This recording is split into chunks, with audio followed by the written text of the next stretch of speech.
about phasing out mediocrity and favoritism in federal appointments. Dr. Walter Jack urged the new permanent secretaries to justify the confidence reposed in them by upholding the highest standards of integrity, patriotism, and diligence in the discharge of their duties. She said their leadership would be crucial in driving ongoing civil service reforms, particularly in digitization, performance-based evaluation, and improved service delivery across ministries and agencies. President Bola Tinubu has directed the immediate suspension of the ongoing strike by resident doctors across the country, urging them to return to work while negotiations continue with the federal government. The directive was conveyed by the Minister of State for Health, Dr. Isaac Salako, following mounting public concern over the shutdown of medical services in the tertiary hospitals nationwide. Dr. Salako disclosed that the government had held several meetings with the leadership of the Nigerian Association of Resident Doctors, NARD, to address 19 outstanding issues in their demand, including salary arrears, hazard allowances, and improved welfare conditions.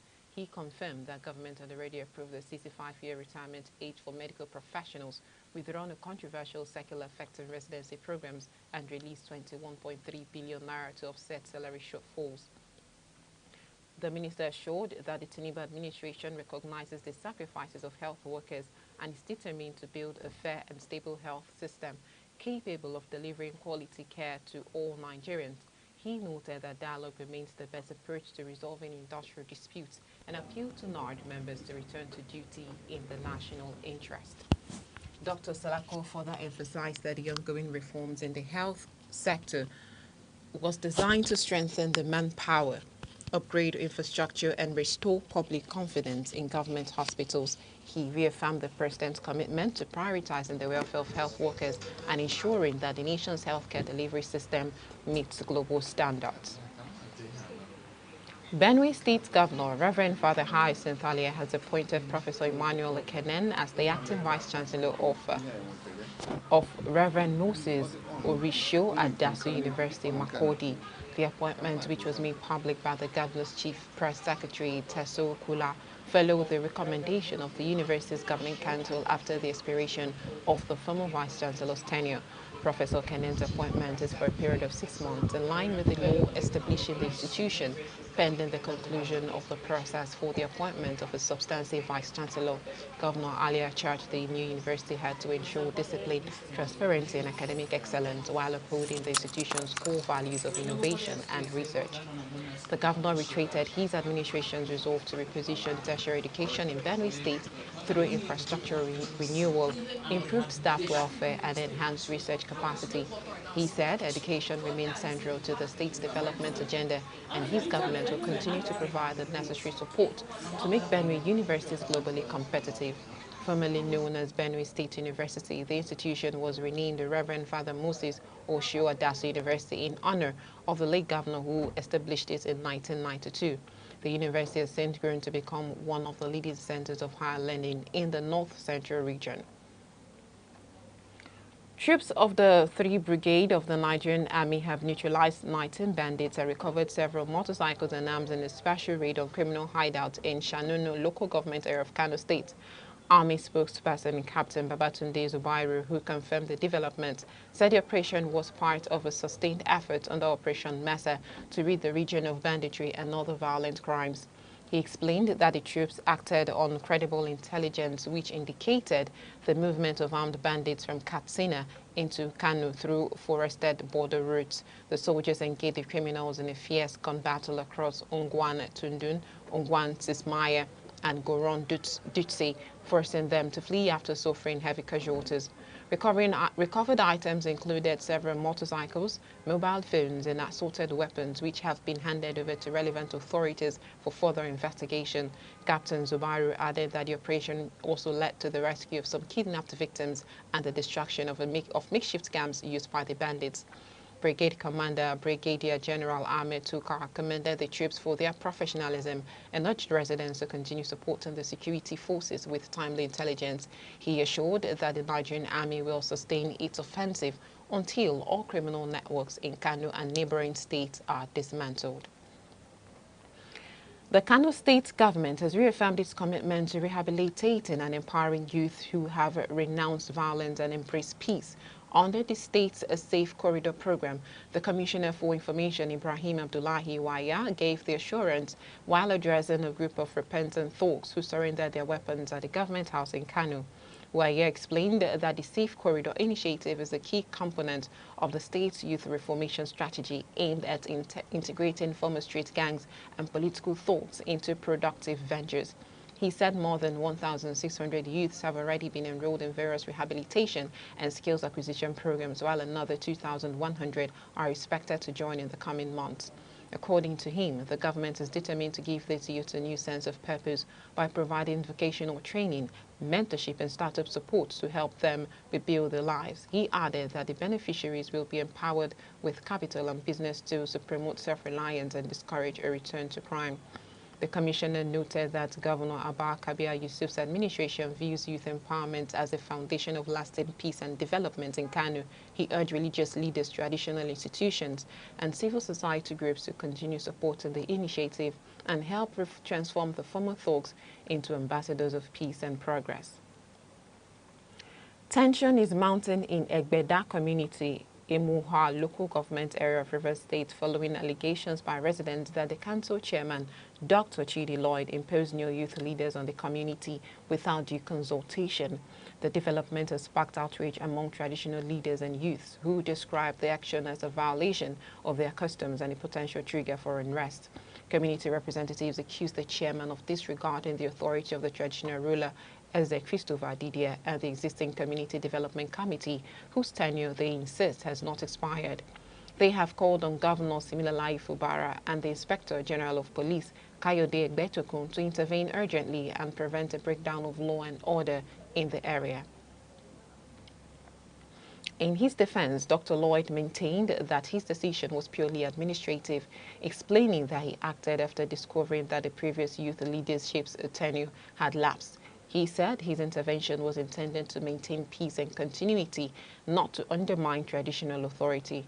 However, Christopher Dibia described the move as provocative and destabilizing, insisting that only the traditional ruler has the power to constitute youth leadership in the community. He appealed to residents to remain calm and law-abiding while dialogue continues. Security operatives have since been deployed to the area to forestall any escalation of the crisis.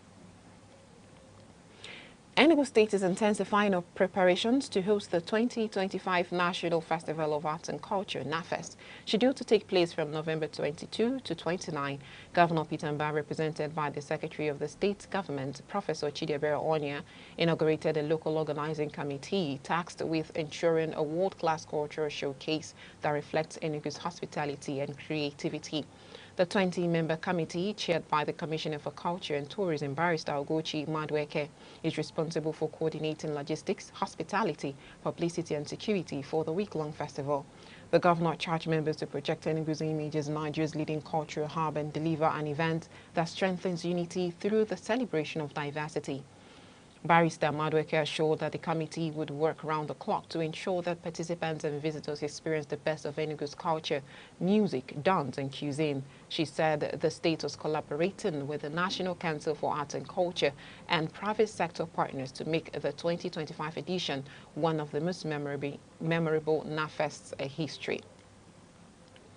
The Key Vicar Hope for the Hopeless Widows Care Foundation and Aneke TV have renewed their shared commitment to fostering compassion, inclusion and social responsibility in Nigerian society. This was the highlight of a courtesy visit by the foundation's leadership to Aneke TV's headquarters in Enugu. Chidimai Kimede report that the visit also provided both organizations an opportunity to deepen collaboration in promoting humanitarian causes and uplifting widows, orphans and vulnerable groups through advocacy and media support.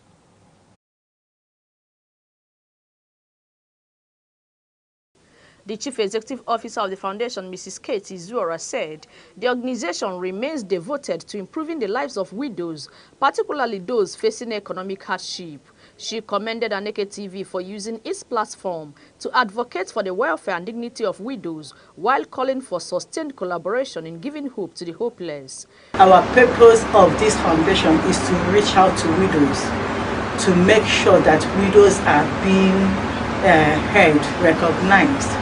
So we are kind of giving voice to the voiceless and hope to be hopeless. And we are trying to do that through skill acquisition trainings for their sustainability, to sustain them.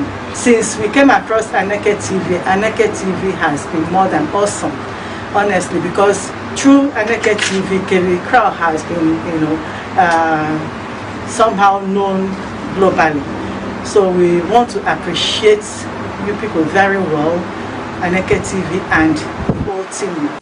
Receiving the delegation, the head of presentation at Aneke TV, Mr. Uche Osai, noted that the foundation's mission aligns with the vision of the station's Chief Executive Officer, Chief Dr. Pascal Onyeka Aneke.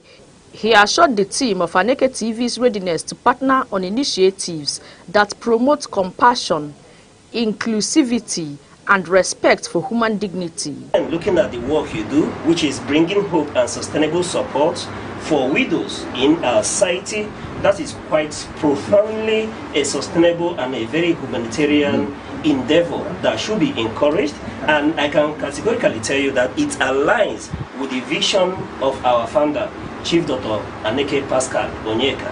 And on behalf of the staff, management, and directors, and on behalf of the chairman, Chief Dr. Aneke Pascal Onyeka, I can continue to pledge our continued support. So speaking, Mr. Saamoko commended the foundation's tireless efforts in defending the defenseless and supporting victims of hardship. He emphasized that partnerships between humanitarian organizations and the media remain vital in amplifying the voices of the vulnerable. We have to thank you so much on behalf of all the staff from Aneke TV. We've worked with you and we've seen the potentials in you. Just like Osai said, we'll continue working with you.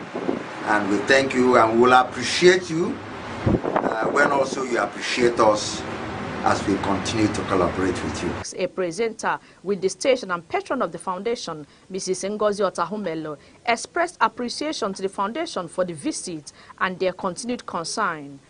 For her part, the state coordinator of the foundation, Emmanuel Chibuzo Biageli, thanked the station for the warm reception and pledged continued partnership. Just like my colleagues have said, we'll continue to work together. We'll continue to partner together. The purpose of your mission, we in Aneke TV will continue to work with you and push it forward. And as your media OU too, I promise I'll continue to do my work. We say thank you so very much for the warm welcome. May God bless you all. Both organizations pledged to sustain their collaboration aimed at uplifting widows, empowering the less privileged, and advancing human dignity. Chidimi Kemede, Aneke TV. Thank you so much, Chidimi Kemede, for that report. This news broadcast is coming to you live from Aneke TV. Remember, you can stay connected with us on all social media platforms: Facebook, X, Instagram, TikTok, and YouTube, all at Aneke TV. Now, a quick reminder of major developments in the news. President Tinubu appoints 5 new permanent secretaries. Enugu gears up to host 2025 Cultural Festival of Arts and Culture. Coming up shortly, hope rises as U.S. shutdown talks show first signs of breakthrough. Saudi Crown Prince to visit Trump November 18. Please stay with us.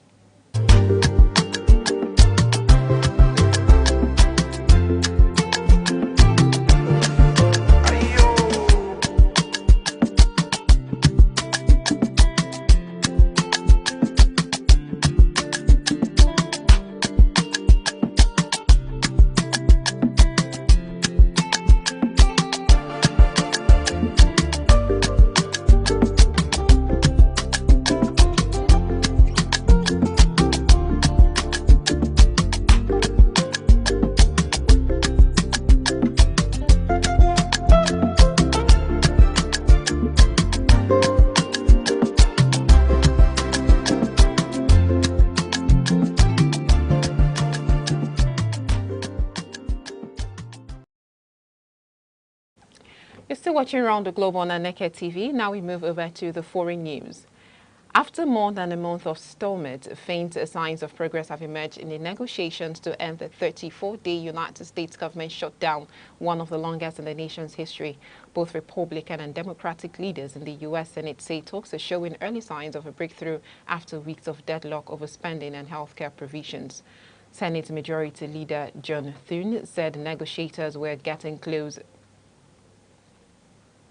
Senate Majority Leader John Thune said negotiators were getting close to a compromise that would reopen federal agencies and restore critical government services. His Democratic counterpart, Senator Dick Durbin, echoed cautions optimism, though he warned that disagreement over healthcare subsidies remain a key stumbling block.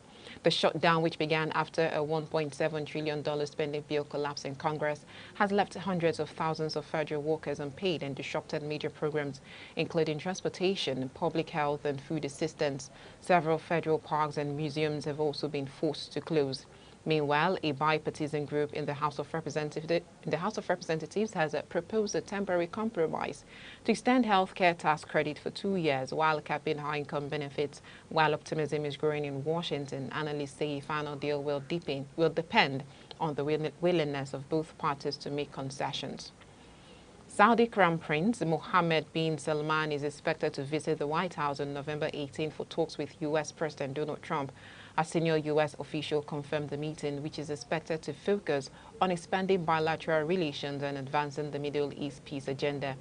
The visit comes amid renewed efforts by Washington to encourage Saudi Arabia to join the Abraham Accords following similar normalization deals signed by the United Arab Emirates, Bahrain, Sudan, and Morocco.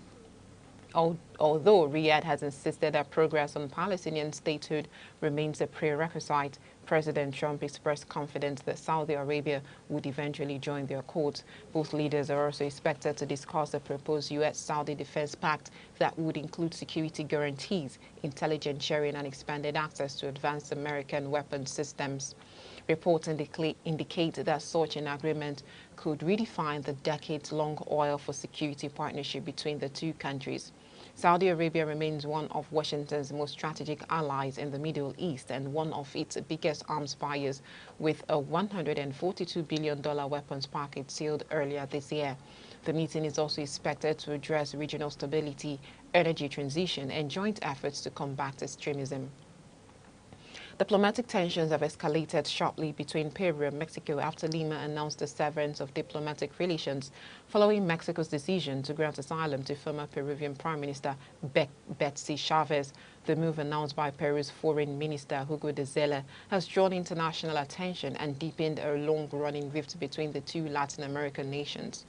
De Zella accused Mexico of violating diplomatic conventions and interfering in Peru's internal affairs by sheltering Chavez, who faces criminal prosecution for her alleged role in the failed attempt by former President Pedro Castillo to dissolve Congress in 2022. He described Mexico's move as an unfriendly act that undermines judicial independence and the rule of law in Peru. Chavez, who was freed on bail earlier this year, reportedly sought refuge at the Mexican embassy in Lima after prosecutors reopened investigations into her involvement in Castillo's unconstitutional power grab. Her lawyer told reporters that she has not been in contact with her family for several days, fueling speculation about her exact whereabouts. The diplomatic fallout marks one of the lowest points in bilateral relations between the two countries, which were once close political and economic partners. Regional observers fear that the standoff could further polarize Latin America's political landscape, where disputes over asylum and sovereignty have increasingly become flashpoints. Tragedy struck in Rome on Monday after part of the historic 13th century Torre dei Conti, a medieval tower near the Colosseum, collapsed during renovation works, killing one worker and injuring 3 others. Authorities identified the deceased as 42-year-old Romanian construction worker Octay Stroisi, who was pulled from the rubble after hours of rescue efforts, but later died in hospital. According to city officials, the collapse occurred in 2 stages, sending heavy debris crashing into nearby streets and causing panic among tourists and residents.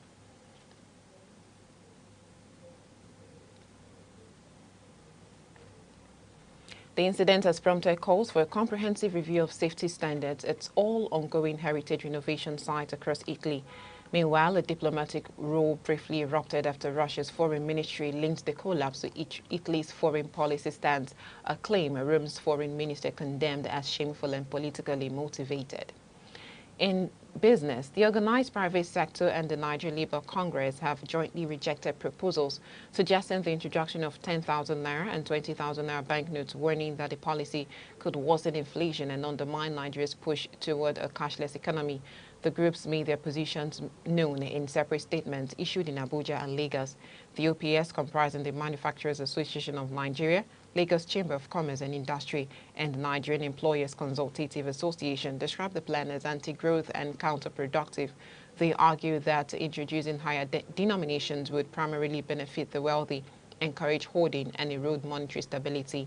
The Nigerian Labour Congress echoed similar sentiments, warning that such a move would further diminish the purchasing power of ordinary citizens already struggling with high living costs.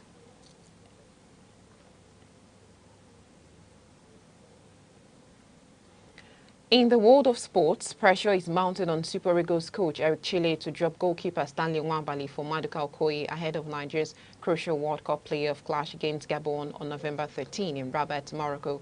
The call follows Nwabali's recent inconsistent performances, which critics say could jeopardize Nigeria's qualification hopes. Former Super Eagles defender Sam Suche was among those calling for change, arguing that the technical crew cannot afford to gamble at this decisive stage. He cited Okoye's impressive form for Italian side Udinese, including a clean sheet against Atalanta last weekend, as evidence that he deserves to reclaim the #1 spot. However, sports journalist Femi Fabomi has cautioned against making hasty decisions that could unsettle the team's chemistry. He advised that Okoye be gradually reintroduced into the lineup to maintain stability and confidence within the squad.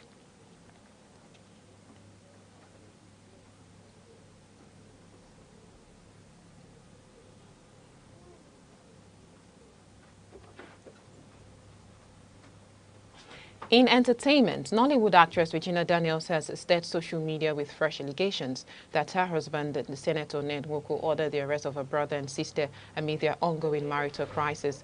The actress, who recently filed for divorce over alleged domestic abuse, claimed in an emotional Instagram post that her siblings were being detained to force her into rehabilitation. Regina, who described the situation as a nightmare, called on the public and human rights group to intervene. "Someone please help me. My brother and sister have been arrested and my baby sister may be next," she wrote, accusing her estranged husband of weaponizing his influence against her family. In response, Senator Nwoko denied the allegations, insisting that the actress was undergoing emotional distress and needed professional help. His media office described the claims as baseless and orchestrated to gain public sympathy, stressing that the matter was already handled privately for both families. And that's all around the globe. Before we end around the globe, here are the main points. President Bola Tinubu has appointed 5 new permanent secretaries in the Federal Civil Service. In Benue State, Governor Hyacinth Ali has appointed an acting vice-chancellor for the state university. Still in Kano, the state government has vowed not to abandon repentant youths who renounce violence. On the foreign scene, there's renewed hope in Washington as talks to avert a U.S. government shutdown show the first signs of a breakthrough. Saudi Crown Prince Mohammed bin Salman to visit U.S. President Donald Trump on November 18. And in Italy, construction workers died after a medieval tower collapsed in Rome. And that's Aneke TV News at 9 a.m. For more news and live updates, follow us across all social media platforms: Facebook, X, Instagram, TikTok, and YouTube, all at Aneke TV. On behalf of the producer, Chidema Sogwa, I am Amaka Nnechi. Thank you for joining us.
Abia State, nicknamed God's Own State, was created on August 27, 1991 from the old Imo State by the military administration of General Ibrahim Babangida. Its name, Abia, is an acronym for Aba, Bende, Isikwato, and Afiuku Umahia, the four major areas that initially comprised the state. The state lies in Nigeria's southeast and is inhabited predominantly by the Igbo ethnic group, who are known for their enterprise, hospitality, and vibrant cultural practices. Before state creation, the region was part of the Eastern region and played notable roles in Nigeria's pre- and post-independence history. One landmark event was Aba Women's Riot of 1929, a mass protest by women against colonial taxation, which began in the Aba area and influenced policy changes across Nigeria. Abia State is naturally endowed with fertile soil for agriculture and solid mineral resources such as limestone, kaolin, and laterite. Oil and gas are also found in some parts of the state, making it one of Nigeria's oil-producing areas. Economically, Aba is a powerhouse of trade and manufacturing, especially in textiles, leather works, and metal fabrication, earning it the nickname Japan of Africa. Abia State's cuisine reflects Igbo culinary traditions with popular dishes including achi and oha soup. It is a thickened soup made from oha leaves and achi seeds. Okazi soup. It is rich with okazi leaves and cocoyam paste. Abacha, African salad, made from cassava flakes. palm oil, and local spices. Ofe nsala, white soup, a light soup often cooked with fresh fish, beef or chicken. Palm wine, a traditional beverage tapped fresh from raffia or oil palm trees. Abia State has different notable attractions, and they include National War Museum Umuahia, housing relics and weapons from the Nigerian Civil War. Akwete Weaving Village, famous for its centuries-old traditional cloth weaving. Azumiri Blue River, this is known for its clear blue waters and scenic beauty. Amakama Wooden Cave, a natural hollow in a giant tree with cultural significance. Long Juju of Arochukwu, an ancient shrine and historic slave trade route site. Abia State celebrates various cultural festivals such as New Yam Festival, Iriji, marking the start of the harvest season. Ekpe Festival, a masquerade and dance tradition in Arochukwu and other areas. Akwete Festival, celebrating the art and heritage of Akwete weaving. Aba Carnival, this carnival showcases dance, music and colorful parades. Abia State is known for its entrepreneurship and Aba-made goods like shoes, bags, clothes and mechanical fabrications. It is also known for agriculture, especially cassava, yam, oil palm and cocoa, cultural craftsmanship like Akwete cloth, pottery and wood carving, and their historic significance, especially in women's rights activism. 1929 Aba Women's Riot.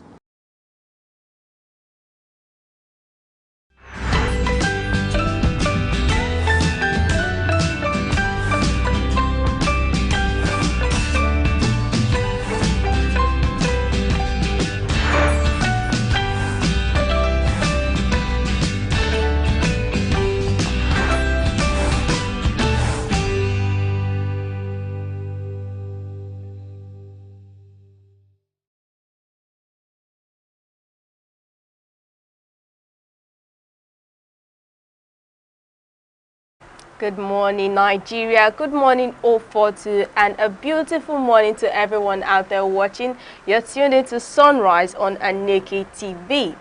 Waking you up with smiles, joy, and that special sunrise vibe. I'm Deborah Wakuba, coming to you live from our studio here in Vibrant Nogo. And good morning to you, our global audience. I'm Uche Osai. Wherever you are, at home, in your office, or in traffic, thank you for letting us into your space this beautiful morning. As always, we're here to refresh, inform, and motivate. Yes, today it's Tuesday for 2025, and of course it's another edition of Sunrise, and we've got everything you need today, from the latest stories, the newspaper review, to that special Sunrise vibe to help you kickstart your day. So, get comfortable, grab that cup of coffee or tea, relax, let the sunshine in, because the sunrise is here. Yeah, so coming up shortly, we'll kick things off with our quote of the day, with words that are thoughtful, inspiring, to help us stay focused or shift our perspective and remain well-driven. Then, it's straight into the day's top headlines. All the key updates you need to remain informed will be served hot and tasty. All right, and we've also got that full weather report covering cities across the southeast to help us stay well prepared before stepping out, or if you've stepped out already, is to help you get through the rest of the day. And later we'll wrap things up by bringing today's celebration of global observance to lift your spirit. All right, now to our morning show inspiration segment. Today's thought for the day comes from one of the greatest philosophers of all time, known as Socrates, who said in his quote, "The only true wisdom is in knowing you know nothing." I'll take that again. In his quote, he says, "The only true wisdom is in knowing you know nothing." At first, this might sound confusing. How can being wise mean admitting you know nothing? But there's a deeper meaning. So Socrates is or was teaching us about humility and the endless pursuit of knowledge. Now he's saying true wisdom, he believed, isn't about pretending to have all the answers. It's about recognizing that no matter how much we know, there's always more to learn. And when we accept that, we become open-minded, curious, and willing to grow. So in today's world, where everyone wants to appear like an expert, especially on social media, this message is a gentle reminder to stay teachable. That wisdom isn't arrogance, it's the quiet understanding that learning never ends. So as we step into the day, let's take Socrates' advice to heart. Let's listen more than you speak. Ask questions even when you think you know the answer, and also never stop learning from people, from experience, and also learn from your mistakes. So do not say you're smart, you're wise, and every day we learn things every day. So do not take it that since you know you're well educated, you know everything that is going on, you don't need to know anything else. But instead, let's learn every day as we take a step forward each day in our lives. And Mr. Ocha, I'd like to know your thoughts on this quote coming from Socrates that says, "The only true wisdom is in knowing you know nothing." All right. Socrates, to start with, is a man of wisdom. Yeah. When you look at a lot of his teachings, a lot of his saying is imbued a lot of wisdom. And then this is one of those outputs where he's thorough. I wouldn't say he outdid himself, but looking at this quote, the only true wisdom is in knowing you know nothing. Yes. That's a wisdom on its own, to accept the fact that you know nothing. And then if I may go this other way, in life, the more you learn, the more you continue to learn, the more you discover that you know nothing. The higher you go, for example, in academics, the higher you go, the more you discover that the more you think that you know, the less you know nothing. Yes. So the more you go ahead, getting, just like, let's talk about when you were in primary school, getting to, let's say, primary 6, you feel that you've come of age, you've now mastered that very place. And then when you go to the higher class, secondary school, junior secondary, you discover that you've not known nothing, that now you've stepped up. And then you get to the higher secondary school, the senior secondary classes, you now begin to see a different horizon. And then when you step up from the secondary school and you get to the higher institution, you begin to see a different world, a different dimension to knowledge. Yes. You begin to discover that you've not even mastered You've not anything. even gone anywhere. And then you're done with your first degree. There's another higher degree. When you talk about the masters, the right? PhD and all then that. you move that, you get into PhD level. And then you become a PhD holder. You discover that that's not even the limit. For example, those who are in academics, you begin to struggle again to know more, to file in more papers. Then you get to an academic level where you become a professor in that your very field. Right? Yeah. So it's called that the higher you go, there's more to acquire, there's more to know. But in all, it takes humility to understand, to accept the fact that, yes, I'm not a master of it all, that I do not know it all. There is a possibility, there are things you don't know. Let me bring it home, Debbie. You go on to the streets. There are knowledge, there are wisdoms you could learn from a day old. I don't know if you've taken time to study the babies. It's called that you learn even from the little baby, the 1 day old, a year old. When you walk through the streets, look at the children on the road, look at the children on the streets. You will see that there's a lot you pick from them. And remember the other day we were talking about even the workplace, where there is, there's this aura of the omnipresent, who have always spent, who see themselves as veterans in every organization, who have spent ages. For them, there's nothing else to learn. And then they begin to bully new entrants, you understand, wanting them to be worshipped. But if they could be humble enough, which is the hidden fact in this quote, the humility to accept that you do not know it all, then you begin to discover that there are things you could learn from the newbies in the organization. There are things you could learn from them. Because while you are on authority in that very spot, because you've been there for 30 years, this individual could have spent another 7 years from one organization to the other, accumulating knowledge, experience and how things work. And if you quietly calm down, collaborate, humanly and in humility, knowing that you do not know it all, there are one or two things you could pick along the way. So in this quote, though it talks about wisdom, but hidden in it is that humility to accept one and to know that you do not know it all. No man is an embodiment of knowledge. And I remember that quote, that no man is an island. And there's no man that is an island. And in as much as there's no man that is an island, then there's no one who is a know-it-all. You need everybody. That's why the symbiotic relationship in human life comes in. I do not know it all. Then I am open and I'm receptive to learn. And that takes you to accommodating every comma. You learn from everybody, and then you move on from there. You understand? And that, baby, this is quite deep.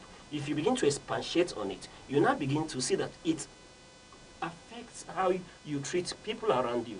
You do not treat people from the presence of the omnipresent that know it all. Yeah. You begin to look at your subordinates as inferior human. But when you are humble enough to know that you do not know it all, you will treat people better. Yes. Know that you could learn from even the madman from the streets. And it reminds me, that presidential candidate of the Labour Party, when he was talking, at a point he said he got some wisdom from a madman. That's a madman.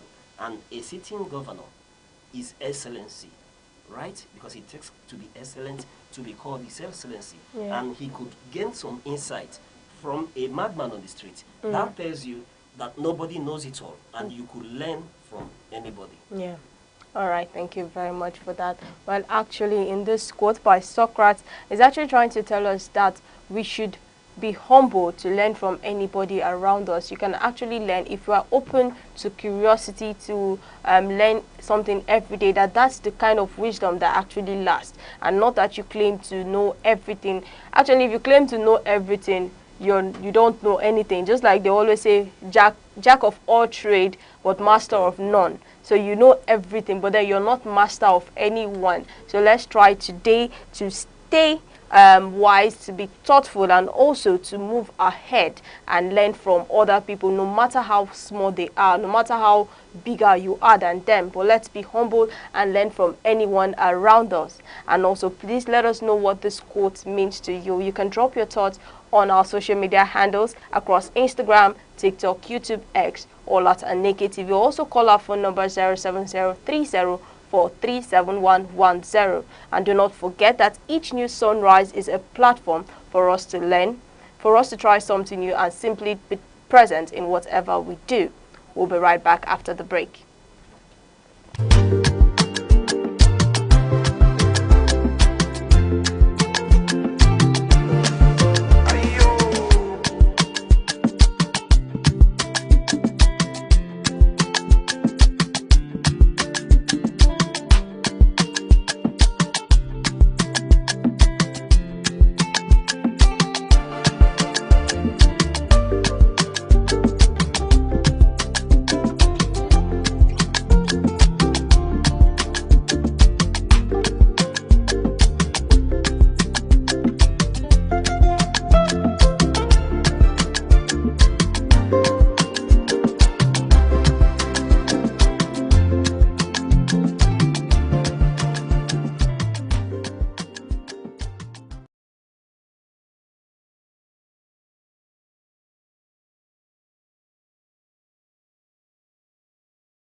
You're still watching Sunrise on Aneke TV.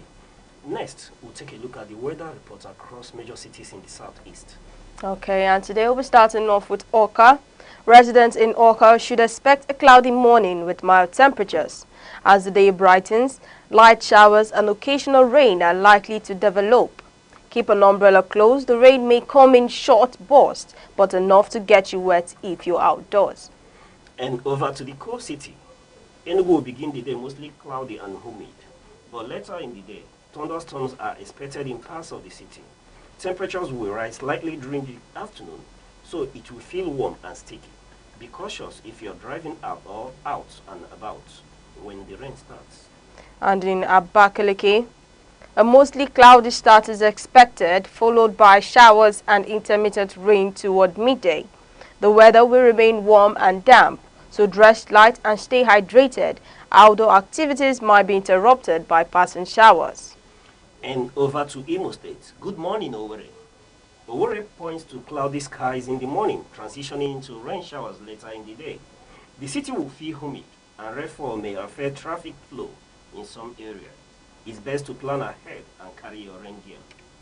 And in Umahia will also experience cloudy to rainy conditions.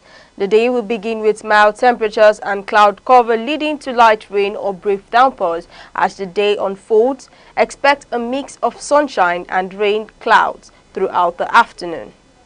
So, wherever you are in the southeast today, Stay cool, stay safe, keep your umbrella handy. But remember, rain or shine, we got you covered. And this is your weather update on Sunrise. We'll take a short break.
You're still watching Sunrise on Aneke TV. Now let's see what's making Punch big news today in the nation. Punch, Vanguard and Guardian, and also Daily Sun newspaper. And today's show we have our guest, also Mr. Chris Aniboko, joining us today on Sunrise on Aneke TV. Welcome, Mr. Chris, for joining us today. Deborah and Osai, it's a pleasure. Good morning. Mr. Chris, it's good to have you once more. Both of you are looking real smart, I must confess. Thank you very much. Yes. All right, now to our headlines. And coming from the Nation headline, it reads, I joined APC to stop Bayelsa from being buried with PDP. And on the Punch headline, it also reads, Governors battle Wike as PDP factions jottle for control. And on the Vanguard headline, it says, Trump, NSA service chiefs meet. And the Guardian headline reads, Trump's threat sparks investors' fears as economies split on impact. And on the Daily Sun headline, it says, how Buhari's refusal of help raised U.S. eyebrow. And on today's morning show, we'll be starting our paper from the Vanguard headline that reads, government's battle in Nyesom, Wike as PDP faction jostle for control. Now, the PDP is in the midst of a serious internal crisis. One side are governors aligned with the party's traditional structures, and on the other is a faction led by Nyesom Wike, which has taken control of the party's national secretariat in Abuja. Mr. Uche. All right, Chris. Yes. You're welcome. Thank you very much. Let's have your views on the crisis in PDP. The People's Democratic Party, the once upon a time political party that was acclaimed to be the largest political party in Africa, that once boasted to be in power for 60 years. Unfortunately, they just spent roughly 16 years, and then the APC came and sacked them from position. It's quite unfortunate that that once upon a time powerful party in our country, Nigeria, in Africa, is now in shambles as a result of internal crisis that they couldn't manage,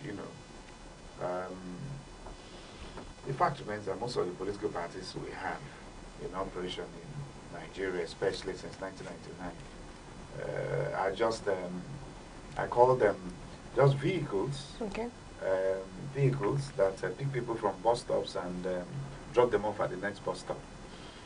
Political parties are supposed to be organizations with ideologies. Ideology. It's quite unfortunate. Well, when they started having issues was when they could not harmonize the divergent interests of critical stakeholders, especially stepping into the 2023 elections. Yes, of course, from the 2022 primaries in the party, where we saw the likes of Atiku Abubakar, Nyesom Wike, and the rest of them jostling for the presidential ticket. And then, unfortunately, the center could not hold, so things started falling apart. They set up committees to zone the presidential position. They set up a committee to zone the chairmanship position. At the end of the day, they only succeeded in zoning the chairmanship position to the north, and they micro-zoned the position to the north central. That produced Yocha. Now, when it came to the turn of the presidential candidate position, they decided to throw it open instead of zoning to the south, and possibly the expectation was that they should have micro-zoned to the southeast. But they played to the gallery and threw it open. And that enabled Atiku Abubakar to say, okay, if you're throwing it open, I'll be in the race. The likes of Wike and his colleagues said, no, it must come to the south. But the man said, if you are not zoning, then let's make it open then. Since it's going to be open, I'll be in the race. And the rest became history. They went into the battle through the assistance of Tamboa. Atiku emerged, the presidential candidate of the party. And Wike and his colleagues, called the men of integrity, the G5, all of them governors then, decided to, work against the party and the presidential candidate. And since then, the House has not been together. We had expected that the crisis that erupted again over who will be the national secretary of the PDP would have been long resolved, since the court has said, okay, go back to status quo. And Peter Mbah, being the leader of the PDP Southeast, who was pushing for Udoke to emerge as national secretary, had accepted, okay, let's go into the convention, and when we produce the next executive members of the party, then maybe things will begin to fall into place. But unfortunately, they started falling apart more. And we are wondering, what actually is going on? What is happening? Look at the recent turn of events. The convention has been put on hold because of several litigations. The NWC has come to sanctioned the National Secretary Anyanwu and some other national executive members. Anyanwu in turn has sanctioned the national chairman, Damagun. So now, where is the leadership of the party? So the PDP, for me, has disappointed a lot of followers, and I think that's the reason why you see this bandwagon movement of defection. The Yediri of Bayelsa finally has declared for the APC just yesterday. We saw it coming anyway. So as it is now, where is the PDP holding on to? In the southeast, they are nowhere. Okay. The whole of South, well, we can give it to them in Rivers, but we know also that Rivers may be joining APC any moment. So if you go to the southwest, it's just only Oyo State they are having. Then go to the north. I think they have Adamawa, they have Bauchi, they have Taraba, Plateau. I think that's what they have for now. Out of the 36 states. Plus Osun State. Osun? Okay, plus Osun in the southwest. Yes, you're right. So it's really unfortunate. And this is the major opposition party. This is democracy, for crying out loud. If we bury the voice of opposition, democracy is gone. Yeah. Democracy is gone because we're not practicing parliamentary system of government here, where you have the leader of the political party sitting as the prime minister or the president, and he may stay in office as long as he has that upper hand in the legislative arm. So now if you go to the legislative arm, out of 109 senators, almost 80 are now APC senators. The same applicable in the Federal House of Representatives. So where is the opposition? Who is going to balance the equilibrium? So it's not healthy for our democracy. I don't know how they are going to put their ass together and bounce back to life. But then if it's going to be the end of it, well, it's quite unfortunate. Okay. Very, very unfortunate indeed. All right. Let's move on to the next. All right, now to the next paper, actually coming from the Vanguard headline that says Trump NSA service chiefs meet. In response to statement by U.S. President Donald Trump about possible military action in Nigeria, Nigeria's National Security Advisor Nuhu Ribadu convened an emergency meeting with the service chiefs and heads of intelligence agencies. The meeting was prompted by reports that President Trump directed the U.S. Department of War to prepare for possible operations in Nigeria, citing alleged failures to protect certain religious groups. All right, Mr. Chris. Yes, my brother. The National Security Advisor convening a meeting with the newly appointed security chiefs. Over Donald Trump's threats to the country. Well, he's only doing his job. He's the National Security Advisor. If warnings are coming from, in quote, almighty United States of America. You know, it is said that once America comes, the rest of the world trembles. So if such a threat is coming from the USA to Nigeria, of course, the Office of the National Security Advisor is supposed to start rallying round because you wouldn't know what is coming. But I think all of these things are really, really not necessary. Excuse me, because the President has initiated a diplomatic engagement with the United States of American government. We only just heard, I think yesterday, that his meeting with, proposed meeting with the U.S. President was aborted because Trump could not give him audience. He had to send Pence, which is the Vice President, to attend to him. But then we had expected also that a team of technocrats would have been assembled by the Nigerian government. We have the likes of Emeka Nyoku here, who is well experienced in diplomatic, mission. He once served as the Secretary General of the Commonwealth, where he served his term all through. He's well experienced. We have a good number of them that will feel the federal government could assemble. It's not a time. I don't think America has declared war on Nigeria. That we're beginning to rally service chiefs and asking them to get ready for war. I think what they've just said is for killing Christians in Nigeria. Yes, we understand that Muslims are equally involved in the massacre. But then the interest of Donald Trump as an individual, he has his own interest. His interest is Christians are being killed. Christians are being killed. So, as part of his campaign manifesto, he said he's going to protect the lives of Christians wherever they are found. Okay. Yes. Yes, of course. So, he's not disputing the fact that Muslims are equally killed. After all, we're all Nigerian. But he said Christians are being massacred. And the people massacring these Christians are jihadists, Islamic jihadists. So he has zero tolerance for them. So for the fact that Christians are involved and they are being affected by the nefarious activities, he has said he's not going to take it anymore. And for crying out loud, let the Nigerian government, who have said it on different platforms, assemble a team of technocrats to reach out to the United States government and welcome them on board and say, we've been long expecting your assistance. Yes, of course. During the days of former President Muhammad Buhari, when such offers came, he turned it down. He said it was going to undermine the sovereign integrity of Nigeria. Yes, we understand that sovereignty clause. But when Aneke begins to knock on the door, you have to rally. Even at a point, some experts were even proposing that we'll go and hire mercenaries from elsewhere to come help us deal with these terrorists. But instead of going to deal with mercenaries, it's not better we deal with a known ally like the United States of America. Let's appeal to them that we need their assistance, especially with the use of technology, with the use of personnel.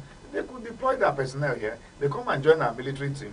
It becomes an alliance against these forces, this daredevil. The other time in Yewata, how many persons were massacred? Over 200 persons in a community. Communities are being sacked on a daily basis in Nigeria. When you leave non-state actors to begin to wield arms presently in broad daylight, people are no longer safe. People no longer sleep with their two eyes closed. So, for a country like America to say we are intervening, please, they are not coming to bomb Nigeria. They are not coming to attack Nigeria. They are coming to attack the enemies of the Nigerian state. But it's good enough that the National Security Advisor, Ribado, is doing his job by rallying the newly appointed service chiefs. I hope they have settled down to their offices. The news we heard yesterday was that somewhere in which of the states now in the northern part of the country, in Kano, they said bandits went on rampage, but then they were repelled by a team of soldiers who actually massacred about 19 of the bandits, and we ended up losing 2 of our gallant soldiers. So we hope that the new service chiefs will now begin to, ramp up efforts to begin to mobilize our men to face these people. I don't know if you are aware too that our neighboring brother countries around, like Chad, has been reported yesterday to have shut down their borders with Nigeria. Expectedly so. You understand? So as not to allow the bandits who are about to flee from Nigeria to run into their own territory. So you can see where the whole thing is headed to. So we are not at war with America. We are not at war at all. All right. Speaking about the issue, the cracks in PDP and the fights in PDP, would advise that the PDP, both parties, both the Omar Damagun-led faction, representing the interests of the governors, and the Esonwike-led acting self-made chairman, Abdurrahman Mohammed, from North Central, should sit down and have a conversation, and this time around be gentlemen enough to keep to that agreement so that the party can move forward. Or let's look at the dissolution of the party if all cannot agree, because whatever is happening in PDP as at this time is depriving Nigeria and Nigerian citizens of variable opposition. The earlier they look at these infractions and solve the issue to save the party from implosion, which is already very obvious. And then moving over to the issue of the NSA calling on the security chiefs, like our guests have said, yes, Nuhu Ribadu is doing his job. But one may want to ask, does he have to take a Donald Trump, a US president, to call our attention of our government to their inactions? Over the years, we've seen situations where we are told that the bandits, the terrorists are being decimated, yet daily we still see their activities. They are still on rampage. Now, we've witnessed in Nigeria where terrorists, where bandits turn celebrities, where people now go to ask for selfies with them, where they negotiate, non-state actors now negotiate with government officials in Nigeria. We've seen a situation by our politicians over the years are taking advantage, and we'll call on there is time for our politicians to hands off this situation. Let the military be empowered to do their job and do it once and for all. Because in all, one will not take away the fact, yes, are Nigerians being killed? Nigerians are being killed, either Christians or Muslims. So it's time we take a cue from what Donald Trump has said. And like our guest did say, we do not see America putting boots on ground against Nigerians. And if they will interfere in this situation, let them collaborate with the AFRICOM and decimate the known terrorist force.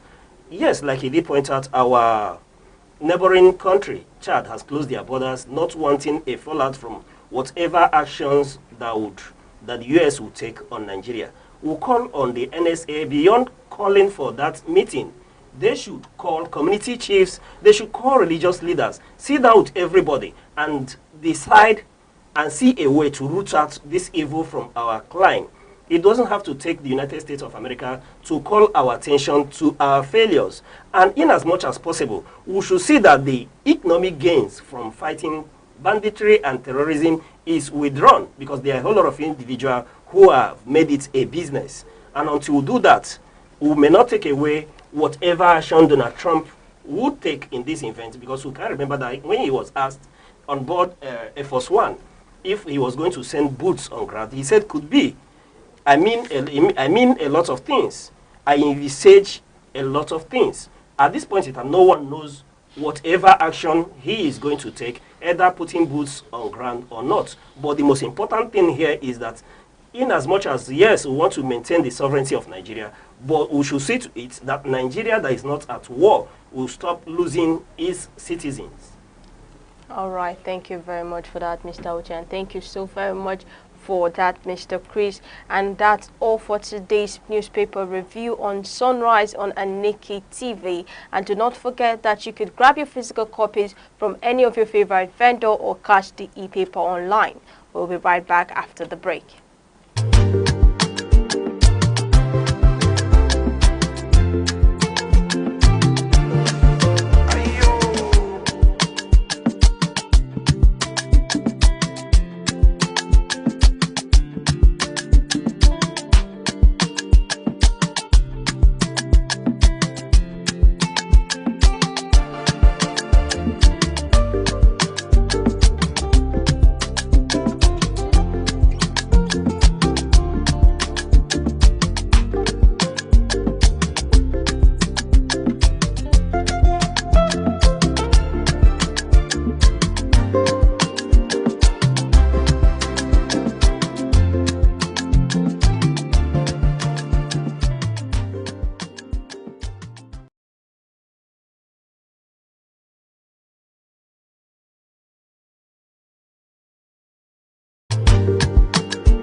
You're still watching Sunrise on Aneke TV.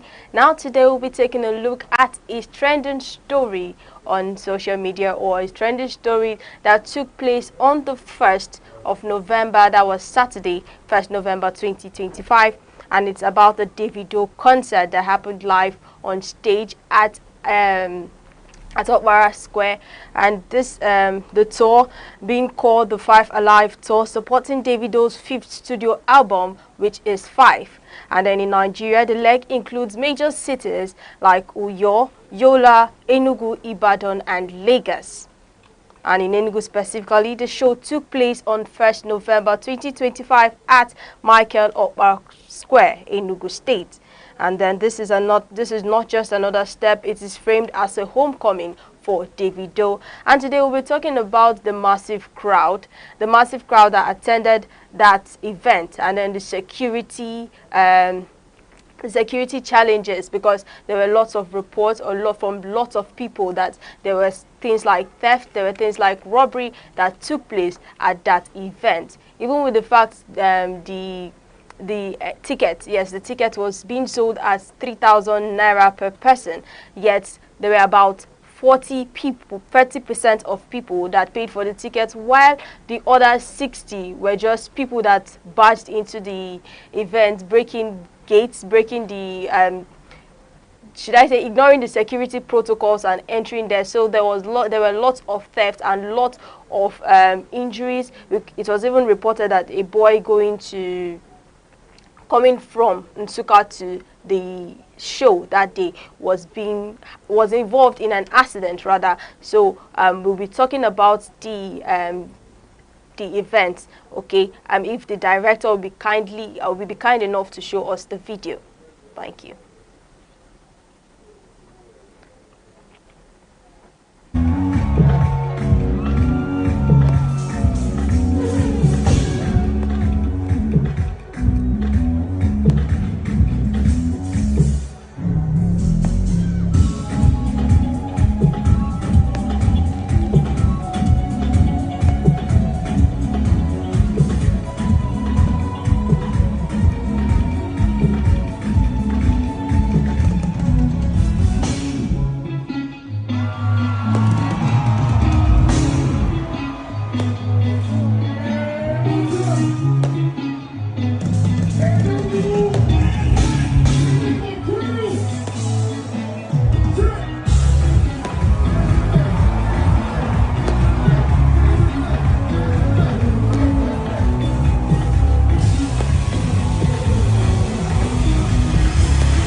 All right, as we can see that the video that showed lots of people, or lots of turn up of crowd and people coming from far just to witness this live show from Davido in Enugu State.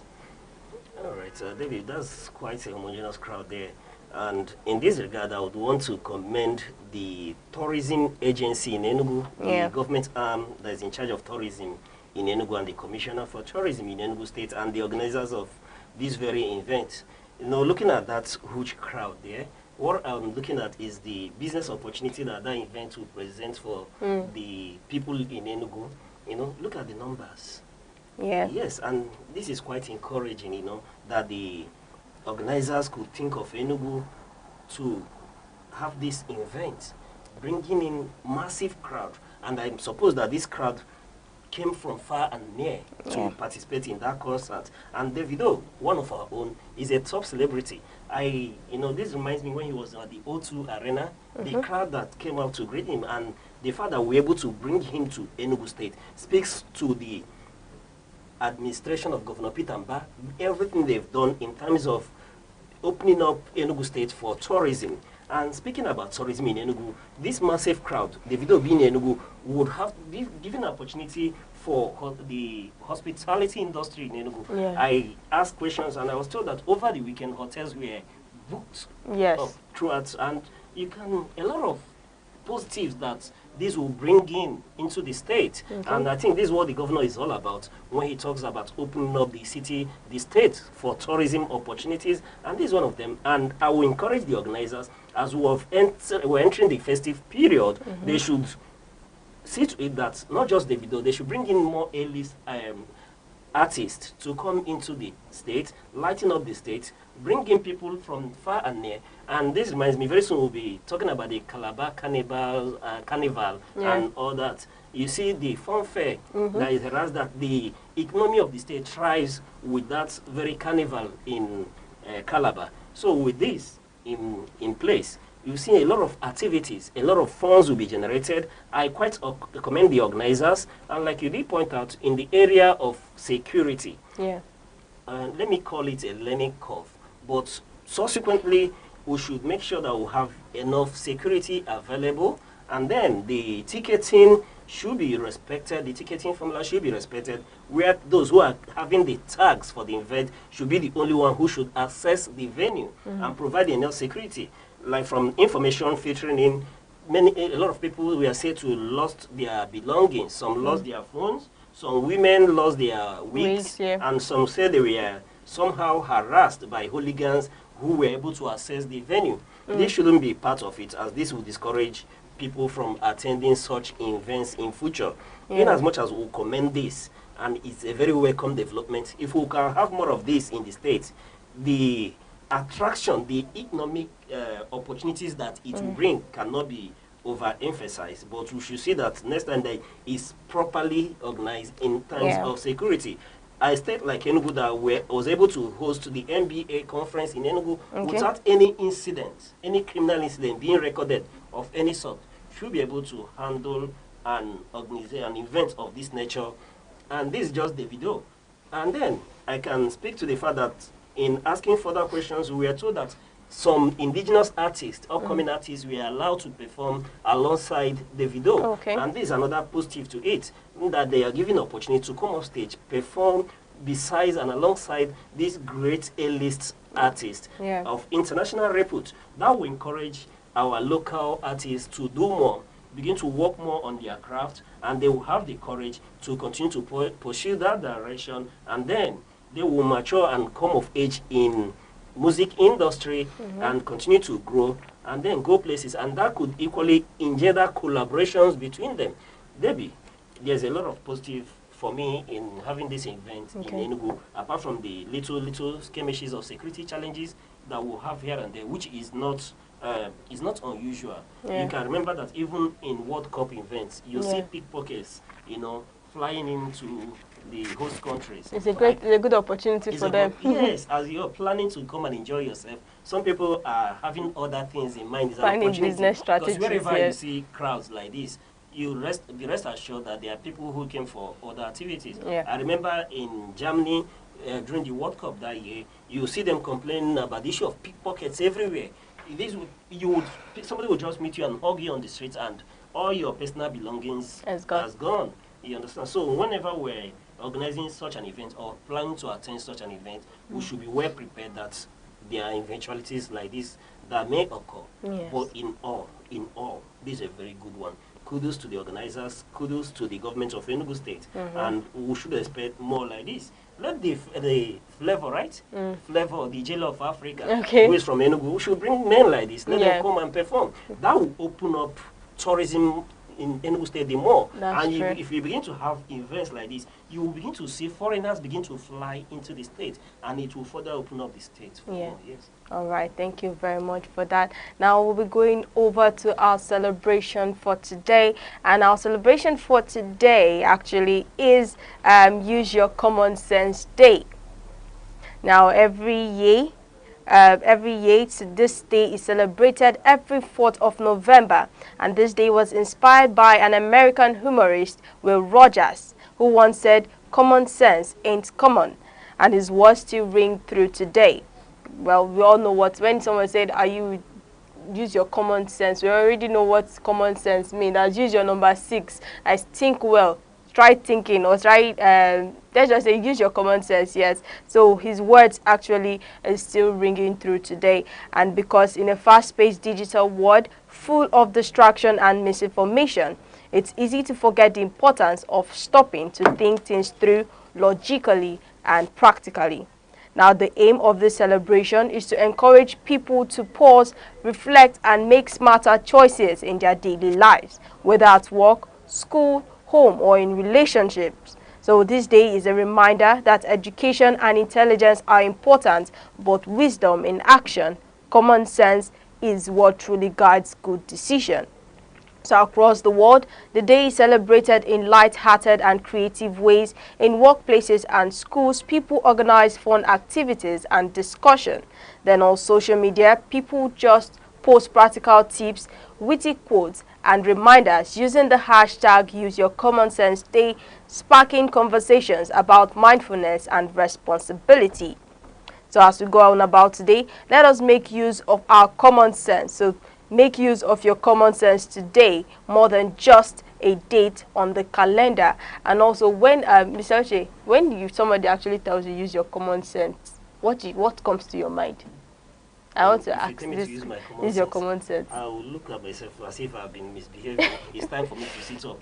That's what actually, it's time to sit up. When somebody say I should use my common sense, it means that I'm lagging behind, yes, or I'm over relaxed. It's time to be active. Step up and doing, yes, be up and doing, step up one more time. Okay. Yes, and you know, but the funny thing is that when you talk about common sense, the thing that really comes to mind or to mind is the fact that when they say common sense is not common. Yeah, you know, we talk about common sense, but a lot of times you hear that common sense is not common. Yes. Yes, and then what does it really mean? What is common sense? You know, this is something we make use of daily, but we rightly ignore about it. But what is common sense? It's common sense that tells you that as an individual, you don't get your food and put it in your nose.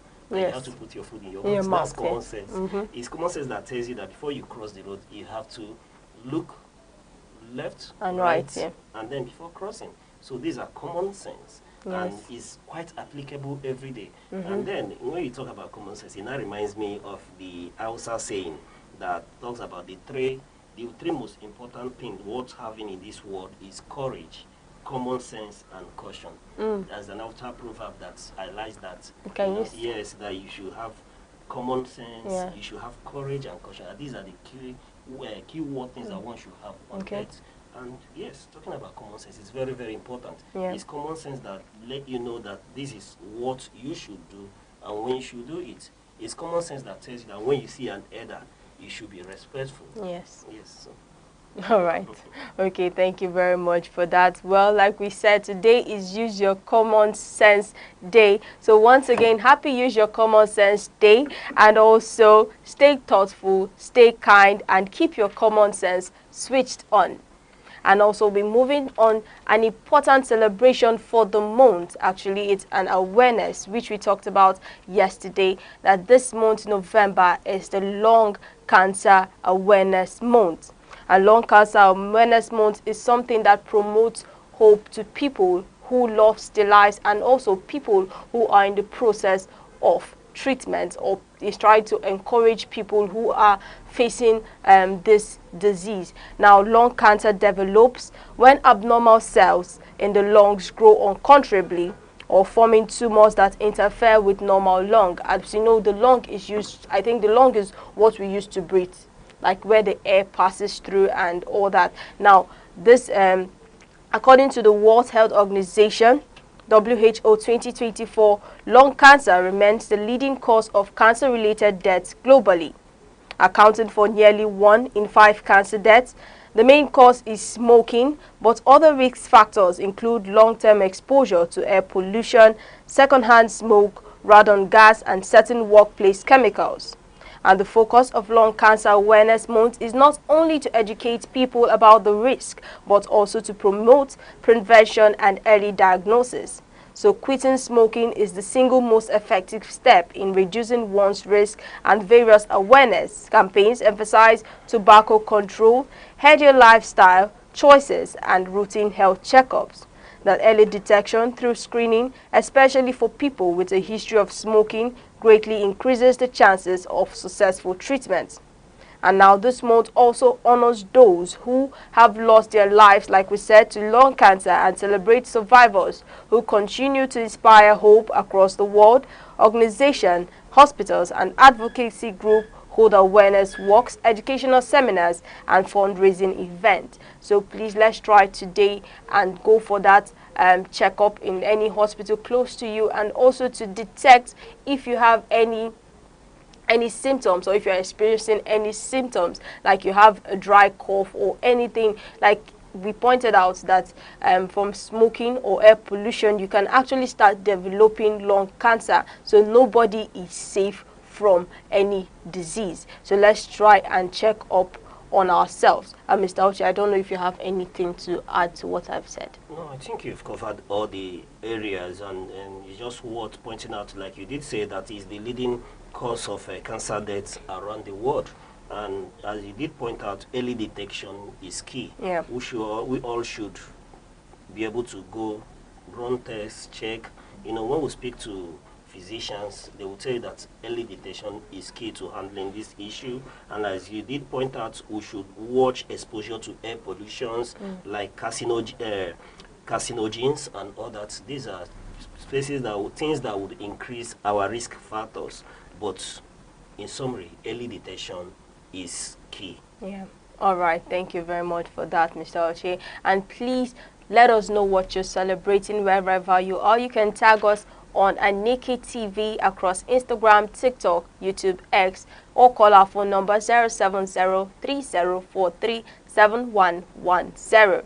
And it's a wrap on today's edition of Sunrise on Aneke TV. I am Deborah Wakoba. And I'm Uche Osai. Remember, you're not here to be average. Be unique. Keep watching Aneke TV. It will come your way same time tomorrow. Bye-bye.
Abia State, nicknamed God's Own State, was created on August 27, 1991 from the old Imo State by the military administration of General Ibrahim Babangida.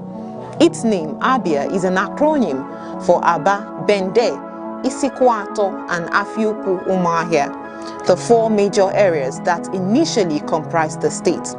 The state lies in Nigeria's southeast and is inhabited predominantly by the Igbo ethnic group, who are known for their enterprise, hospitality, and vibrant cultural practices. Before state creation, the region was part of the Eastern region and played notable roles in Nigeria's pre- and post-independence history. One landmark event was Aba Women's Riot of 1929, a mass protest by women against colonial taxation, which began in the Aba area and influenced policy changes across Nigeria. Abia State is naturally endowed with fertile soil for agriculture and solid mineral resources such as limestone, kaolin, and laterite. Oil and gas are also found in some parts of the state, making it one of Nigeria's oil-producing areas. Economically, Aba is a powerhouse of trade and manufacturing, especially in textiles, leather works, and metal fabrication, earning it the nickname Japan of Africa. Abia State's cuisine reflects Igbo culinary traditions with popular dishes including achi and oha soup. It is a thickened soup made from oha leaves and achi seeds. Okazi soup. It is rich with okazi leaves and cocoyam paste. Abacha, African salad, made from cassava flakes, palm oil, and local spices. Ofe nsala, white soup, a light soup often cooked with fresh fish, beef or chicken. Palm wine, a traditional beverage tapped fresh from raffia or oil palm trees. Abia State has different notable attractions, and they include National War Museum Umuahia, housing relics and weapons from the Nigerian Civil War. Akwete Weaving Village, famous for its centuries-old traditional cloth weaving. Azumiri Blue River. This is known for its clear blue waters and scenic beauty. Amakama Wooden Cave, a natural hollow in a giant tree with cultural significance.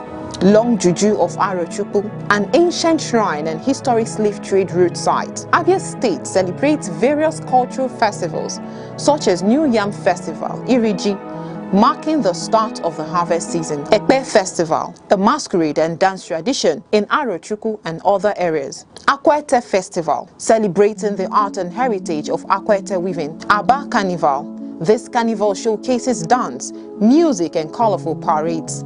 Abia State is known for its entrepreneurship and Aba-made goods like shoes, bags, clothes, and mechanical fabrications. It is also known for agriculture, especially cassava, yam, oil palm, and cocoa, cultural craftsmanship like akwete cloth, pottery, and wood carving, and their historic significance, especially in women's rights activism. 1929 Aba Women's Riot. Security is not just police on patrol. It is safety in homes, schools, markets, and mines. Without it, progress is impossible. Be alert, report danger, support community watch. True security is collective responsibility.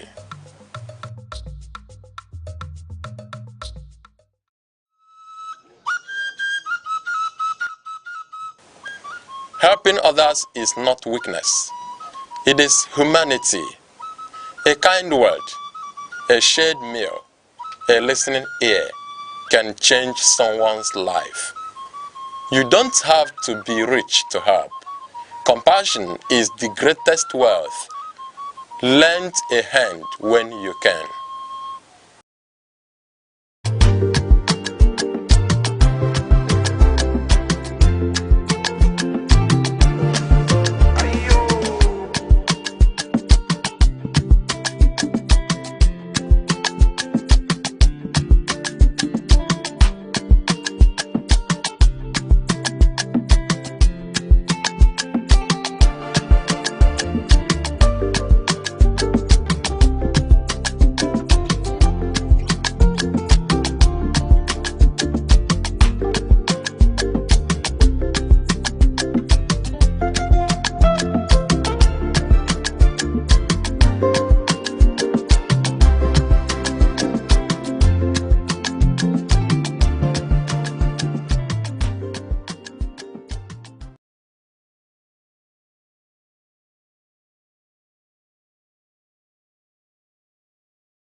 ụtụtụ nke ije ka na-ajụ ije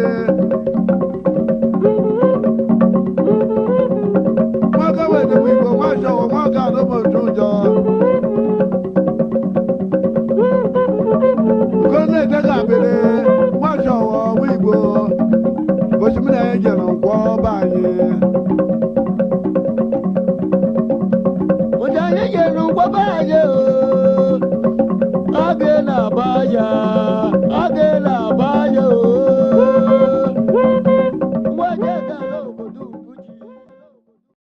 Abia State, nicknamed God's Own State, was created on August 27, 1991 from the old Imo State by the military administration of General Ibrahim Babangida.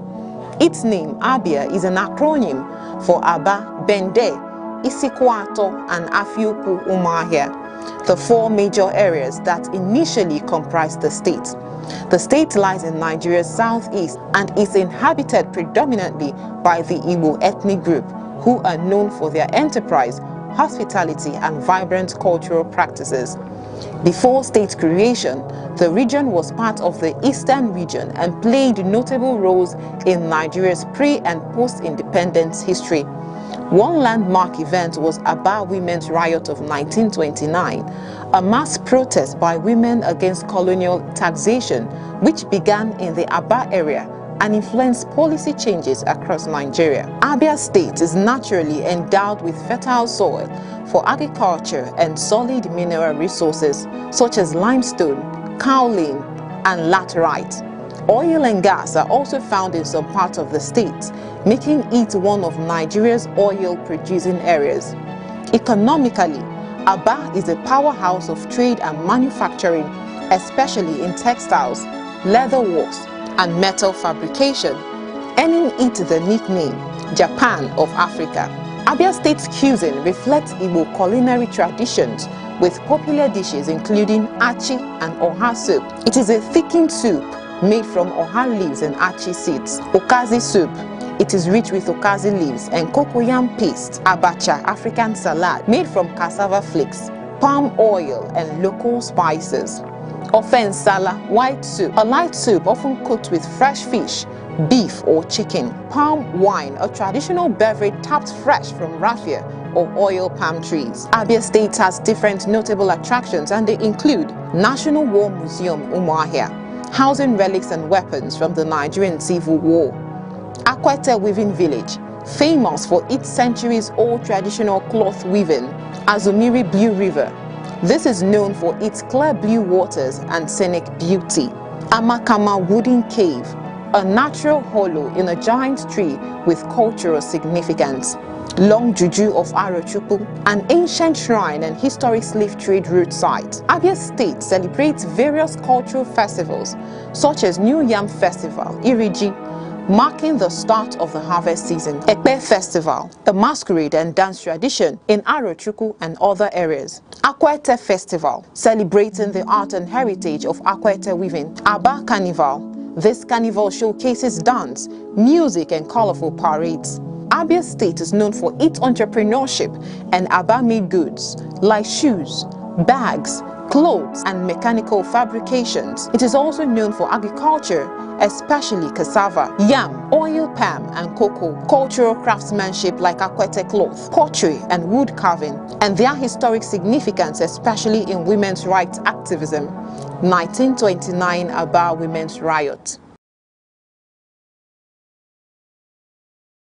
Security is not just police on patrol. It is safety in homes, schools, markets, and mines. Without it, progress is impossible.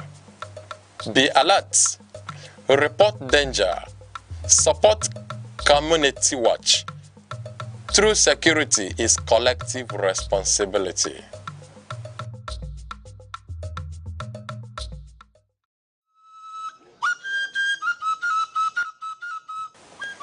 Helping others is not weakness. It is humanity. A kind word, a shared meal, a listening ear can change someone's life. You don't have to be rich to help. Compassion is the greatest wealth. Lend a hand when you can.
Abia State, nicknamed God's Own State, was created on August 27, 1991 from the old Imo State by the military administration of General Ibrahim Babangida. Its name, Abia, is an acronym for Aba, Bende, Isikwato, and Afiuku Umahia, the four major areas that initially comprised the state.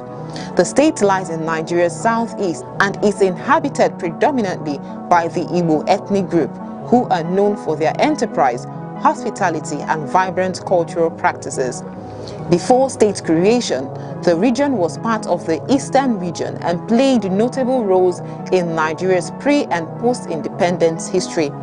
One landmark event was Aba Women's Riot of 1929, a mass protest by women against colonial taxation, which began in the Aba area and influenced policy changes across Nigeria. Abia State is naturally endowed with fertile soil for agriculture and solid mineral resources such as limestone, kaolin, and laterite.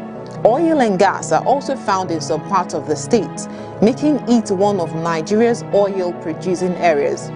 Economically, Aba is a powerhouse of trade and manufacturing, especially in textiles, leather works, and metal fabrication, earning it the nickname Japan of Africa.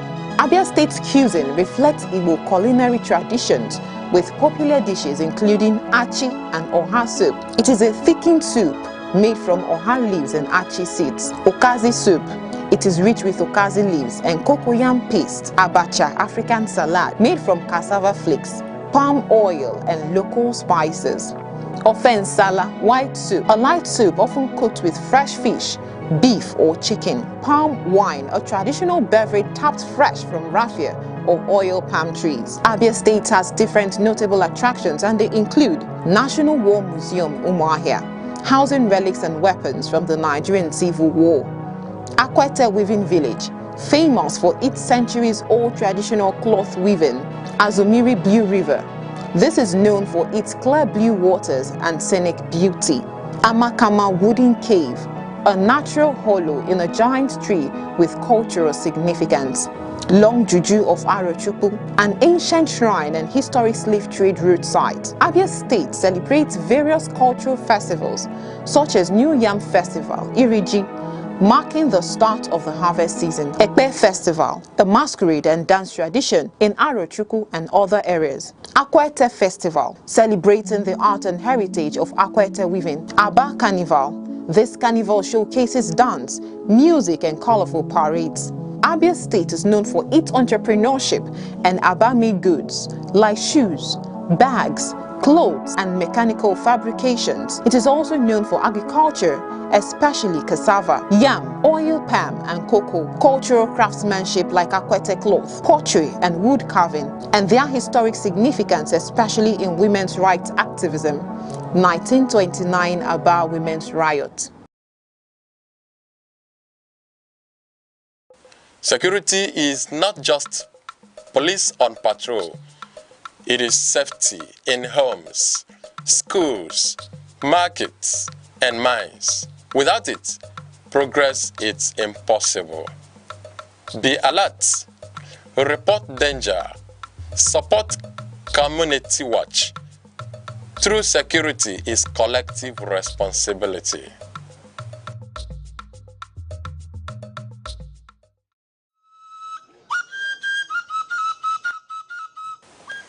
Helping others is not weakness. It is humanity. A kind word, a shared meal, a listening ear can change someone's life. You don't have to be rich to help. Compassion is the greatest wealth. Lend a hand when you can.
Bishop Ayi, Bishop Ayi, Bishop Ayi.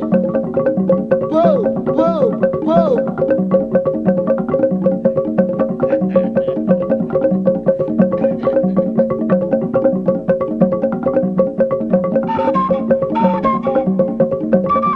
Hey, you know, better the good, your boy, I mean, I let you. Again, I should be back in the Canadian community, York, I got all my shoes.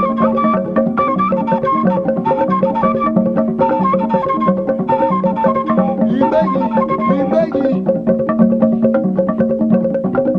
edebe ọjọdị, edebe ọjọdị, edebe ọjọdị. Anyị gara ịgba be na mmanụ nwa Igbo nwa gama ede nwa n'obodo ụjọ nwa ọgara ọchị ọmadịrịdị. Odo na-eke agba ọwa odo nwa gama ede nwa Igbo n'ụmụ nwa shọ ọwa ọga. Na mmanụ nwa Igbo odo na-eke nwa agba ọwa mụshi odo ahụ na mmanụ nwa Igbo ahụ kwara ụdị mmiri oriri ekwekwe yibo odo obebe ahịa akwa abụ na mmanụ ahụ kwara ụdị mmiri nwa shọwọ ndị na-ekwekwe yibo odo na-eke odo ahụ nọ na abụ iya.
Good morning, and thank you for joining us today on The Insight.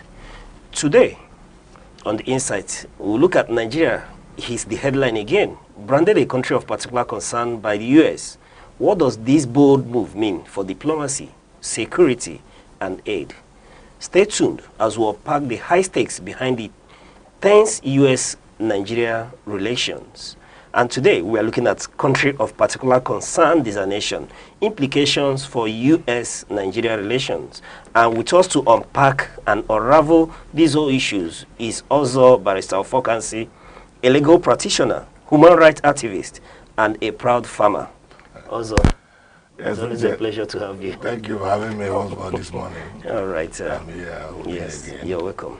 Today is U.S.-Nigeria. Yes. Now, also, I want to ask, for the sake of our audience, what does it mean to be designated a country of particular concern? Well, you see, some people call America, ironically, the policeman of the world. Yes, but then again, they need to express that their might, in very positive ways.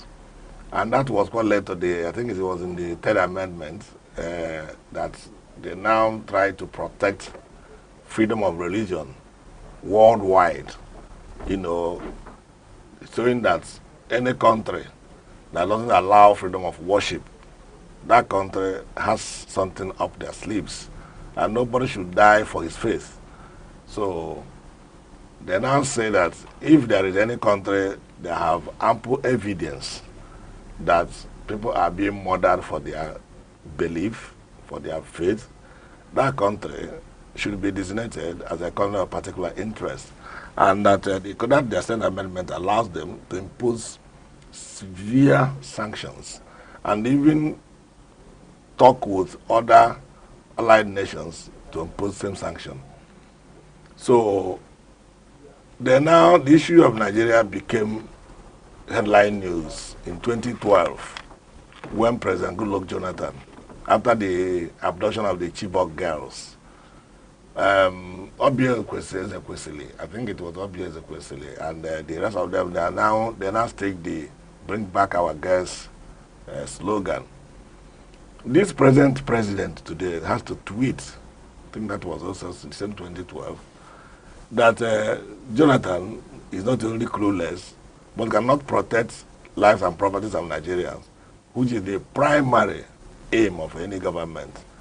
Because ordinarily, he cannot sit by and Christians are being slaughtered in their thousands in northern Nigeria.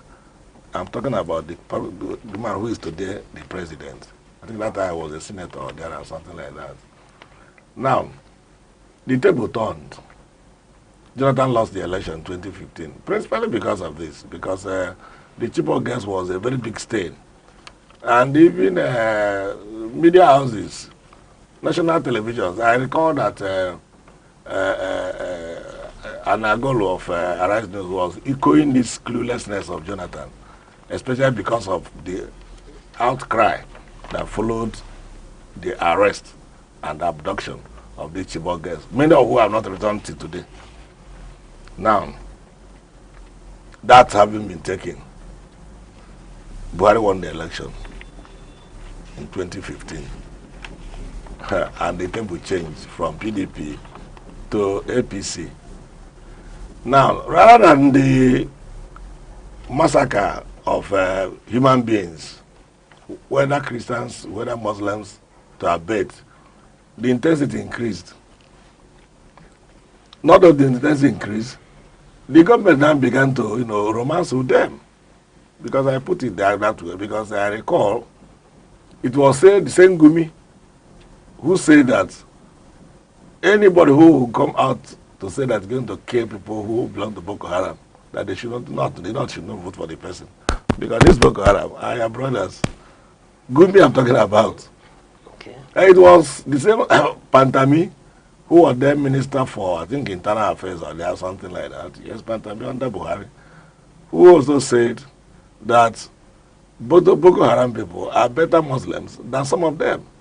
So you find out that there were a lot of sponsors of Boko Haram who were even in government of Jonathan, which Jonathan even said that his problem is that we discussed at National Security Meeting, National Council of State, executive meeting of the ministers. At the end of the day, whatever they discuss, they relate to the Boko Haram sect, which means Boko Haram in his cabinet. Jonathan lamented that. Okay. So people were calling him clueless. Now, when he appointed Ejirika as Chief of Army Staff, Chief Ejirika pushed on head-on with the extermination of this Boko Haram sect. He actually dealt with them. The same Rufai, who later became the governor of Kaduna State, said that what the Ejirika is doing is trying to square up the number of young boys who were killed during the Igbo Nigerian Civil War. He wants to match up the same quantity in the north. That is why the people he's killing are not Boko Haram. And that also made, at the end of the day, when they removed the Ejirika, the thing now continued again. Amadou Sharif, who was then governor of Borno State, was not only romancing with Boko Haram, but he actually was partners in crime with them. Meaning that when he got to Cameroon, he was arrested in Cameroon. I'm talking of the former governor of Borno State. There were evidence to this? No, Google it. He was arrested in Cameroon. Okay. Nigerian government now showed interest and pleaded with the Cameroonian government to release the man. So he was released. And that was because of his involvement with Boko Haram. You are correct, the vice president. Video that went viral when he was campaigning show him, adjusting, petting and adjusting the cap of these boys in the forest, this Boko Haramic sect. And people now told him, you belong to this sect. He didn't even deny, he didn't accept. It has ever remained an albatross on him. Now, because of all this, America now saw Nigeria was giving lip service. Good to us. When Trump came first, he saw the thing earlier than even some of us. And Laban Nigeria, calling our particular concern, CPC.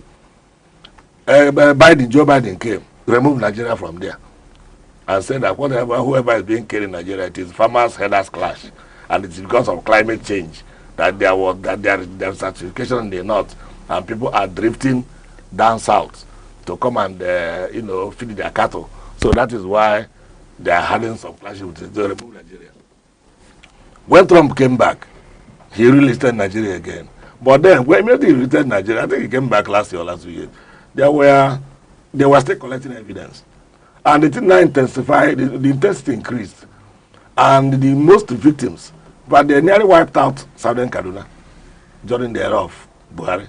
Southern Kaduna was nearly cleared. Because most of us who have stayed in Southern Kaduna, we know that Southern Kaduna are principally Christians. I taught in one of the secondary schools in Kaduna during the service years. So, which of the localities? No, I was in Dusima, Zaria. Okay. Dusima was the southern part of Zaria. Yes. So I was in Dusima, government day secondary school, Dusima, Zaria, when J.B. Sariki was the principal of the school. Okay. So I know the principal, all of them, because that's the principal of the school where I was then was also a Christian. So majority of people in Southern Kaduna were Christians. So the martyrdom was in Southern Kaduna then. Now, having conquered Southern Kaduna, the next point of call now became Plateau. And as they were heading to Plateau, Buhari left office. Tinubu came in. Now, remember, Tinubu told us he will continue the good works of Buhari, which Wike, before he joined him, asked us, which one is the good work of Buhari? Is it the people dying every day? Is it the hunger in the land? So that killing continued. But the irony of the thing that now made America bolder now, not only designating Nigeria as CPC, economic and political concern, but also threatening to send soldiers to Nigeria, is because these people will now come and, this Fulani terrorists will come and sack out a village, they'll come and sack a village, and then put their own signboard. Now, land reclamation in this 21st century. And now name it their own community and start living there. And nobody will ever be arrested. Now the only person who even resisted them, I think it was either in Nasarawa or the same Plateau, this young man, he overpowered one of the Asama who was, one of the Fulani who was destroying his farm. And because of the fight, he overpowered him, took his knife and killed the man. He was arrested, taken to court. Court convicted him and sentenced him to death. He went on appeal. Appeal court ratified the death sentence. He went to Supreme Court. Supreme Court ratified it. Now, the people who sacked their village and occupied the village, nobody has ever been prosecuted. Nobody has ever been taken to court. Now, the world, it was so glaring, and thanks to social media. Special thanks to social media, because if you are waiting for you journalists on national televisions, you don't tell us those stories. It is only social media that will tell us what is happening. Because many of you are watching the censorship of the Nigerian Broadcasting Commission. So we take our precaution even when we appear on the national televisions of this nation. But the truth must be told. These things are there. It is because it's not affecting you. That is why you think it's not happening. If you move from here to Kogi, just cross Enugu, get to Kogi, you will see the damages that is being caused. Check the prices of tomato. This is tomato season. If not because Nsukka people now went into tomato and pepper cultivation, you were buying a penta of pepper 26,000 naira. So it is because the people who are farming there in the north, Kogi, Nasarawa, Plateau, these people have been decimated. They need to pay these terrorists to go to their farms.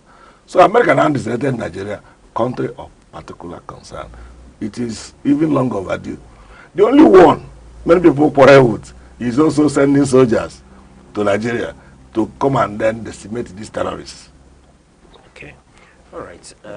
as a router, what will deal with proven facts as journalists, and insecurity anywhere, any death anywhere affects each and every one of us. But moving up, we'll take a look at the video from the Bishop of Benue Makurdi Diocese before we go into the conversation proper. Of Benue State in Nigeria. I am the shepherd of one of the 4 dioceses, Catholic dioceses in Benue. We have others, Anglican, Methodist, and Pentecostals, which sort of them. Benue State has a population of about 6.1 million people, 2 million of whom are those under my care as the bishop of the diocese. Benue State is about 98% Christian, with very few Muslims living in towns. Nigeria and eventually my diocese and the state of Benue have become, in recent years, one of the most dangerous and insecure places for Christians. Christians and Muslims are nearly evenly divided among Nigeria's large population of over 200 million persons. Islamist extremists are fiercely contesting the possession, control, and governing law of the land, especially in the country's northern and central regions, the latter of which is where Benue is located. There are constant ethnic, political, and religious conflicts over land and allegiance. Constitutionally, we are a secularist country, but our unity has been fragile. Political and religious actions and even public speech have been carefully managed to avoid accusations of religious bias and political tensions. Today, the clear influence of Islamist extremists has changed the traditional social dynamics of tribe, ethnicity, religion, and the social status in Nigeria. Because just recently, at the beginning of the Ramadan fast, 12 states in northern Nigeria have declared closed schools so that they attend to this. And you can imagine which other country in the world does that. Saudi Arabia is not doing it. Afghanistan is not doing it. Baghdad is not doing it, but then Nigeria is practicing. What kind of Islam are they practicing? 12 states, and not only Muslims are living in these places. What happens with the educational program or curriculum of the country? But this is what we are going through every day in Nigeria. A long-term Islamic agenda to homogenize the population has been implemented over several presidencies through a strategy to reduce and eventually eliminate the Christian identity of half of the population. This strategy includes both violent and non-violent actions, such as the exclusion of Christians from positions of power and adoption of such church members, the raping of women, the killing and exploitation of Christians, the destruction of churches and farmlands of Christian farmers, followed by the occupation of such lands by the Fulani herders, and also changing the names of these villages. They are taking over the places, so you clearly see an expansionist approach and Islamic. And then they are making the people now flee. All right. Also, in view of the clip we've watched, we are aware this is a serious but very delicate issue. However, there are many like Bishop Matthew Hassan Kuka who are of the view or describe the situation as a form of genocide, but emphasizes that it is not solely religious. What do you have to say? Yes, you see, Matthew Hassan Kuka is a bishop. He's also a politician, because I've known Matthew Kuka from Festac Town, where he was the priest in charge in Lagos before he even became a bishop. He's a public analyst. He's a public affairs analyst, like some of us who go to television stations and radio stations. And he chooses his words very carefully. Like, you see what the bishop now said. He collaborated everything I have said earlier. He said even people who go to public discourse or debates, they chew their words to avoid backlash. But we have gone beyond chewing words now. We now say the truth as they are. So if Kuka says it's not purely religious, he might be getting it wrong. Let me now tell you why I said he might be getting it wrong. 1 million Christians massacred in Yellowwater. 10,000 people massacred between the months of this and month of that in Plateau. The question is, who is massacring these people? That is the question Matthew did not address. If Hassan has addressed that, he would have known it is a religious genocide. Because all the killings are being perpetrated by a given religious sect, the Muslim sect.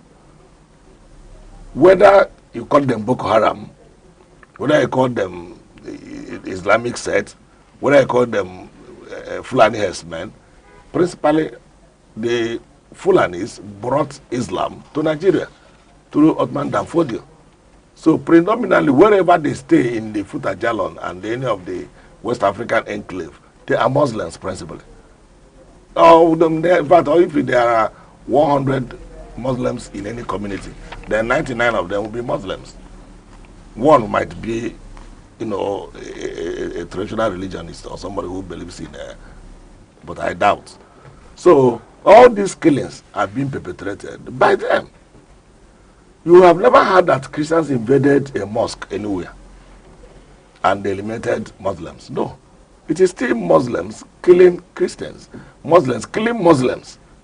Muslims killing non-Christians, non-Muslims. So you find out that if Matthew said it is not purely religious because that's what they think they are advancing, including Gumi, that Muslims are also dying, Christians are dying. That is not only Muslims that are Christians that are being killed. Now ask yourself the question. Who is killing these people? That's the question they should address.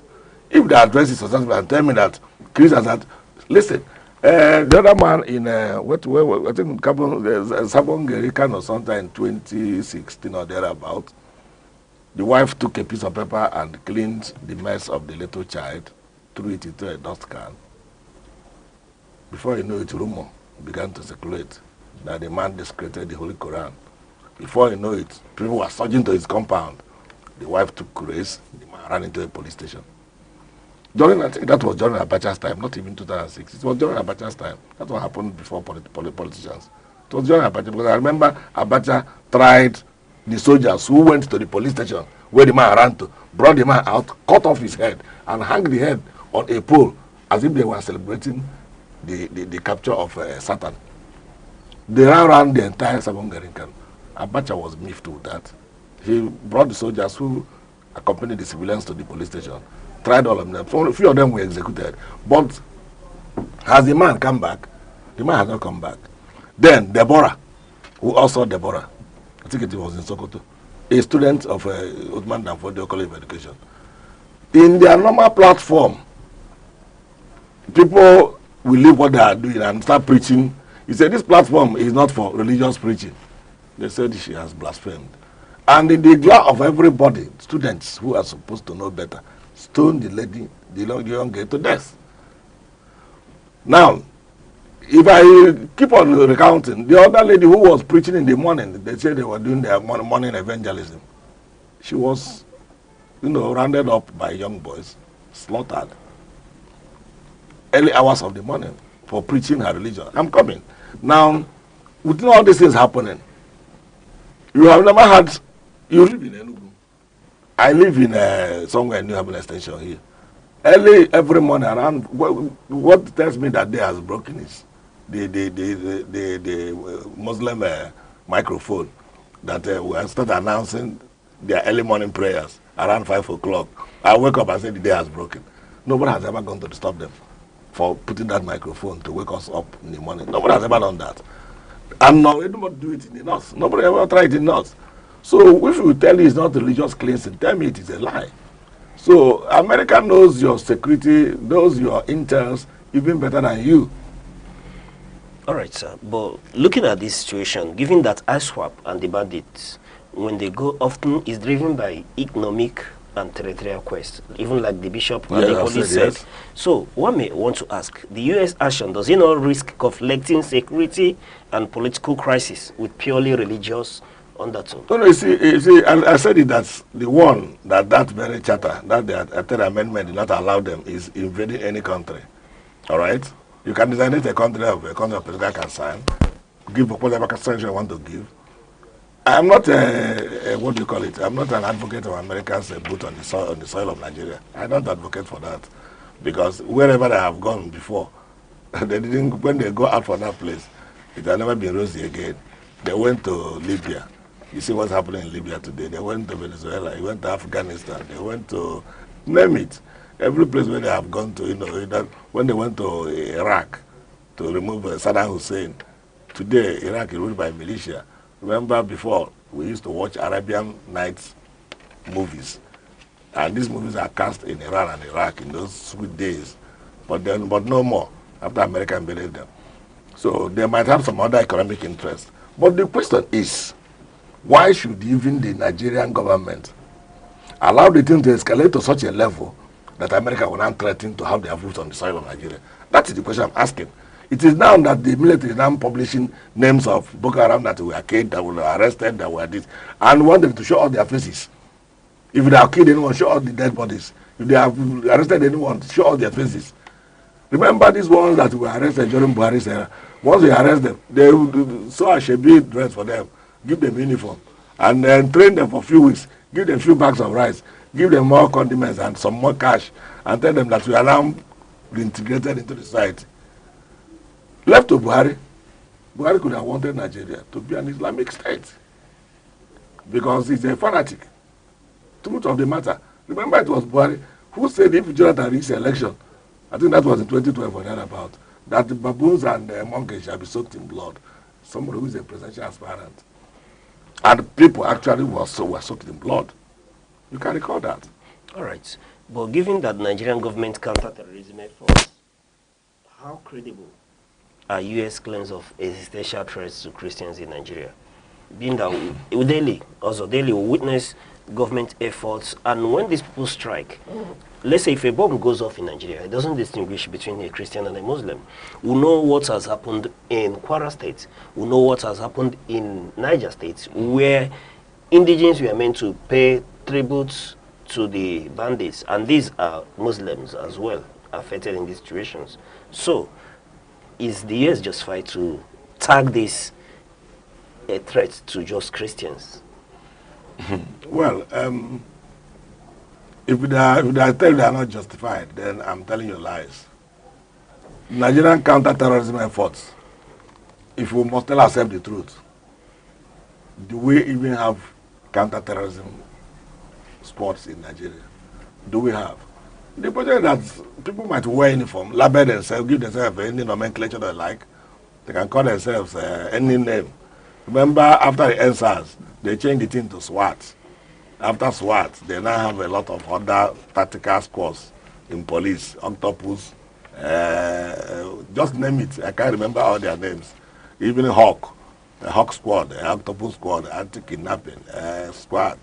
There are very many now in Nigerian police. But the question is, the only place where you see their action, where they are very, very effective, is when me and you go to protest what the government is doing.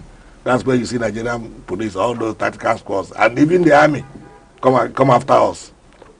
People who are doing peaceful protest, that is the ones that our security agencies can mow down if they like, throw canisters and even use live bullets. But on Boko Haram and on those insurgents, they romance with them. Because you saw the peace moves that are happening in the north. They will say they are going to have a peace meeting. After the peace meeting, the next day it will become worse. Another group might step in and then demand their own booty. Because Nigeria is not heaven. For every form of, all shades of terrorists, they come in here at will and live at will. You can see what happened now. Immediately America gave their threat of bringing troops to Nigeria. Niger quickly started sealing up their borders. Because during the Sahel Alliance of Sahel states, they succeeded in driving at least 60% of the terrorists out of the Sahel states. And many of them drifted into Nigeria, where they are being romanced by the government. Because they are being romanced here. And that's why they are free here. So if you tell you that the counter-terrorism squad in Nigeria is working, I have not seen it work. It only works when there's peaceful protest. During the NSAS, the army was very, very bold to put fire on the young boys who are carrying Nigerian flag. In the last hashtag 20th of October, hashtag release Martin and the kind of protest, you can see what happened. Where 2 or 3 people were just discussing, they threw tear gas at them. And before you can say Jack Robinson, they're firing live bullets. Thank God in that one, no life was lost. And now they started making an arrest. After arrest, they drag them to court the next day or just 2 or 3 days thereafter. That is the only area where our security agencies are very strong. Quelling riots and protests, telling people not to protest, even when you are protesting for them. Because the bad life in Nigeria affects them more than me and you. Go and look at the police quarters. Go to police. You can't eat there. Go to military barracks. Forget the section where their big men live. That's what they like GRA. Go to the side of the money market and see where our soldiers who fight for us to sleep in the night, where they live. And so these protests where the people do is also for their own good. But they are the ones who will bring canisters of tear gas and arms and ammunition and fire at protesters. That's where they are strong. It's universal in Africa. It happened in Madagascar that way, even though at the end of the day, the soldiers aligned with the people. Today, the Museveni campaign is going on in Uganda. While the campaign is going on, Museveni goes, as old as he is, he goes to his own campaign in a peaceful convoy. Bobby Wine, who is the choice of greater part of youth in Uganda, they will torture him, they will tear gas his crowd. The crowd kept coming. Look at what's happening in Cameroon. The man who actually won the election has been shortchanged by the Constitutional Council. Okay. Now look at Tanzania. The youth in Tanzania, they're on the road. Close to we're getting to 4 or 5 days now. Now, what we are saying in effect is that the Nigerian government ordinarily should not have waited for this thing to escalate to this level. What this bishop said is just the tip of the iceberg. Because bishops oversees a diocese, and diocese is very large. Go to individual parish priests where these things happen. Let them give you gory stories of how people are being butchered and how churches are being set ablaze. Okay. And you ask them how many mosques have been set ablaze. All right. Let's look at this infringement, for example, or this disannexion, starting with the tweet from the President of the United States of America, where he said, if the Nigerian government continues to allow the killing of Christians, the U.S. will immediately stop all aid and assistance to Nigeria and may very well go into that now disgraced country, guns are blazing, to completely wipe out the Islamic terrorists who are committing these horrible atrocities. I am hereby instructing our Department of War to prepare for possible action. If we attack, it will be fast, fixtures, sweet, just like the terrorist thugs attack our cherished Christians. Warning, the Nigerian government better move fast. Bearing this in mind, yes, I would want to ask, and though our Ministry of Foreign Affairs has responded to this, but I want to ask, does the U.S. involvement not qualify as an infringement on the sovereignty and involvement on or in Nigerian internal affairs? Uche, I don't think the last part of the tweet, that is guns are blazing, blah, blah, blah. Those ones is what I told you earlier that I don't agree with. Okay. But with sanctions. No, but if they start imposing sanctions, who will suffer the sanctions? Me and you. The common man in the street, stay. Not those of them who are stealing our commonwealth. Because Nigeria is the most blessed country in the world in terms of endowment of natural resources under our soil and our subsoil. There's no country in the world that has the number of minerals that are in Nigeria, no country. Name it. From California, which is one of the most expensive minerals today, that are mined in Zamfara forest illegally and being sold, and they tell you it is Boko Haram, to gold that is mined in Zamfara. The other one is Sabisa, the other one is Zamfara. And in Zamfara, you can notice that even in Zamfara, they are mining the gold also illegally and selling to Chinese. But Chinese have to build a dusty runway inside the forest in Zamfara that made the Buhari even say he's imposing a no-fly zone in Zamfara. So when Zamfara has no airport, you can imagine that kind of thing. Now, talk about the blue diamonds. Then let us leave the oil, because oil is already everywhere, including the Benue basin. There is oil there, just like you have oil, especially in that part of the southeast. But our gas deposit, because gas is the future, our gas deposit can last Europe, America, and even some part of Asia for the next 100 years. And where is this guy deposited? Imo State here. And they are building a turbine, a pipeline to connect this thing from Imo State to Europe. It's in a Google it. It's nearing completion. And that is what brought Hope Uzodimma into Imo State via the Supreme Court. Otherwise, somebody who came fourth cannot just suddenly come first. But Supreme Court said, first position, fourth position has now become first. And it is even in the Bible. The first shall be the last, and the last shall be the first. So it happened in Imo. But there is an aim why the man is there. All right. On that note also, we'll go on a short break. And while we return, we'll continue to look at this geopolitical interest. Yes.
Thank you for staying with us, and we've been talking with also Barrister Ofokansi on the implications of U.S.-Nigeria relation as pertaining the designation of Nigeria as a country of particular concern. And also, before I ask the next question, let's take a look at the rebuttal or the press release from our Ministry of Foreign Affairs. And it reads, the United States of America has made its statement on religious freedom. Nigeria has noted, we remain committed in our resolve to tackle violent extremism that is fueled by special interests who have helped drive such decay and division in countries across the intersecting West Africa and Sahel regions. We mourn all the victims of violent extremism and salute our armed forces as they continue to fight against vicious but cowardly foes.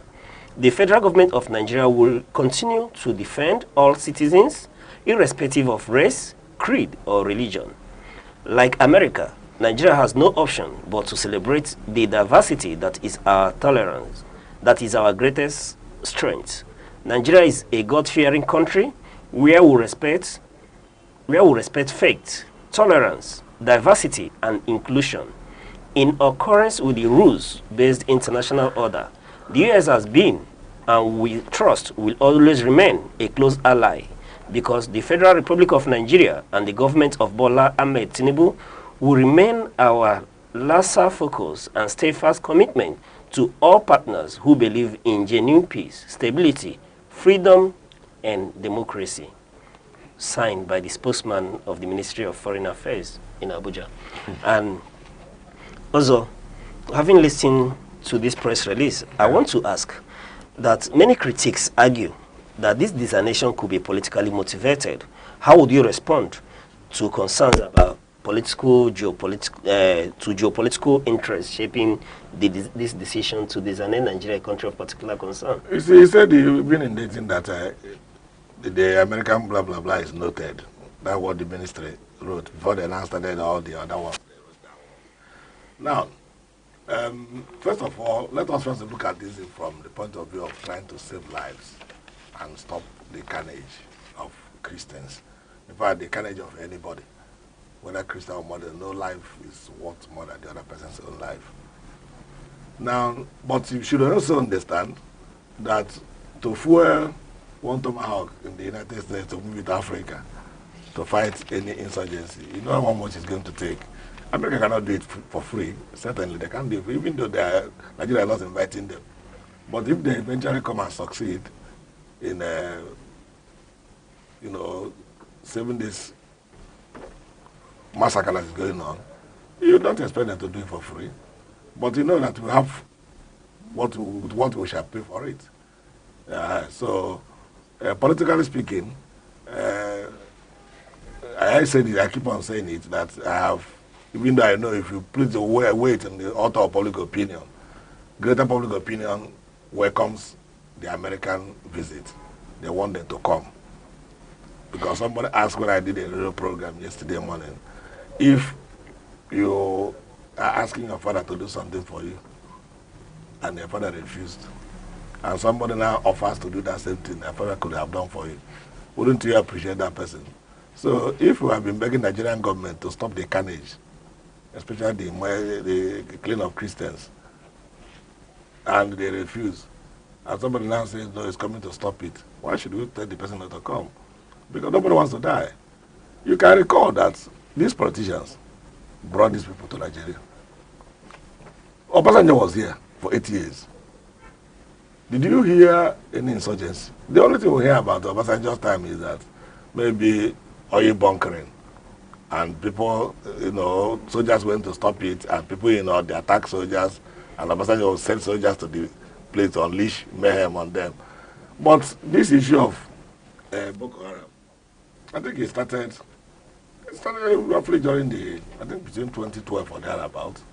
I think Obasanjo has left office. And that was when, what was that man's name? He was arrested in Borno. And he died under, questionable circumstances in police detention. So having died, his sect went underground. And when they resurfaced, it now blossomed into Boko Haram. And when they saw that, following the fall of Libya too, a lot of loose arms were circulating in the Arabian world, it was easy to get catchment of arms, until eventually the Sahel region also helped to drive out some of their own terrorists out of the Sahel region. They now saw Nigeria as a heaven. They all drifted into another Nigeria. So that's why talking about peace cannot have any meaning. And that's why it is like you rightly pointed out that some villagers we are trying to pay up, in terms of settlement, to pay you the taxes that allow us to go to our farm. So it is because Nigeria became a heaven for all sorts and all manner of terrorists. That is why it is happening that way. So the political undertone in the thing, if they come here, there is no way they can do it for free, even though you are not asking them to come for it. But it is their right to protect every religious sect. They are not saying people should not practice their Islamic religion. Did they say that? No. But they said don't kill Christians because of their faith. All right. Also, I want to ask, let's look at implications now. And like the letter rightly pointed out, the U.S. are our allies. So what does this designation really mean for the U.S.-Nigerian relations? No. Like you said, Nigeria, U.S. is our ally, and they keep on being, they continue to be our ally. You can know that Nigeria, like I said, because of the bounteous nature of the mineral resources in our country, every nation of the world is interested in Nigeria. Nigeria has one of the greatest number of intellectual capital that, apart from Israel, that occupy sensitive positions in the United States, even becoming mayors of the various local governments. You diagnose with an ailment here, and you are flown overseas to maybe to the United States to be treated. Lo and behold, you go there, to be a Nigerian doctor that will attend to you. A Nigerian who is a medical doctor in the United States. So they saw the large wealth of resources in us, both natural and human resources. And they wouldn't allow us to be, destroyed by religious extremism. Because if they allow it, it will have a repercussion effect, including even in the American military. The greater number of Nigerians in the American army. You see how many of them. Google how many engineers, Nigerian engineers that are in the United States. And Google how many Nigerian doctors are in the United States. So they are our ally, ordinarily speaking. So that big brother syndrome will also be played out, because they now see something is fishing, and if it is left unchecked, by the time Tinubu completes his 4-year tenure, I doubt whether we will still be in Enugu here, doing this program on Aneke TV, because they must have overrun Plateau, they must have overrun Benue, they must have overrun Kogi, and the next target is Enugu. And if they overrun Enugu, the next target is Imo and Abia, until they dip that Quran, which they have been praying, that they want to dip the Quran into the Atlantic Ocean. Okay, also, let's assume, like Trump had said in his tweet, that America decides to put boots on ground or decides to interfere through air or use of drone, however, beyond the diplomatic channels. Are there security implications for Nigeria, talking about their intervention? Yes, there are. One is that you don't need to come into any country, any sovereign nation, carry out that kind of thing, you know, the guise of protecting anybody without the consent and the permission of that country. You can see when Nigeria did that kind of, they did it twice. They tried it in Britain, but that one was foiled. It was still Buhari. They went to abduct in 1983, went to abduct Omar Odiko. It was abducted, it was they foiled at the airport. The same Buhari went to Kenya and abducted Nnamdi Kanu without the consent of the Chinese Kenyan government. And that was when the suit filed in Kenya slammed both Nigerian government and Kenyan officials and awarded Nnamdi Kanu heavy costs. I'm not intentional that is recoverable, but which they have not also recovered. And Nigeria is still trying the same person they went and so if Trump brings boots on the ground to stop the massacre of Christians, what is wrong with it? After all, what goes around comes around. If you can go to Kenya without Kenyan authority and abduct somebody, so what stops other people coming to our own country to stop mayhem that is happening in your country? This one is coming to help us even. Their own, they went there to commit an offense. Nigeria went to Kenya to commit an offense in Kenya. But this one, what is it called? America is coming here to assist Nigeria, what they could have not done themselves. Because the same thing Tinubu criticized Jonathan for is what is happening under his feet. And he's keeping mum. All of them woke up now, foreign ministry, the army, name it, DSS, they have now woken up because America said guns are blazing. Are you not even sure that America has come to Nigeria already? Are you not sure that, how can we not even be sure that they are not already in the country here now? So, leave our people, we like lip service. Something you could have done since 2012 when this thing started, 2012 to 2025.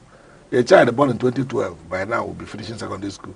You have not done anything there. Somebody now said, no, the people that are being slaughtered are human beings. We are coming to protect them because we know the enclaves where these people are.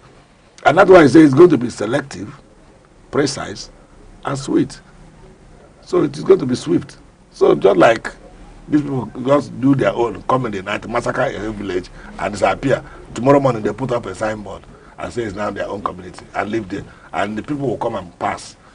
The army will come and pass them. But if one of them is seized, the army will attack the entire village. So this is blasphemy. We are just trying to undo ourselves and know what we are doing. So the security implication is that the army, the police, our security agencies, what you fail to do, somebody is coming to help you do it. I said, let me assist the person. After all, you have had military collaboration with America before. The Nigerian army has had, go and Google it too. They have had military collaborations with the American army, both in training, logistics, and the other modern equipment. Okay. In that regard also, yes, we are aware that the Nigerian government in the past has collaborated with the U.S. Army and even had mercenaries from South Africa helping to curb the insurgents towards the tail end of the Jonathan administration. Now, the government of the United States doing this part, is it a vote of no confidence on the present Nigerian government? Yeah, because what you can see, a lot of things lend itself to this vote of no confidence. Brutai, where he was chief of defense staff, a lot of people were accusing him that he was siphoning the military budget to buy houses in Dubai. Nobody has ever probed that incident. EFC have never probed it. The military intelligence have never probed it. The Nigerian security defense force have never probed it. And they know. Now, Christopher Musa took over from him. And the rate with which Christopher Musa was trying to protect these Christians, many of them were because, you know, Chief of Defense Staff is just like a political office. But Chief of Army Staff is directly in charge of the Army. But Chief of Defense Staff is in charge of both Air Force, Navy, and Army. So it's like a political Armageddon for him. So, but nonetheless, the man did his best. Before this issue of rumor of coup came up, he was removed. Now another person has taken over. We don't even know where that one is going yet. But there is something that happened during the peace meeting towards the end of Buhari's era. I think it's towards the end of Buhari's era. When the bandits, or early beginning of this era, when the bandits now said that one military commander somewhere in Plateau, in Jos, in Plateau State, must be removed if this peace is going to have meaning. And the man was removed. Not that he was dismissed from the army, but he was transferred out of that very position. So the now bandits are now telling us what to do and how to do it. So why should American government have faith in that kind of system?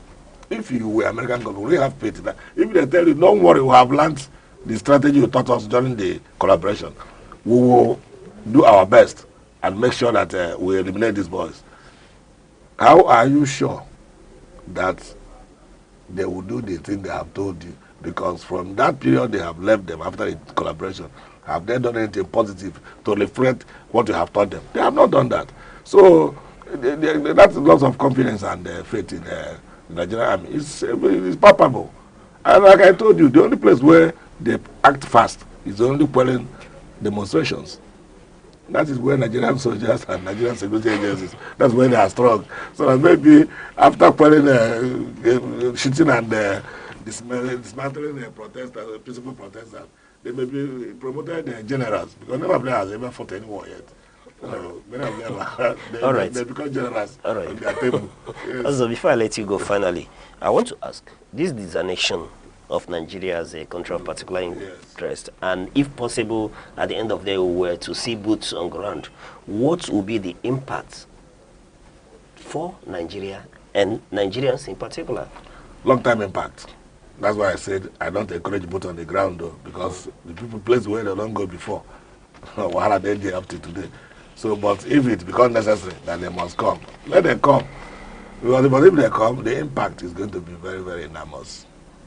We might not get out of it. It might even lead to dismembering of Nigeria. Because the one thing with militias and terrorism is that you chase one group, other group surfaces. They have only succeeded in pulling them out. Even in the United States, people still get radicalized, get into a train, but this was individual terrorism. They get into the train, open a gun and fire everybody in the train. I start laughing. So this might be as a result of drug, as a result of radicalization. So, but I don't advocate. I know we are going to suffer if I suggest these sanctions, but I prefer, that is, hardcore sanctions against Nigeria and individuals. And again, I will add by extension, they know the sponsors of the terrorists. They know them. They know those of them in government. They know those who are not in government. Let them get international arrest warrant from International Criminal Court in Hague and serve it on those people, whether they are in government or not. All right. So that will now at least instill fear that will know you. Remember, they gave them this list, including Dubai, brought their own list after sentencing some Nigerians to prison for terrorism in Dubai. They now brought this to Nigerian government. Look at their terrorist sponsors. All right. Go after them. Up to today, nobody has ever shown on that list. All right. So on that note, we can actually attest to the fact that the U.S. designation puts Nigeria's future ties with America at a crossroads. How Nigeria responds will shape the path forward. And also, Barrister Fokansi, a legal practitioner, human rights activist, and a proud farmer, has helped us to illuminate and give us deep insights on this issue. Also, thank you very much. For having me. All right, and that's it for today on The Insight. Don't forget to join us tomorrow for topical issues.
Good afternoon and welcome to news across the country on Aneke TV. I'm Deborah Wakaba. Now to the headlines. Nigeria releases Senator Natasha's passport after airport seizure. Edo multi-million naira recreational center abandoned years after completion. Lagos governor intensifies campaign against human trafficking and irregular migration. Ogun police dismantle notorious armed robbery syndicate. Anambra governor raises alarm over rising Christian-on-Christian violence in Southeast. Aneke unveils strict guidelines ahead of Anambra governorship election.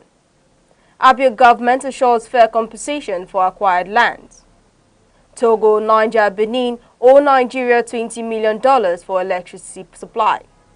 Now to the details of the news. Senator Natasha Akpoti-Uduaghan, representing Kogi Central Senatorial District, has recovered her international passport days after officials of the Nigerian Immigration Service seized it at a Nigerian airport. The incident reportedly occurred. Though the Immigration Service did not immediately give reasons for its action, the seizure attracted widespread concern and public debate, with many citizens describing it as political motivated.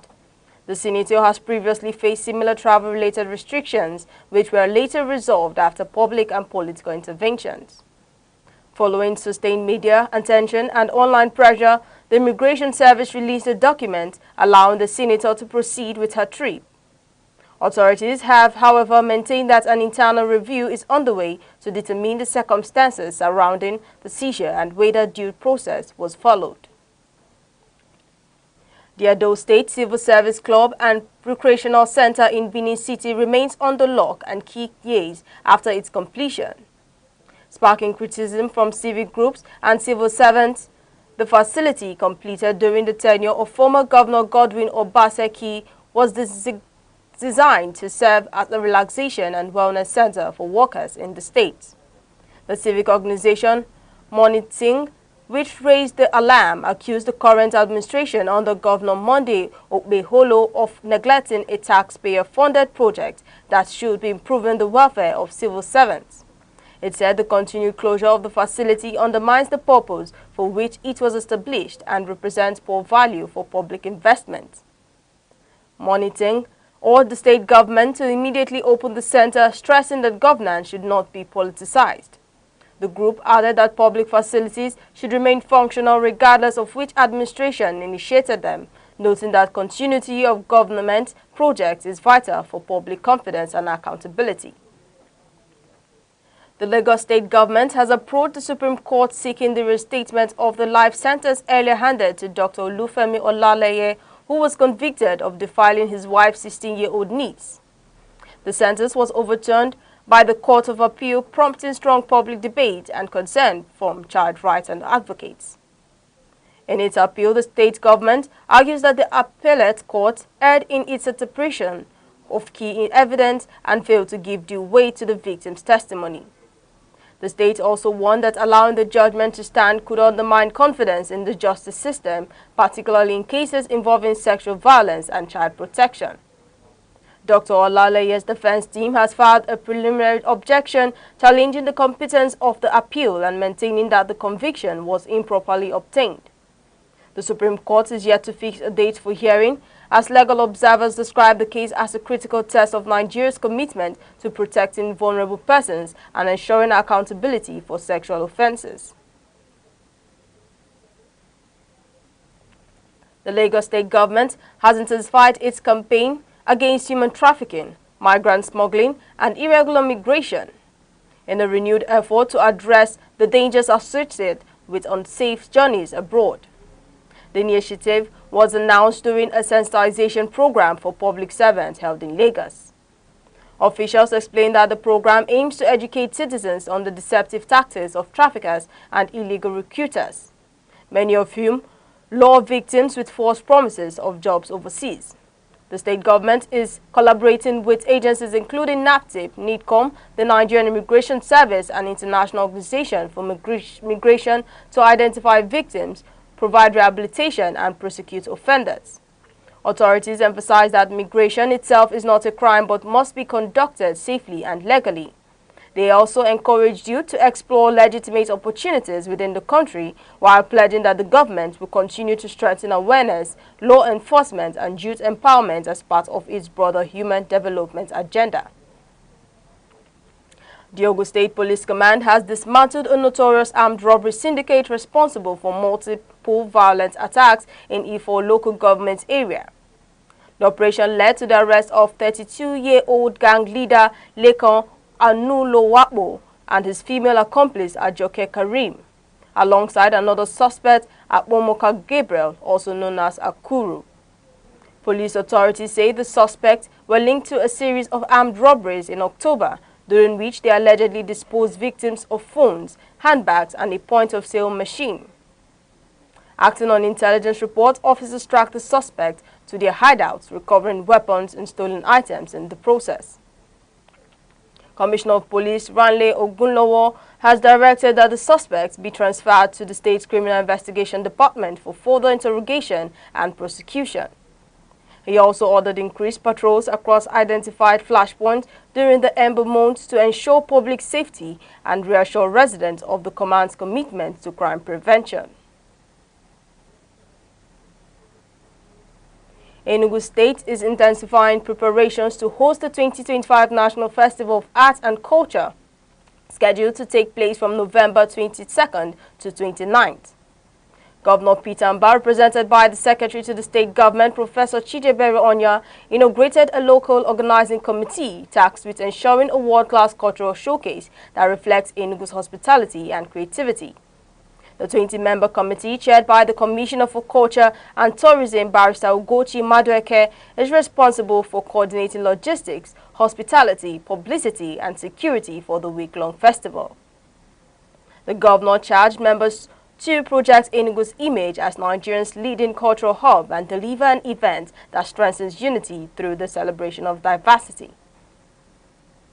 The Key Viral Hope for the Hopeless Widows Care Foundation and Aneke TV have renewed their shared commitment to fostering compassion, inclusion and social responsibility in Nigerian society. This was the highlight of a courtesy visit by the foundation's leadership to Aneke TV's headquarters in Enugu.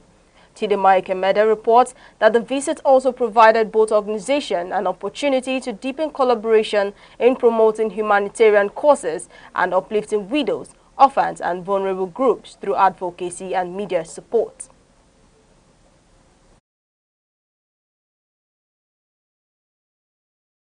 The Chief Executive Officer of the Foundation, Mrs. Kate Izuora, said the organization remains devoted to improving the lives of widows, particularly those facing economic hardship. She commended Aneke TV for using its platform to advocate for the welfare and dignity of widows while calling for sustained collaboration in giving hope to the hopeless. Our purpose of this foundation is to reach out to widows, to make sure that widows are being heard, recognized. So we are kind of giving voice to the voiceless and hope to the hopeless. And we are trying to do that through skill acquisition trainings for their sustainability, to sustain them. Since we came across Aneke TV has been more than awesome, honestly, because through Aneke TV, KV Crowd has been, somehow known globally. So we want to appreciate you people very well, Aneke TV and the whole team. Receiving the delegation, the head of presentation at Aneke TV, Mr. Uche Osai, noted that the foundation's mission aligns with the vision of the station's Chief Executive Officer, Chief Dr. Pascal Onyeka Aneke. He assured the team of Aneke TV's readiness to partner on initiatives that promote compassion, inclusivity, and respect for human dignity. And looking at the work you do, which is bringing hope and sustainable support for widows in our society, that is quite profoundly a sustainable and a very humanitarian endeavor that should be encouraged. And I can categorically tell you that it aligns with the vision of our founder, Chief Dr. Aneke Pascal Onyeka. And on behalf of the staff, management, and directors and on behalf of the chairman, Chief Dr. Aneke Pascal Onyeka, I can continue to pledge our continued support. So speaking, Mr. Sa'amoko commended the Foundation's tireless efforts in defending the defenseless and supporting victims of hardship.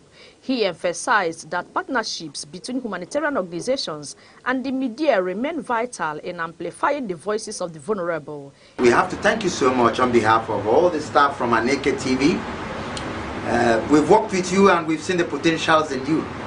Just like Osai said, we'll continue working with you. And we thank you and we'll appreciate you when also you appreciate us as we continue to collaborate with you. A presenter with the station and patron of the foundation, Mrs. Ngozi Otahumelo, expressed appreciation to the foundation for the visit and their continued concern. For her part, the state coordinator of the foundation, Emmanuel Chibuzo Biageli, thanked the station for the warm reception and pledged continued partnership. Just like my colleagues have said, we will continue to work together. We will continue to partner together. The purpose of your mission, we in Aneke TV will continue to work with you and push it forward. And as your media OE too, I promise I will continue to do my work. We say thank you so very much for the warm welcome. May God bless you all. Both organizations pledged to sustain their collaboration aimed at uplifting widows, empowering the less privileged, and advancing human dignity. Chidimi Kemede, Aneke TV. Across the country, remember you can follow us on Facebook, X, Instagram, TikTok, and YouTube, all at Aneke TV. Now a quick reminder of major developments in the news. Nigeria releases Senator Natasha's passport after seizure at airport. Edo Multi-Million Recreational Center left abandoned after completion. Governor Sanwo-Olu strengthens fight against human trafficking and unsafe migration. And coming up shortly, INEC sets strict rules ahead of Anambra Cuba election. Abia government pledges fair compensation for land acquisition. We'll be right back.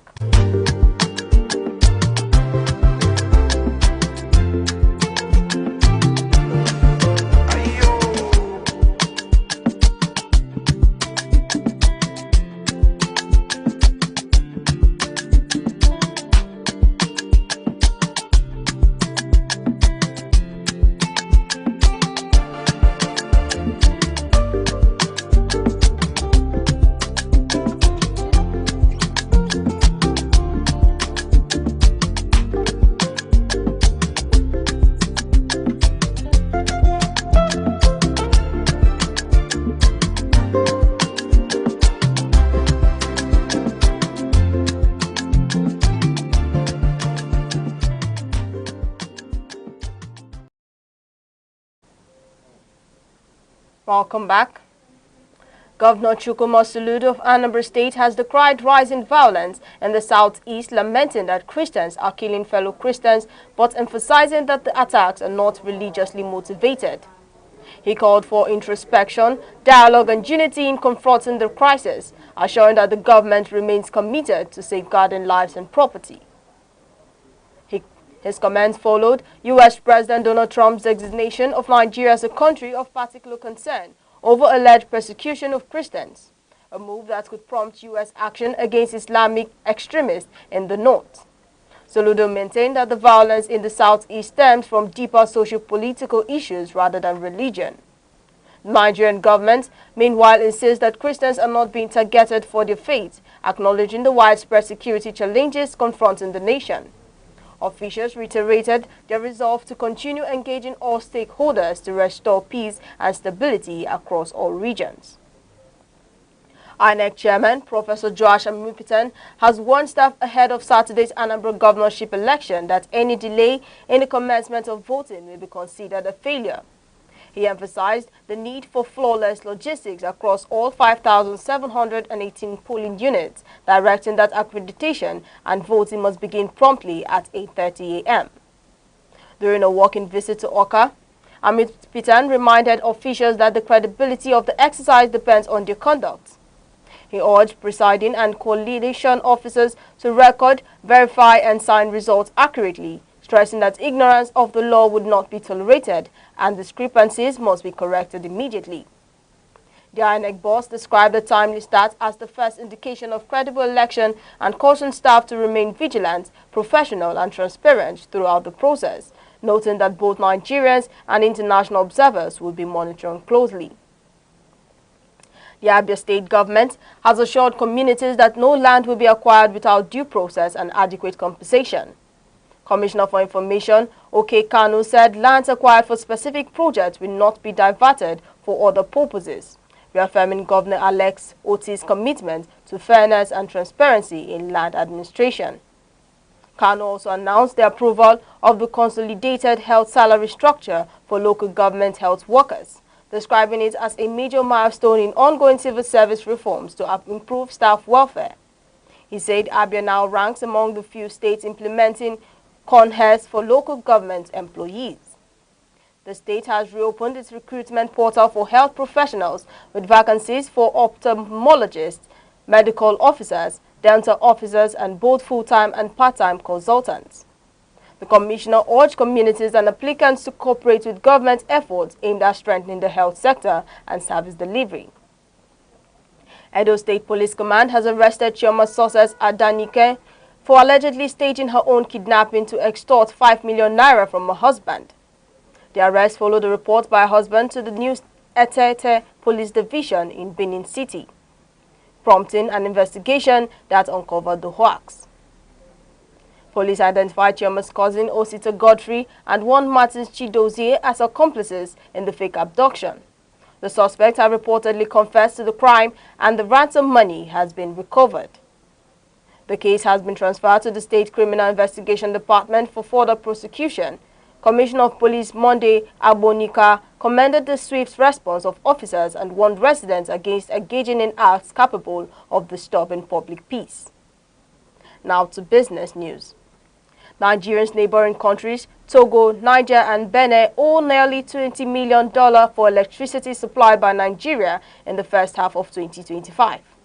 According to data from the Nigerian Electricity Regulatory Commission, the report shows that while Nigeria billed $34.78 million, only $14.81 million has been paid, with some countries failing to remit any amount since January.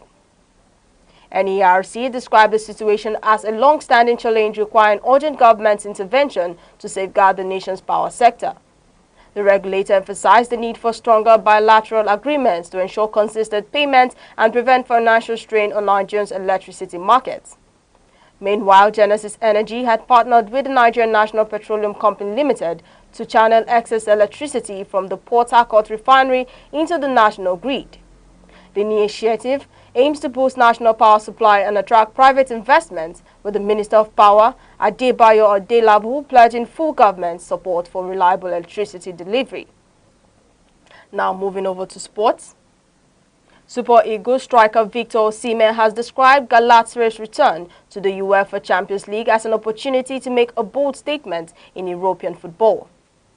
He said the Turkish giants are determined to prove their quality and show that they can compete with the best clubs on the continent.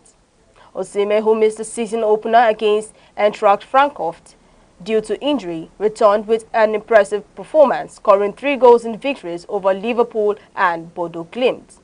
His form has boosted Galatasaray's confidence as they aim for a strong continental campaign. Speaking to UEFA.com, Osimhen revealed that he met with the club president and expressed his commitment to helping the team achieve its goals. He said the season is about leaving a mark in Europe and restoring Galatasaray's status as a force in international football. Now to the world of entertainment. Grammy-winning Nigerian singer Burna Boy has revealed that he converted from Christianity to Islam in a personal search for spiritual truth, but admitted he still feels unfulfilled. Speaking in a recent interview, the African giant said the studying religious doctrines only deepened his confusion, adding that his spiritual journey is ongoing. The artist explained that his quest for meaning and connection continues to evolve as he explores different belief systems. He describes spirituality as a deeply personal experience rather than one defined by religion or societal expectations. Burna Boy's reflection mirrors a growing trend among Nigerian artists who are exploring alternative spiritual paths.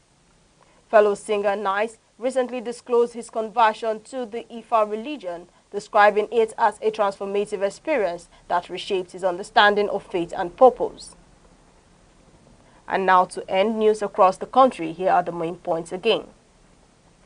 Senator Natasha Akpoti-Uduaghan was prevented from traveling abroad after the Nigerian Immigration Service seized her passport, sparking social media outrage. The passport was later released following public pressure, with authorities confirming ongoing investigations.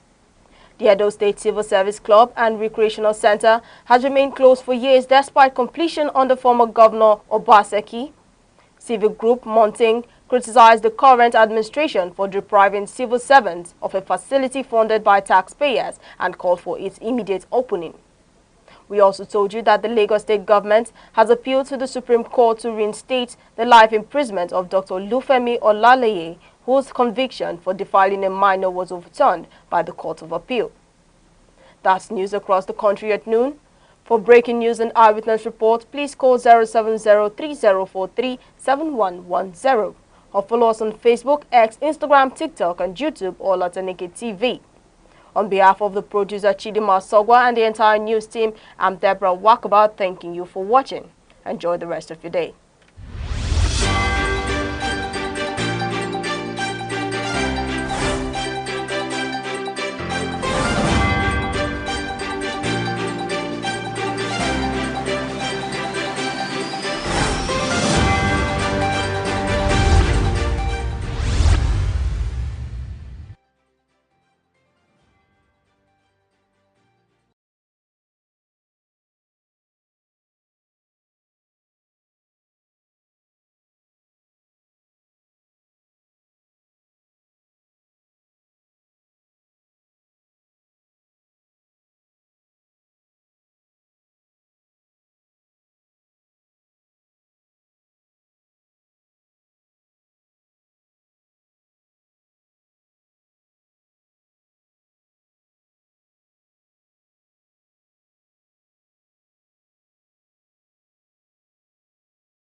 Bishop, whoa.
keje.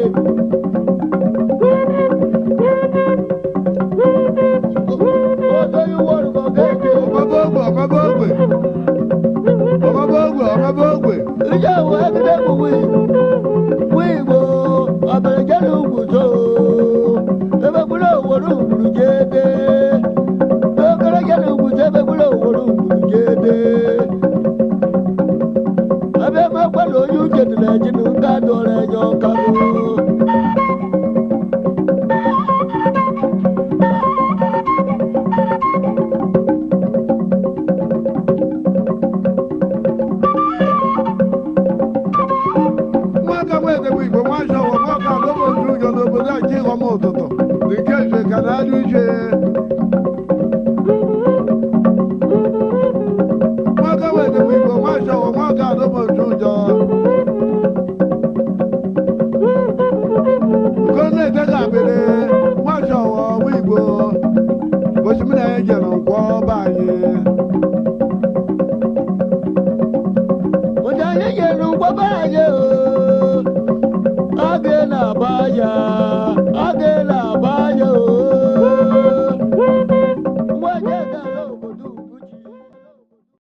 Abia State, nicknamed God's Own State, was created on August 27, 1991, from the old Imo State by the military administration of General Ibrahim Babangida. Its name, Abia, is an acronym for Aba, Bende, Isikwato, and Afiupu Umahia, the four major areas that initially comprised the state. The state lies in Nigeria's southeast and is inhabited predominantly by the Igbo ethnic group, who are known for their enterprise, hospitality, and vibrant cultural practices. Before state creation, the region was part of the Eastern region and played notable roles in Nigeria's pre- and post-independence history. One landmark event was Aba Women's Riot of 1929, a mass protest by women against colonial taxation, which began in the Aba area and influenced policy changes across Nigeria. Abia State is naturally endowed with fertile soil for agriculture and solid mineral resources such as limestone, kaolin, and laterite. Oil and gas are also found in some parts of the state, making it one of Nigeria's oil-producing areas. Economically, Aba is a powerhouse of trade and manufacturing, especially in textiles, leather works, and metal fabrication, earning it the nickname Japan of Africa. Abia State's cuisine reflects Igbo culinary traditions with popular dishes including achi and oha soup. It is a thickened soup made from oha leaves and achi seeds. Okazi soup. It is rich with okazi leaves and cocoyam paste. Abacha, African salad, made from cassava flakes, palm oil, and local spices. Ofe nsala, white soup, a light soup often cooked with fresh fish, beef or chicken. Palm wine, a traditional beverage tapped fresh from raffia or oil palm trees. Abia State has different notable attractions, and they include National War Museum Umuahia, housing relics and weapons from the Nigerian Civil War. Akwete Weaving Village, famous for its centuries-old traditional cloth weaving. Azumiri Blue River. This is known for its clear blue waters and scenic beauty. Amakama Wooden Cave, a natural hollow in a giant tree with cultural significance. Long Juju of Arochukwu, an ancient shrine and historic slave trade route site. Abia State celebrates various cultural festivals such as New Yam Festival, Iriji, marking the start of the harvest season. Ekpe Festival, a masquerade and dance tradition in Arochukwu and other areas. Akwete Festival, celebrating the art and heritage of Akwete weaving. Aba Carnival, this carnival showcases dance, music, and colorful parades. Abia State is known for its entrepreneurship and Aba-made goods like shoes, bags, clothes, and mechanical fabrications. It is also known for agriculture, especially cassava, yam, oil palm, and cocoa, cultural craftsmanship like Akwete cloth, pottery, and wood carving, and their historic significance, especially in women's rights activism. 1929 Aba Women's Riot. Security is not just police on patrol, It is safety in homes, schools, markets, and mines. Without it, progress is impossible. Be alert, report danger, support community watch.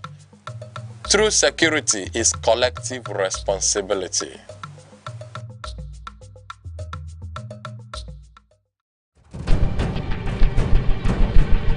Close your eyes. Let the years roll back. Echoes of the past, taking you back in time, where every story shines like a sweet old rhyme. From classic hits to faces we've missed, from golden days to timeless bliss. It's not just memories, it is a journey through the moments that made us. Echoes of the past, the stories that last, on your Throwback Thursday, bringing back the past. Only here on Aneke TV, where yesterday lives again. Imagine Nigeria in the 1940s, a country ruled by colonial masters, where women's voices were hushed, where politics was a man's game. Now imagine one woman, elegant, fearless, sharp as blade, standing in the marketplace, rallying women with songs and laughter, then walking straight into parliament, daring men to take her seriously. That woman was Margaret Ekpo. But behind her striking Ankara rappers and her fairy speeches lay stories history books rarely tell of resilience, loss, fashion, strategy, and even imprisonment. This is not just a biography. This is a story of the lioness who roared in silence so Nigerian women could one day speak freely. Hello and welcome. This is Echoes of the Past right here on Aneke TV with Aneke. Born July 27, 1914 in Creektown, Cross River, Margaret Ekpo's childhood was marked by loss. She lost her father, a churchman early on, yet her widowed mother insisted she continue school. Margaret's mother sold fish to keep her daughter in school. It was from those market trips that Margaret first learned the power of women's solidarity. Margaret trained as a teacher and in 1938 married Dr. John Ekpo. But history often disguises destiny. While her husband worked in hospitals, Margaret sat on medical meetings. She noticed something disturbing. Nigerian doctors, brilliant and skilled, were excluded by colonial officials. Margaret would later confess to her daughter that it was at one of those hospital meetings that she swore to herself, "One day, I will sit where they sit, not as a wife, but as a leader." Margaret's entry into politics didn't begin in a parliament. It began in the market. She realized that women traders, though uneducated, controlled the lifeblood of Nigeria's economy. So she built alliances with them, teaching them about politics through stories, songs, and market gossip. What history often forgets is that her political meetings were deliberately disguised as cultural dances. She would invite women under the pretense of music and fashion, only to rally them about taxes, rights, and elections. That was Margaret Ekpo, turning everyday life into political strategy. By the late 1940s, Margaret Ekpo's influence spread beyond Aba and Calabar.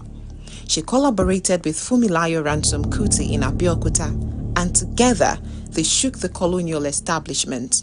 She joined the National Council of Nigeria and the Cameroon's NCNC, led by Dr. Nnamdi Azikiwe. But unlike many politicians of her time, Margaret carried women to the heart of politics. In 1953, when she led women to a rally in Enugu, over 3,000 market women showed up in matching headscarves. The colonial police had never seen anything like it. That was the day British colonial officials began calling her the woman who mobilizes armies without guns. Margaret Ekpo weaponized fashion.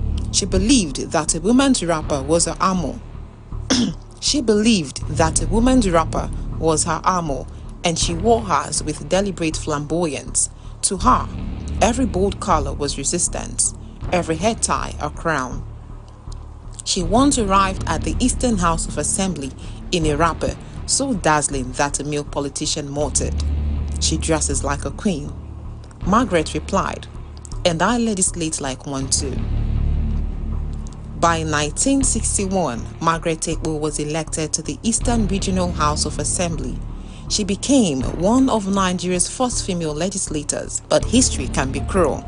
The turbulence of the 1966 coup and the civil war that followed silenced her voice. During the war, she was detained by the military government. Few know this, but her daughter later revealed that Margaret used her time in prison to teach young women prisoners how to read and write. Even in chains, she empowered. After the war, Margaret Ekpo withdrew from frontline politics, but she never stopped inspiring. In 2001, Calabar Airport was renamed Margaret Ekpo International Airport, a permanent reminder that she took Nigerian women from the marketplace to the legislature. Each of these women walks on the path Margaret cleared. Margaret Ekpo lived until the age of 92, passing away on September 21, 2006. But her spirit still lingers. In every ballot cast by a Nigerian woman, in every political meeting where women sit at the table, and in every marketplace where women raise their voices without fear. She was not just a politician. She was a wife, a mother, a fashionista, a strategist, a prisoner, and above all, a pioneer. Margaret Ekpo proved that politics was not a man's business. It was everybody's business. And that's all we have for you today on Echoes of the Past right here on Aneke TV with Amaka Imeji. Join us again next week, same time, same station. Bye for now.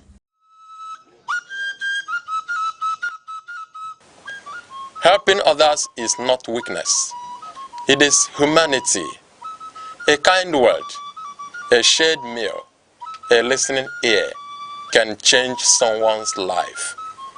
You don't have to be rich to help. Compassion is the greatest wealth. Lend a hand when you can.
ya dole nyokabu.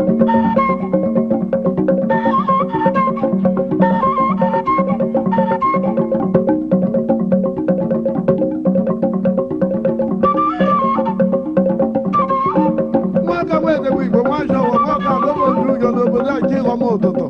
Nikeje kanaduje.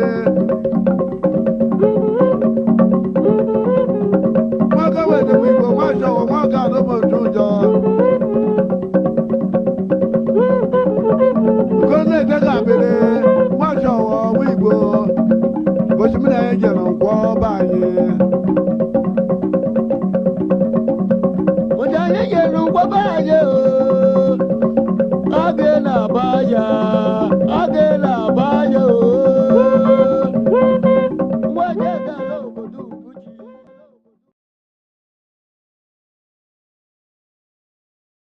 Security is not just police on patrol. It is safety in homes, schools, markets, and mines. Without it, progress is impossible. Be alert. Report danger. Support community watch. True security is collective responsibility.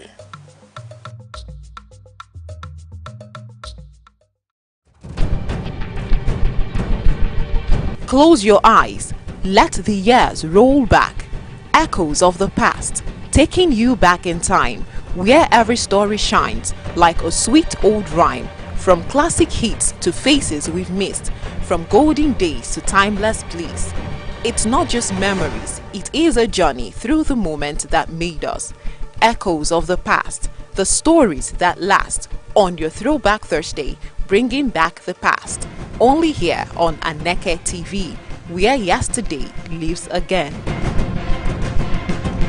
Imagine Nigeria in the 1940s, a country ruled by colonial masters, where women's voices were hushed, where politics was a man's game. Now imagine one woman, elegant, fearless, sharp as blade, standing in the marketplace, rallying women with songs and laughter, then walking straight into parliament, daring men to take her seriously. That woman was Margaret Ebo. But behind her striking Ankara rappers and her fairy speeches lay stories history books rarely tell, of resilience, loss, fashion, strategy, and even imprisonment. This is not just a biography. This is a story of the lioness who roared in silence so Nigerian women could one day speak freely. Hello and welcome. This is Echoes of the Past right here on Aneke TV with Aneke. Born July 27, 1914 in Creektown, Cross River, Margaret Ebo's childhood was marked by loss. She lost her father, a churchman, early on. Yet her widowed mother insisted she continue school. Margaret's mother sold fish to keep her daughter in school. It was from those market trips that Margaret first learned the power of women's solidarity. Margaret trained as a teacher and in 1938 married Dr. John Ebo. But history often disguises destiny. While her husband worked in hospitals, Margaret sat on medical meetings. She noticed something disturbing. Nigerian doctors, brilliant and skilled, were excluded by colonial officials. Margaret would later confess to her daughter that it was at one of those hospital meetings that she swore to herself, "One day, I will sit where they sit, not as a wife, but as a leader." Margaret's entry into politics didn't begin in a parliament. It began in the market. She realized that women traders, though uneducated, control the lifeblood of Nigeria's economy. So she built alliances with them, teaching them about politics through stories, songs, and market gossip. What history often forgets is that her political meetings were deliberately disguised as cultural dances. She would invite women under the pretense of music and fashion, only to rally them about taxes, rights, and elections. That was Margaret Ebo, turning everyday life into political strategy. by the late 1940s, Margaret Ekpo's influence spread beyond Aba and Calabar. She collaborated with Fumilayo Ransom Kuti in Abeokuta, and together they shook the colonial establishment. She joined the National Council of Nigeria and the Cameroon's NCNC, led by Dr. Nnamdi Azikiwe. But unlike many politicians of her time, Margaret carried women to the heart of politics. In 1953, when she led women to a rally in Enugu, over 3,000 market women showed up in matching headscarves. The colonial police had never seen anything like it. That was the day British colonial officials began calling her the woman who mobilizes armies without guns. Margaret Ekpo weaponized fashion. She believed that a woman's wrapper was her armor. She believed that a woman's wrapper was her armor, and she wore hers with deliberate flamboyance. To her, every bold color was resistance, every head tie a crown. She once arrived at the Eastern House of Assembly in a wrapper so dazzling that a male politician muttered, "She dresses like a queen." Margaret replied, "And I legislate like one too." By 1961, Margaret Ekpo was elected to the Eastern Regional House of Assembly. She became one of Nigeria's first female legislators, but history can be cruel. The turbulence of the 1966 coup and the civil war that followed silenced her voice. During the war, she was detained by the military government. Few know this, but her daughter later revealed that Margaret used her time in prison to teach young women prisoners how to read and write. Even in chains, she empowered. After the war, Margaret Ekpo withdrew from frontline politics, but she never stopped inspiring. In 2001, Calabar Airport was renamed Margaret Ekpo International Airport, a permanent reminder that she took Nigerian women from the marketplace to the legislature. Each of these women walks on the path Margaret cleared. Margaret Ekpo lived until the age of 92, passing away on September 21, 2006. But her spirit still lingers. In every ballot cast by a Nigerian woman, in every political meeting where women sit at the table, and in every marketplace where women raise their voices without fear. She was not just a politician. She was a wife, a mother, a fashionista, a strategist, a prisoner, and above all, a pioneer. Margaret Ekpo proved that politics was not a man's business. It was everybody's business. And that's all we have for you today on Echoes of the Past right here on Aneke TV with Amaka Aneke. Join us again next week, same time, same station. Bye for now.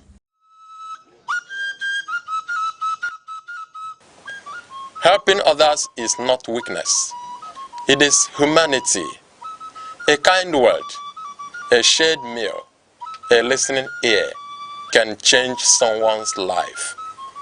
You don't have to be rich to help. Compassion is the greatest wealth. Lend a hand when you can.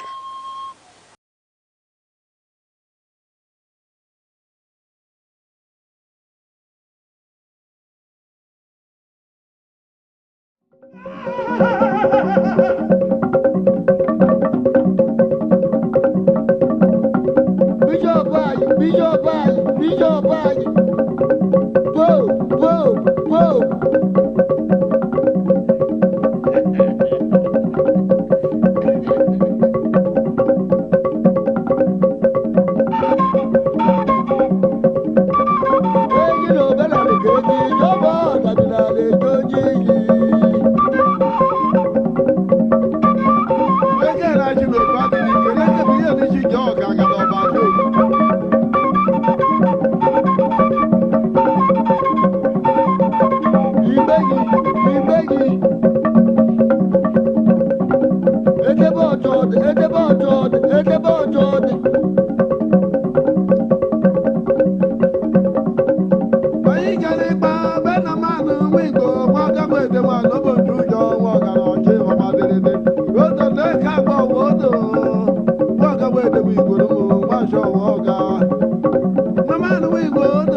nwa agbọghọ m si otu ahụ ahịa akwa bụ na mmanụ nwa igbo ahụ kwara ụdị mi na oriri ekwekwe yibo obebe ahịa akwa bụ na mmanụ ahụ kwara ụdị mi nwa shọwọ n'idide ekwekwe yibo otu ahụ nọ na bụ iya otu na-eke otu ahụ nọ n'ogologo obodo keke obodo na-eke ọyịne na-eke je bụ otu na-eke Lele malo loko, wele yo babari, wabu jibe goje kakale.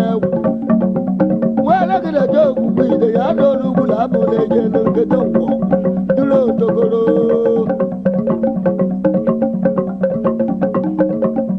Iya, mwaza mwete mwabu matush. Mwana yide yi, mwaza mwana kukota jeni dama choro.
Security is not just police on patrol.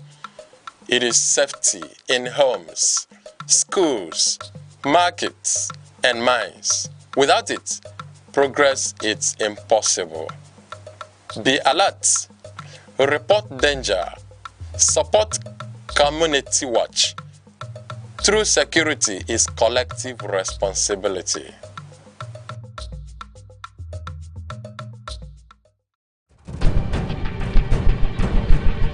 Close your eyes. Let the years roll back. Echoes of the past, taking you back in time, where every story shines like a sweet old rhyme. From classic hits to faces we've missed, from golden days to timeless bliss. It's not just memories, it is a journey through the moment that made us. Echoes of the past, the stories that last, on your Throwback Thursday, bringing back the past. Only here on Aneke TV, where yesterday lives again. Imagine Nigeria in the 1940s, a country ruled by colonial masters, where women's voices were hushed, where politics was a man's game. Now imagine one woman, elegant, fearless, sharp as blade, standing in the marketplace, rallying women with songs and laughter, then walking straight into parliament, daring men to take her seriously. That woman was Margaret Ebo. But behind her striking Ankara rappers and her fairy speeches lay stories history books rarely tell, of resilience, loss, fashion, strategy, and even imprisonment. This is not just a biography. This is a story of the lioness who roared in silence so Nigerian women could one day speak freely. Hello and welcome. This is Echoes of the Past right here on Aneke TV with Aneke. Born July 27, 1914 in Creektown, Cross River, Margaret Ekpo's childhood was marked by loss. She lost her father, a churchman, early on. Yet her widowed mother insisted she continue school. Margaret's mother sold fish to keep her daughter in school. It was from those market trips that Margaret first learned the power of women's solidarity. Margaret trained as a teacher and in 1938 married Dr. John Ekpo. But history often disguises destiny. While her husband worked in hospitals, Margaret sat on medical meetings. She noticed something disturbing. Nigerian doctors, brilliant and skilled, were excluded by colonial officials. Margaret would later confess to her daughter that it was at one of those hospital meetings that she swore to herself, "One day, I will sit where they sit, not as a wife, but as a leader." Margaret's entry into politics didn't begin in a parliament. It began in the market. She realized that women traders, though uneducated, control the lifeblood of Nigeria's economy. So she built alliances with them, teaching them about politics through stories, songs, and market gossip. What history often forgets is that her political meetings were deliberately disguised as cultural dances. She would invite women under the pretense of music and fashion, only to rally them about taxes, rights, and elections. That was Margaret Ekpo, turning everyday life into political strategy. By the late 1940s, Margaret Ekpo's influence spread beyond Aba and Calabar. She collaborated with Fumilayo Ransom Kuti in Abeokuta, and together they shook the colonial establishment. She joined the National Council of Nigeria and the Cameroon's NCNC, led by Dr. Nnamdi Azikiwe. But unlike many politicians of her time, Margaret carried women to the heart of politics. In 1953, when she led women to a rally in Enugu, over 3,000 market women showed up in matching headscarves. The colonial police had never seen anything like it. That was the day British colonial officials began calling her the woman who mobilizes armies without guns. Margaret Ekpo weaponized fashion. She believed that a woman's wrapper was her armor. And she wore hers with deliberate flamboyance. To her, every bold color was resistance, every head tie a crown. She once arrived at the Eastern House of Assembly in a wrapper so dazzling that a male politician muttered, "She dresses like a queen." Margaret replied, "And I legislate like one too." By 1961, Margaret Ekpo was elected to the Eastern Regional House of Assembly. She became one of Nigeria's first female legislators, but history can be cruel. The turbulence of the 1966 coup and the civil war that followed silenced her voice. During the war, she was detained by the military government. Few know this, but her daughter later revealed that Margaret used her time in prison to teach young women prisoners how to read and write. Even in chains, she empowered. After the war, Margaret Ekpo withdrew from frontline politics, but she never stopped inspiring. In 2001, Calabar Airport was renamed Margaret Ekpo International Airport, a permanent reminder that she took Nigerian women from the marketplace to the legislature. Each of these women walks on the path Margaret cleared. Margaret Ekpo lived until the age of 92, passing away on September 21, 2006. But her spirit still lingers. In every ballot cast by a Nigerian woman, in every political meeting where women sit at the table, and in every marketplace where women raise their voices without fear. She was not just a politician. She was a wife, a mother, a fashionista, a strategist, a prisoner, and above all, a pioneer. Margaret Ekpo proved that politics was not a man's business. It was everybody's business. And that's all we have for you today on Echoes of the Past right here on Aneke TV with Amaka Niji. Join us again next week, same time, same station. Bye for now. Helping others is not weakness. It is humanity. A kind word, a shared meal, a listening ear can change someone's life. You don't have to be rich to help. Compassion is the greatest wealth. Lend a hand.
Okay, dear viewer, many thanks to you for having joined us today on yet another edition of the program The Arena, coming to you on Aneke Television. My name is Chris Anibuogu.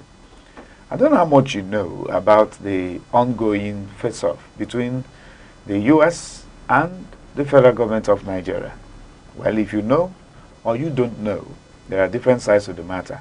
I'll be looking at these different sides. And to help us do analysis of the matter, we have a regular on this platform, a development communications expert, a journalist, in the person of Emeka Odom. You're welcome to our show today. Thank you so much for having me. It's a pleasure having you, come around, sir. Yeah, always my Despite pleasure. your tight schedule, you always avail yourself once we call on you. We sincerely do appreciate. Thank you so much. You're welcome. Okay, so to begin with, right away, somebody asked me a question. That's why I'm going to put it to you now. Is Nigeria at war with the United States of America? Are these two countries at war with each other? Well, thank you so much. Well, we somehow, I believe in God, and most times I take my inspiration from His words. The Bible says that we only know in parts, but God knows in whole. So, in answering that question, are we in war with the United States? Let me say that we know in parts. We do not know the whole, and the parts that we know simply tells me that no, I don't think Nigeria is at war with the United States, except if there are other things that we do not know. That we may not know. Yes, because when you say you are at war with the United States, that tells a lot. I can look into the sky. I don't see any drone or any warplane flying across. No alerts, no red alert has been issued. And if I check very well, I can still see that some of our friends and brothers and countrymen and women in the United States are very much relaxed, and the United States embassy here is still open, and everything is going normal. So I don't think there's any war going on anywhere.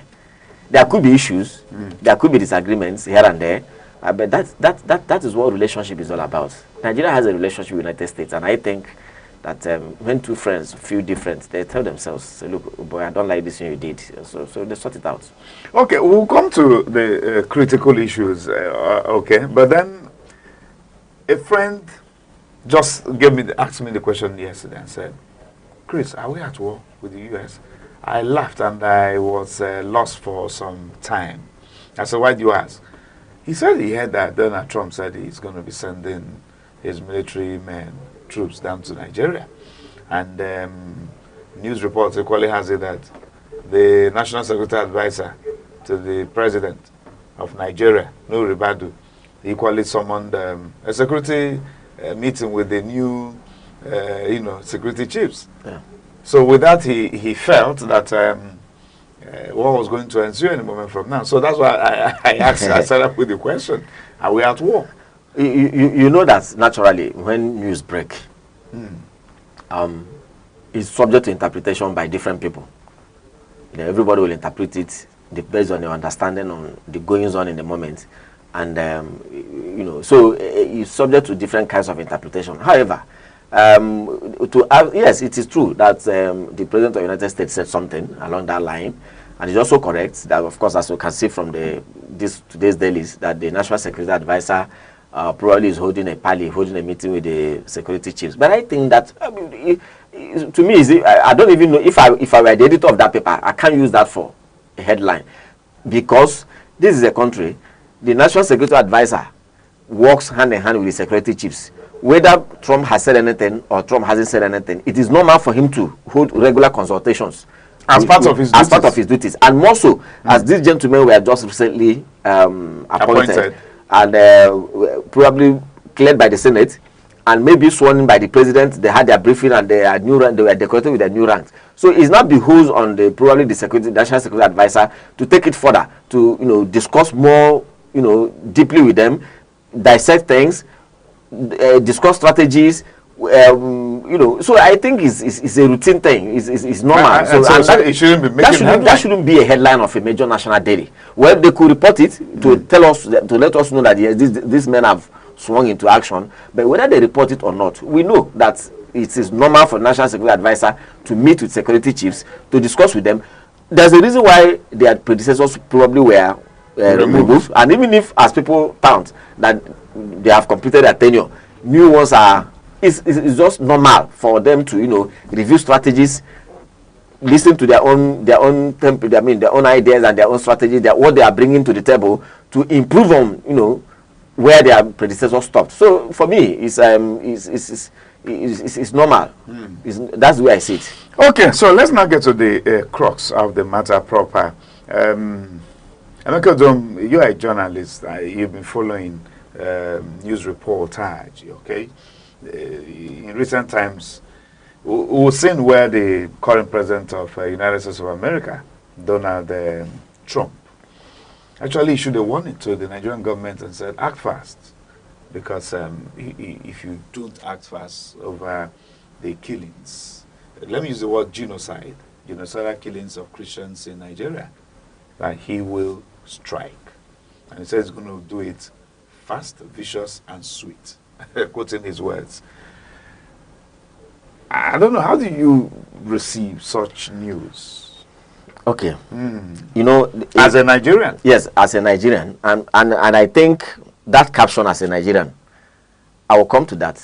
Okay. You see, this issue has been in the public domain now for running into, almost 1 week now. And I've listened to a lot of people, both, people in different of life, discuss these issues. But I think that many people are missing the mark. Missing the mark? Yes. Now, this issue has several dimensions to it. Of course, there's a nationalistic approach to it. Okay. And perhaps that is where I bring in the word as a Nigerian. Right? There's a diplomatic approach to it. And there's a factual approach to it. Frankly speaking. So we're going to take them one at a time? Yes. Okay. Now, let me begin as a Nigerian. Now, as a Nigerian, you take pride in your country. You understand that the principle of statehood and sovereignty and statehood simply states that no one country is supreme to another. That's right. Irrespective of the population, the size in landmass, the might, economic, military might, or whatever other might that such a country may have. So if you have to interpret that very clearly, you can now say a China that's over more than 1 billion people, obviously larger in terms of landmass, larger in terms of population, larger in terms of economic strength, larger in terms of military strength, perhaps far more developed than another tiny country, right? Let's say in Africa, maybe a country like maybe Djibouti or something like that. Okay. Good. So irrespective of those differences, China is not supreme to that country. So in this circumstance, Nigeria is on the same pedestal with United States. And therefore, the President of the United States cannot threaten Nigeria. He doesn't have that right. Even though he may have what it takes to carry out such a threat, he cannot do so because Nigeria is a sovereign and independent nation. He cannot do so? Yeah, that's what I'm saying. Say, by the simple law of sovereignty and independence of nations, he doesn't have the right to do so. That's what I mean. How viable are these laws? No. Because the last time we checked, they are subject to international law. They are subject to break. Just exists on the paper. They are subject to break, and that's what I'm saying. Say by right. That's why I use the word by simple right of morality. Okay. He cannot do so on the grounds of morality. Yes, on the grounds of morality, and that's why I say that as a Nigerian now and as a nationalist, I will stand to condemn such a threat. Right? Okay. But that's not the end of the matter. It doesn't end there. It doesn't end there. Yes. Now beyond that, let's take it to the level of anybody who probably has spoken now in condemnation of what President Trump said, and even if there are problems in Nigeria, which we will talk about when I come to the issue of the factual part of it. That's okay. And even if there are issues in Nigeria, and the United States feels that, look, what is happening here is not good. Perhaps it may not have come in a manner that it was delivered by the President of the United States. And that automatically takes me to the level of diplomacy.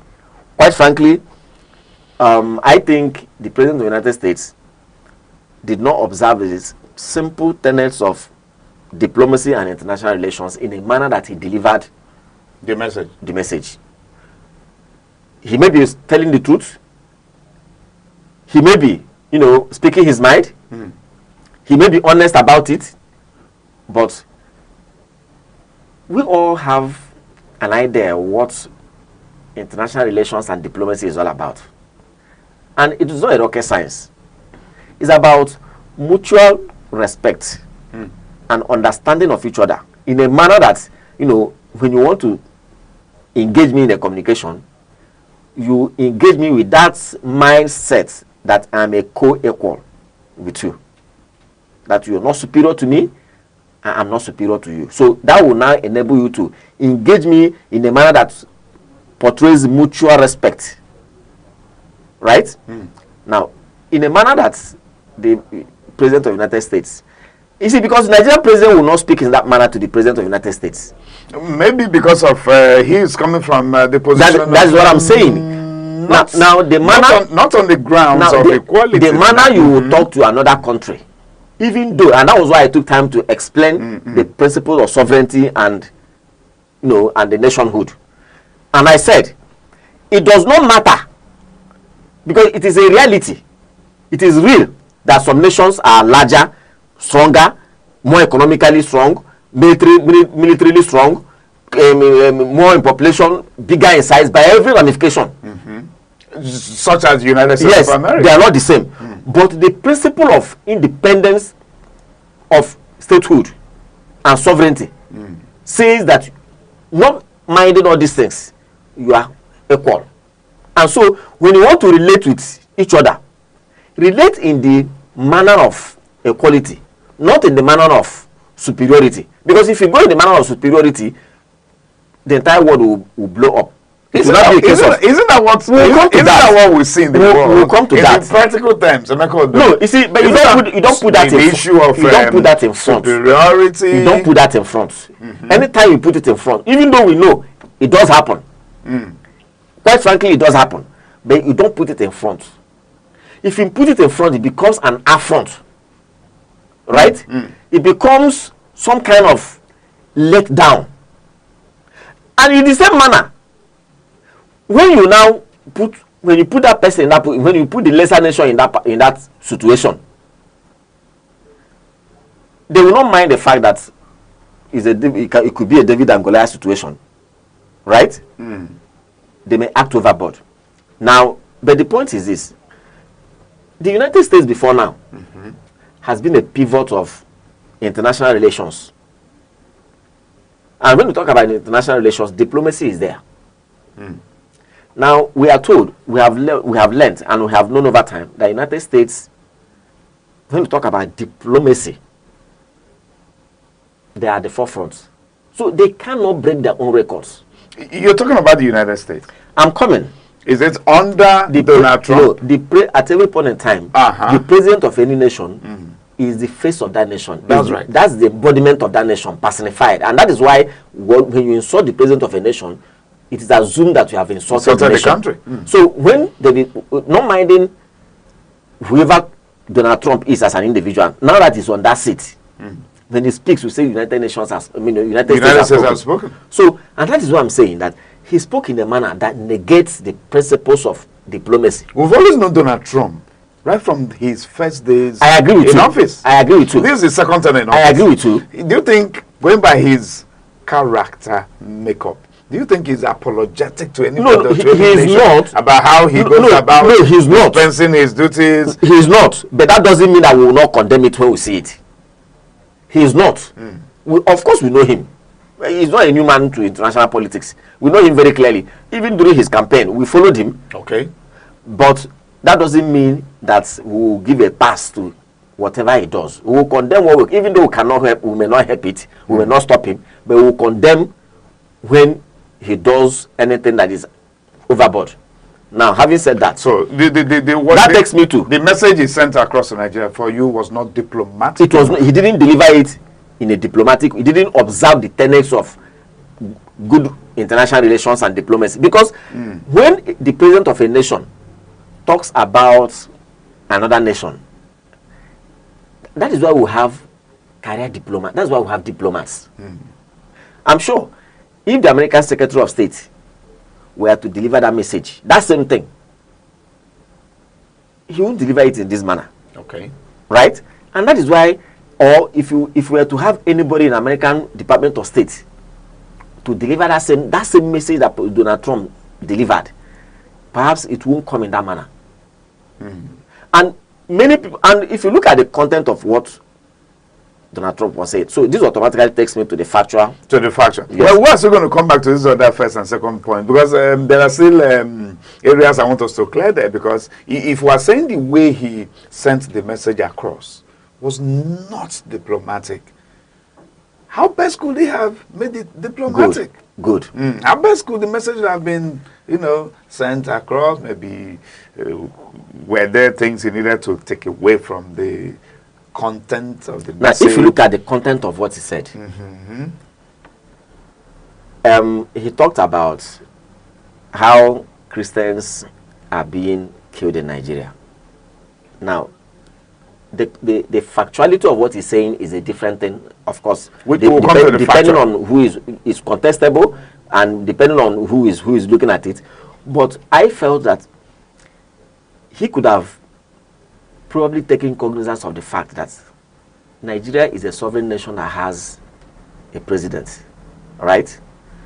And even though he has the power to send his jets, because they belong to him, his country, he's the one that gives instructions. That's right. If he says go, they will go. If he says stop, they will stop. That he cannot, it is wrong for him to just deploy his military men into the sovereignty of another nation without engaging the president of that country. I'm not sure if he has engaged the president of... I probably would have been much more comfortable, and I'm sure people would have been much comfortable if he had said, look, we have received reports of Christian genocide in Nigeria and very serious persecution of Christians in Nigeria. And as long as the United States is concerned and our values, this is very, very unacceptable. I am going to engage the Nigerian leader, and we'll find ways, and I'm going to hold him accountable to ensure that he protects and lives up to the Constitution of the Federal Republic of Nigeria. This is a very strong statement.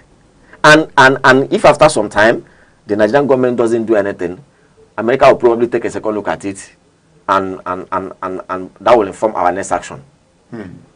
Okay, it will have been better covered. Now, it doesn't have to put it in my own language, but all those idea of, to be fast and swift, to send the aircraft, the fact that I've instructed the Department of War to prepare for action, and that is bullying.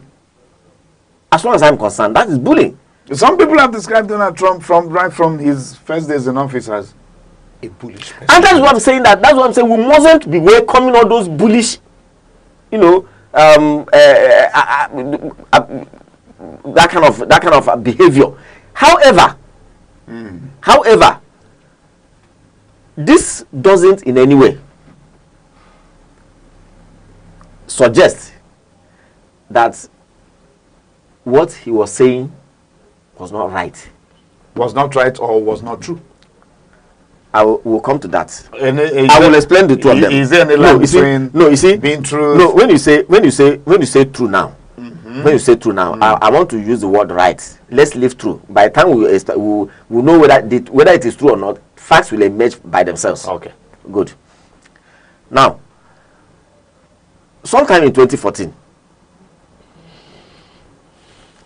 there were cases of reports of, Christians, of different kinds of things happening in Nigeria. To the extent that even our current president now made a tweet at that point in time. Bola Tinubu. Yes.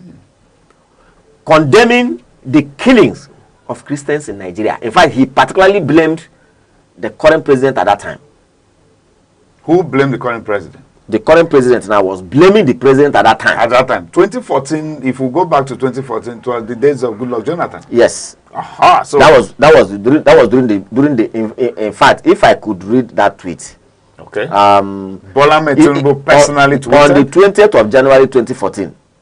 The slaughtering of Christian worshippers is strongly condemnable. It calls to question the competence of Jonathan to protect Nigerians. Now, this thing has been in public domain, and the president was alleged to have tweeted this then, and for the past few days now, from his handle. Yes, from his verified Twitter handle. Okay. Now the presidency has not disclaimed this so far, right? Now, if this were to be true, then what it simply means is that the American government, over time, And let me say this very clearly. I must say this with every sense of responsibility. That today, America is assuming this posture. The things that gave rise to this may not have happened now or yesterday. This is probably things that happened over time. Culminated over time. Yes. Okay. An aggregate of things, maybe in the last 5, 6, 7, 8 years, 10 years. It could be. Now, they've been keeping this dossier.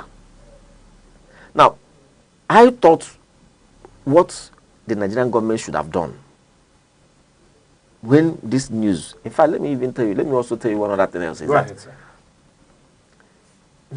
Nigeria should get more bothered, particularly the elites. You see, when this news broke about roughly 1 month ago, that Ted Cruz, the American senator, who came up with this issue. In the American Senate? Yes, in the American Senate, about the Christian genocide in Nigeria.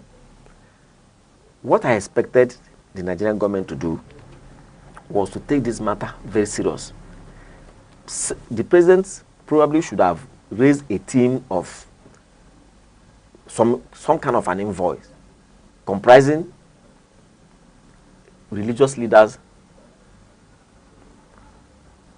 of international repute. We have them in Nigeria here. Diplomats, very credible diplomats, and find a way to send them to the United States to engage. You see, because perception is everything. Perception is everything.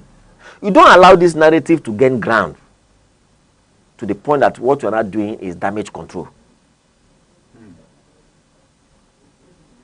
Number two, so let's grant the fact that everything may not have been happening now, because if you ask me, since the Bola Ahmed Tinubu came into office, I do not think, we have heard such news of as it used to happen before. With insecurity in Nigeria? No, not just generally insecurity. Specifically now, the genocide is a systematic, onslaught, either by killing or subjugation or extermination of a particular set of people, based on the fact that they are identified with that particular. For instance, if it's an ethnic genocide, you say based on the fact that they identify with that ethnic society or ethnicity identity. If it is religion, based on the fact that they identify with that particular religion. It is systematic, over time, deliberate, right? That is genocide. And if you look at events in Nigeria, go beyond 2023, take it from, let's say, 2010. Now, you ask yourself, where has been the hotbed of killings and other insecurity cases? That is not the type that probably happened in the southeast. You talk about the North Central, Plateau, Nasarawa, Benue, and some parts of Maiduguri. Right? Now, these are states, and Kaduna, particularly the southern Kaduna. And you and I know that these are places that are densely populated by Christians.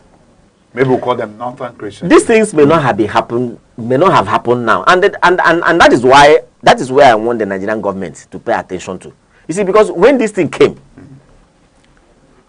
those who work in the presidency, those who speak for the Mr. President, they just went haywire, talking as usual.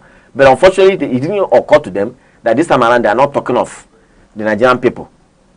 They are talking of a country that has all the resources and all the arsenal and everything to gather intelligence and information. Now, you do not know the extent of the intelligence that is available to the United States government. So, I thought the Nigerian government should engage them the president seek audience with your counterparts. The Minister of Foreign Affairs seek audience with your counterparts. Go with your own data. Compare with what they have. Don't be defensive. Accept areas where, things have not been okay. Do you think such a meeting ground was ever possible, between those meetings don't just happen. They don't just happen. I came to this studio today because there was a reach out, right? Now, if I didn't get a call, we interacted, and I said, okay, I will come. This meeting wouldn't even have happened. So, meetings of that nature don't happen until somebody initiates it. And that's what I'm saying, that at the time this news broke, we probably delayed in our actions. What happened? The Senate they were debating sending a delegate planning. We need to say these are not things. Is not it. And for me, that was more like a jamboree. Is that not a serious indictment on the caliber of leadership that we have in this climate? No, it's not about an indictment. Most of the things, how come everybody is not rattled? You know this usual attitude of playing to the gallery. That's what I'm saying. When critical national issues emerge. That's what I'm saying. There are things, in this country, we have an attitude of when, you see, in crisis management, or rather in security generally, and conflict management, there's something we call early warning. You must watch out for early warning. No crisis happens without an early warning. But you see, most people take early warnings for granted. They either take them for granted or don't take them very serious.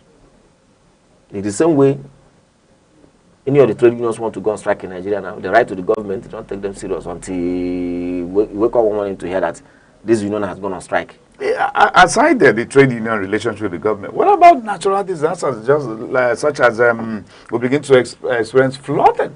So it's an attitude. Flooding. It's an attitude that the warnings will come that in the next 6 months there's going to be flooding, and then we keep quiet till it happens. It's an attitude we must deal with in this country.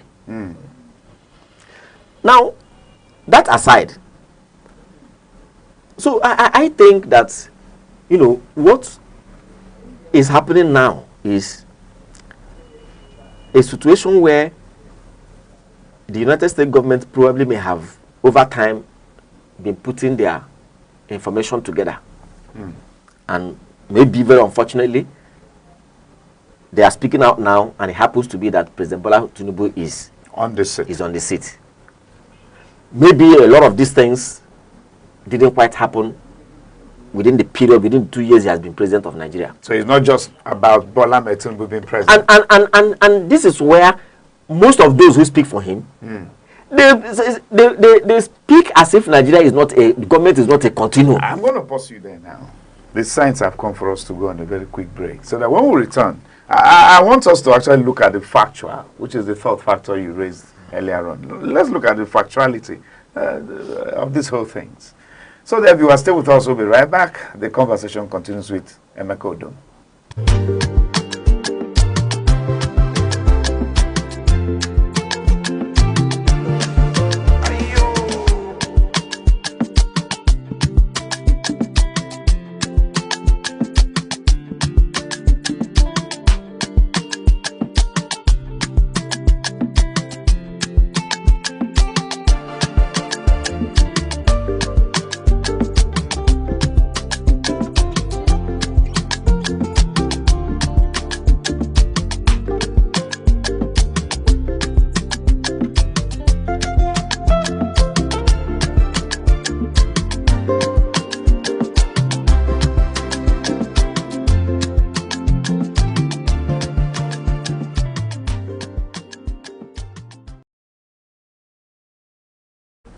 All right, so there you're welcome back to the program, The Arena, where we are taking on a very critical national and international issue that has to do with, the face-off, between the United States government and the Nigerian government at the moment.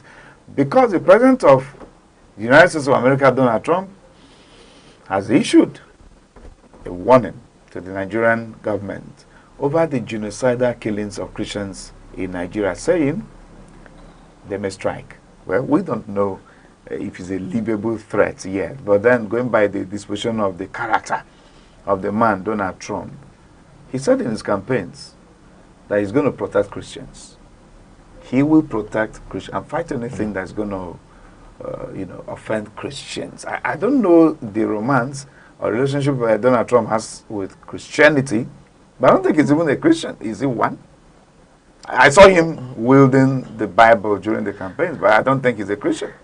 Why do you think so? Which of the denominations does he belong in Christendom? If you know his denomination, you could share. No, you see, the point is it doesn't even need to be a Christian. And you see, we live in a world where there are values, and these values are universal in nature,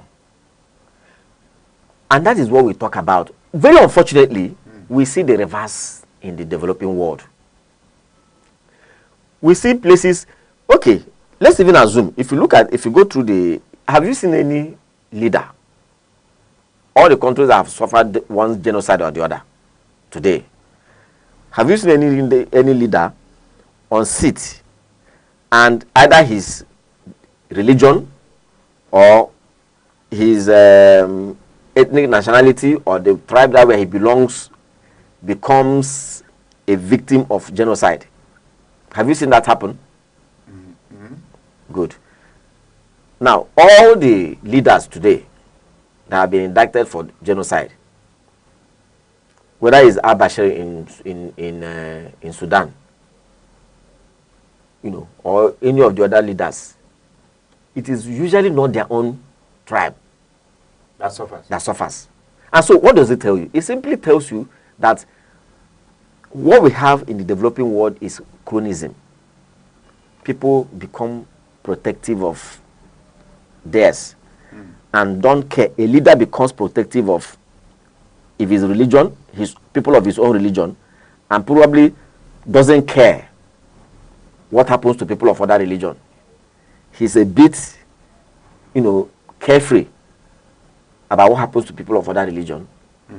And if it's a tribal thing, he protects people of his tribe. But that is very wrong. And that is what we see in the developing world.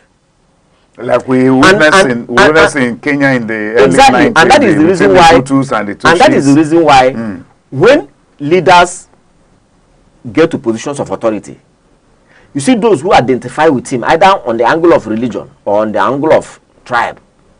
You see them behave in a certain way, and people, they build a shield around that leader, even if irrespective of how the leader is behaving on that seat. They never get to see. They never get to believe that he could be very wrong.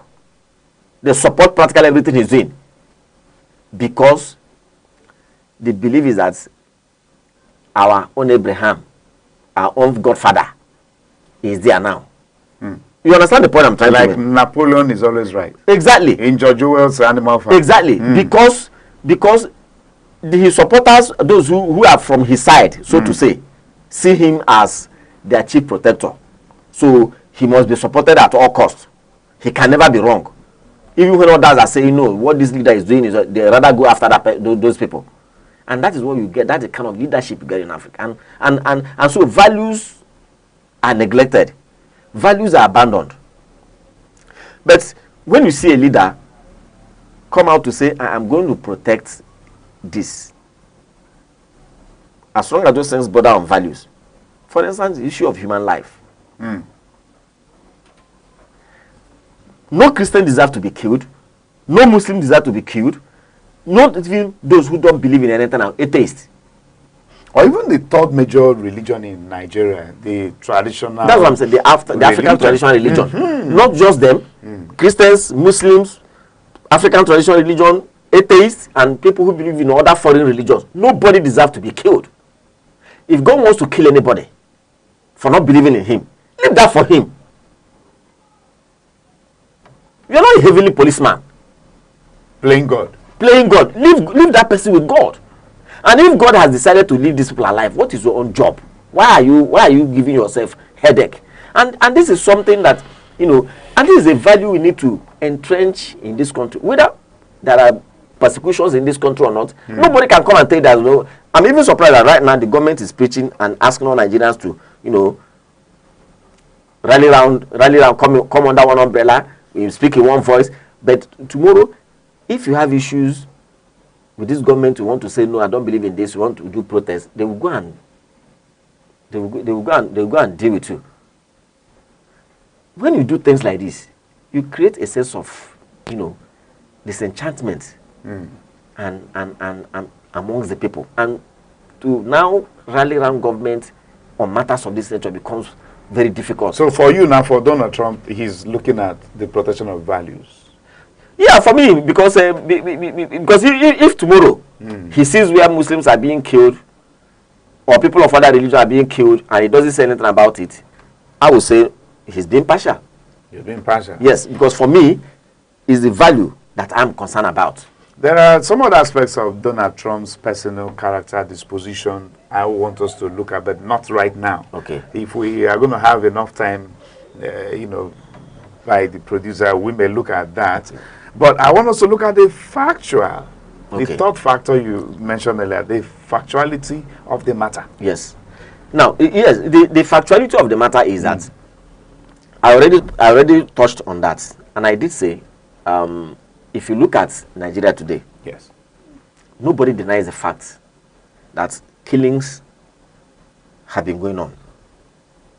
Quite frankly, we have security challenges, and I don't think anybody will deny that. And if you look back in the last 10 years or thereabouts, the question to ask is, where have been the hotbed of these killings? The Boko Haram, the ISWAP, the banditries, and all the things, all the security challenges that we've been having. Even there's a part we're neglecting. The herdsmen attack. That's what I'm saying. Of course, farmers. Of course, they are all part in the same pack. Now, if you look, where have been the hottest beds? I mean, the hottest zones of these attacks? They're not central, apart from Maiduguri. They're not central. And I mentioned to you, and I said, look at Benue. In fact, take your mind back to when Governor Autumn was in power. In fact, that was in this particular incident that Governor Autumn came out and he was almost crying on national television. Look at Benue. Look at... There was an incident, there was an incident where the Governor Autumn, actually had to escape from his attackers. That's the point. He went to his farm, they attacked him, he had to run for his life. Now, and I think at the end of the day, the Herders Association came and they claimed responsibility. Look at Benue. In fact, I remember there was a time also where the Governor Autumn himself in Benue State almost, you know, were making very uncomplimentary remarks against the former president, Buhari at that time. Muhammadu Buhari. Yes. These things are in the news, they are in the public domain. And that was where he came out to say that when he set up his security, the security outfit in Benue, and that he needed a certain kind of gun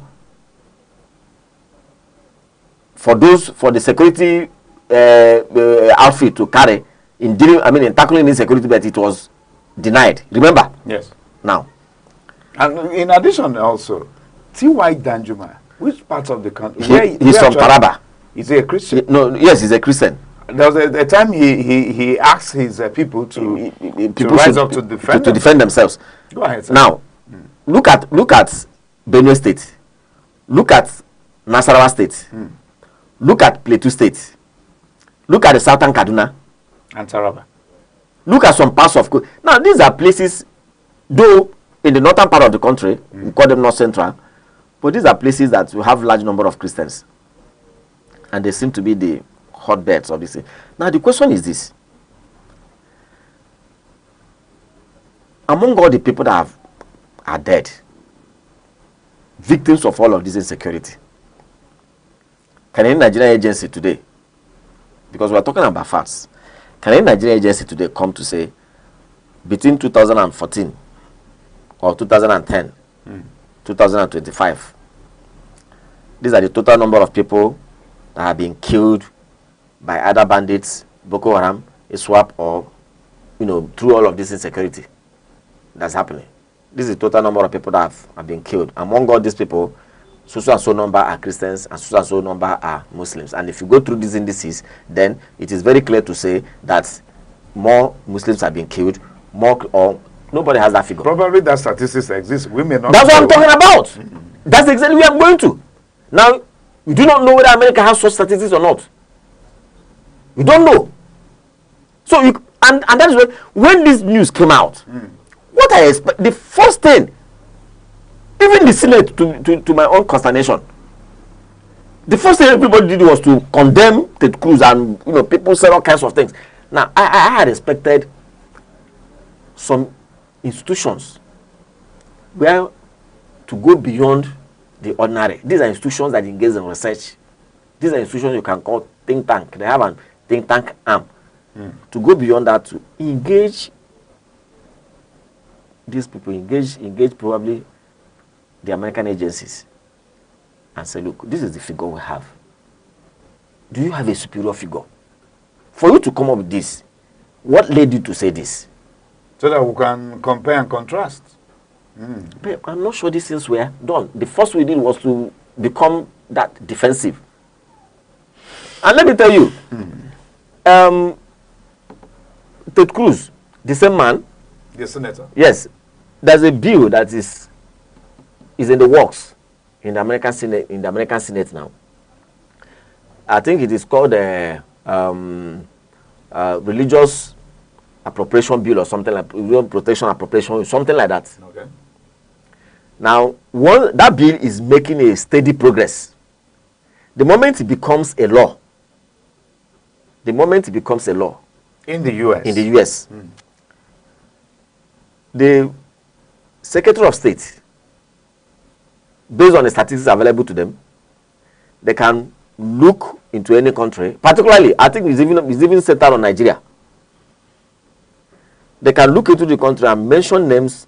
They can look individuals there and say, see, this number of people, please freeze their assets in the United States, freeze their social and certain, withdraw their visa, and all kinds of sanctions can be imposed on them for cases of either they are aiding religious abuse or impeding religious freedom, or it's a funny case. So aside this other aspect of the security concern, there's also the other part, the economic aspect of the threat from Donald Trump. Yes.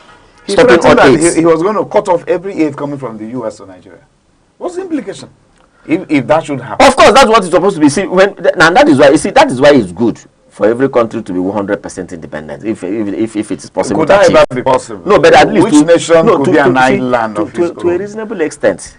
The same way it happens for individuals, that's why it happens for even nations. It's just that it's on a more magnitude.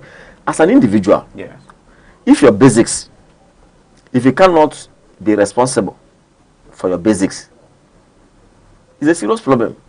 You are a man, you have a family, right? The house you're living in is at the expense of somebody else. The 3 square meals you eat in a day, your movement, practically the basics, somebody else is heavily subsidizing it. Of course, we don't need anybody to tell you that your independence and your freedom is limited. You should mind what you say. You should mind where you go. You should mind the way you act. Or even how you breathe. Or how you breathe. Because if you offend the man who is... Your breath could even be an offense to him. So you should know that. But when you know that, look, you provide all that you need, basically. Maybe where you have to rely on somebody outside is something you can even dispense with without... Of course, you can come out boldly and air your views and air your opinion. It doesn't matter if anybody gets offended. After saying you get into your car and drive home, nobody's going to lock the gate to say you can't come in. That is the way it works. So, America knows very well that they support very heavily many nations of the world. And that is why they sometimes boldly, without resorting to any decency at all, they can come out and tell you, say, this is what we want to do. Doesn't matter how you feel about it. because they know very well that you can't bluff, you can't call up their bluff. If you do, you pay a bigger price somewhere else. The consequences are there. For instance, I know we cannot begin to make comparison between Nigerian resources to that of the U.S. because we know that U.S. by very wide margin surpasses Nigeria, even landmass. Are we talking of population? Are we talking of resources? No, hold on. Before we even do that, we need to put it in context. Go ahead. When you talk about resources, are we talking of developed resources or non-developed resources? Because if you talk about natural resources, are we really sure that US is far more blessed in terms of natural resources than Nigeria? Maybe not blessed now, but ability to harness. So let's contextualize it by saying, for instance, developed resources. Okay, for instance, if we were to look at the budgetary allocation of these two states, annual budgets, I don't know if you've taken time to go. I know what you're talking about. The US. I know what you're talking about. I was only saying, let's put your statement in context. Yeah. When you say, the US is bigger in terms of resources, and I say, please contextualize it by saying US is bigger in developed resources, because when you say resources, it looks as because resources is inclusive of both natural and developed. Well, when you come to natural, I am not sure. That is the one that comes from God, isn't it? I'm not sure US is far more blessed in terms of natural resources. Use their natural resources when they are not at, when they are not. No, it goes to highlight the sympathetic nature of your case as a country now. It's very sympathetic that we can be highly blessed, right? If you talk about the first 10, I'm giving an example now. Ahead. If we are among the first 10 nations of the world in terms of natural resources, but when you talk about developed resources, will now fall under the 10 least nations of the world. Is that not a tragedy? It's like a man whose father is a world billionaire, and you are counted among those who cannot pay school fees in the community secondary school. Can't you see it's a very big disaster? Tragedy. So that is why, yes, US is ahead of Nigeria in developed resources. And when we say these things, they will help us to tell us where we are and the things we need to do, and very fast too. There are some people from another side of the matter who have alleged that probably America is being threatened by the current leadership in Nigeria. One, politics. Which leadership? They tend to see the economic policies of the current president, of the current president, as trying to make Nigeria become self-reliant, and maybe by omission or commission extend such reliance to the ECOWAS countries. These are beer parlor conjectures. These are beer parlor conjectures. See what is happening in Nigeria. So then you understand. So that America is not threatened. America is not threatened. America is not threatened by the economic hegemony of people like China and this. You see, the thing is that these are the arguments that people put up, and these arguments, you know what they do to us? They stop us from, accepting responsibility and taking steps that leads to redress.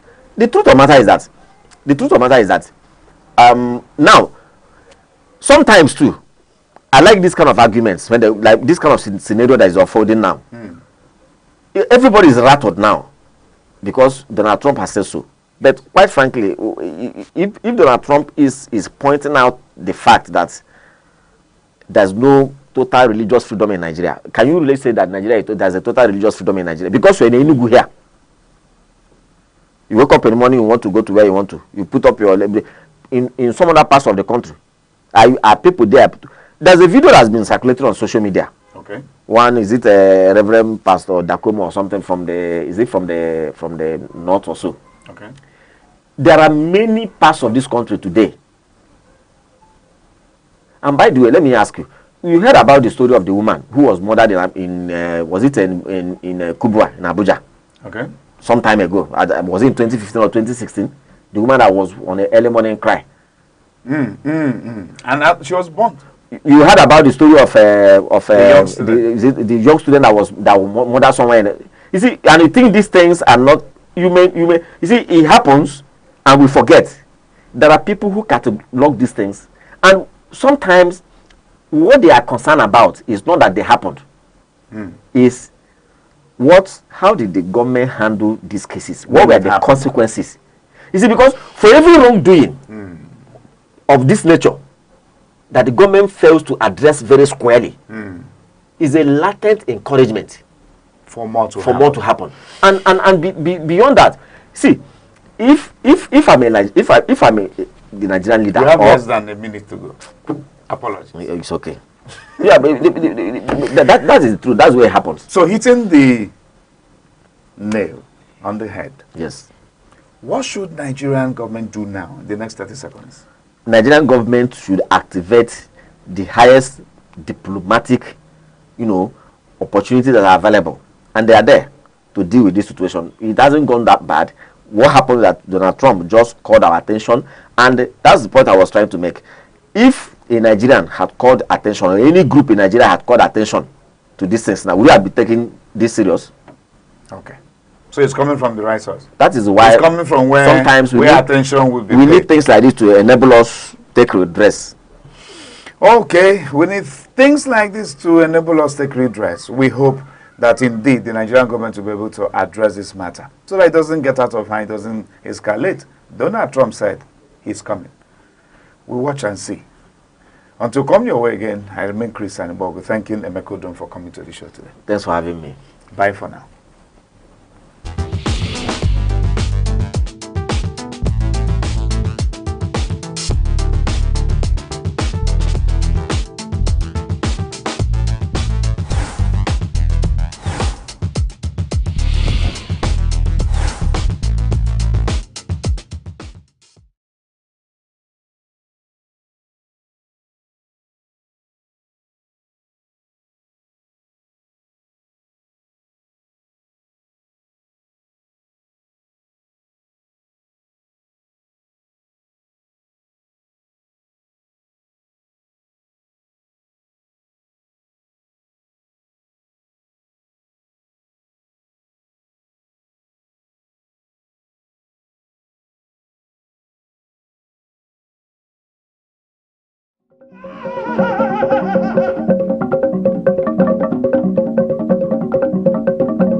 Security is not just police on patrol. It is safety in homes, schools, markets, and mines. Without it, progress is impossible. Be alert, report danger, support community watch. True security is collective responsibility.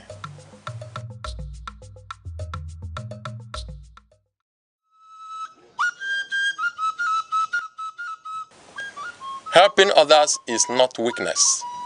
It is humanity. A kind word, a shared meal, a listening ear can change someone's life. You don't have to be rich to help.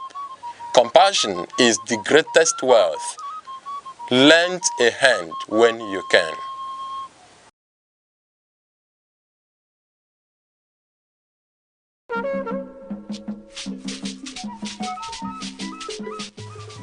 Dedication is doing your best, even when no one is watching. It is the quiet force behind every masterpiece and every breakthrough. With consistency and focus, you don't just chase excellence, you become it. Stay dedicated, the results will speak.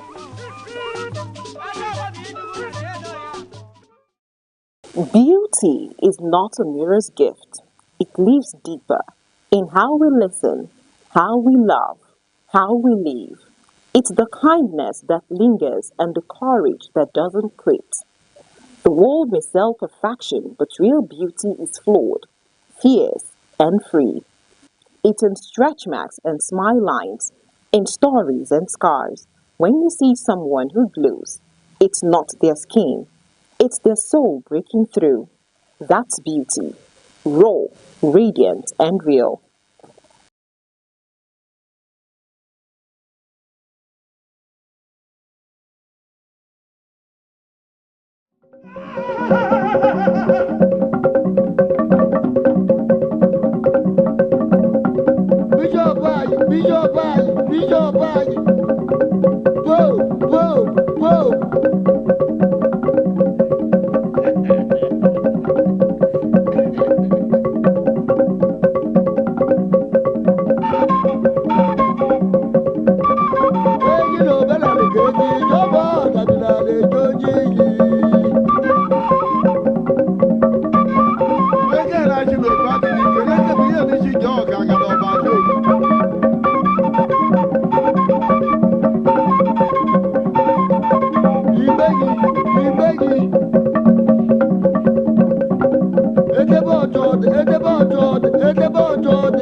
kwado ndị bi nwa shọwọ ndị dị ekpekọrọ n'odo n'eke n'odo anwụrụ na bụ n'odo n'eke n'odo anwụrụ n'ogoro ma obudu ka eke n'odo n'eke ọdịde n'eke eje ebe odo n'eke bụ nke ma ọ ga-achị odo bụrụ mkpa ma shabi n'odo n'eke chi Welele malu oloko, wele yo babari, wabu jibego jekakale.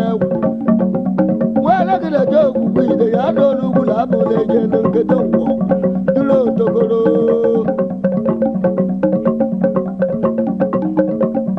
Iya, mwaza mwete mweku mwatushi.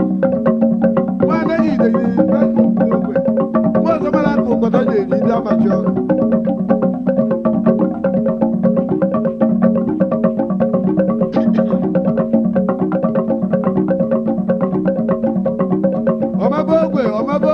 Ọmọbọgwe.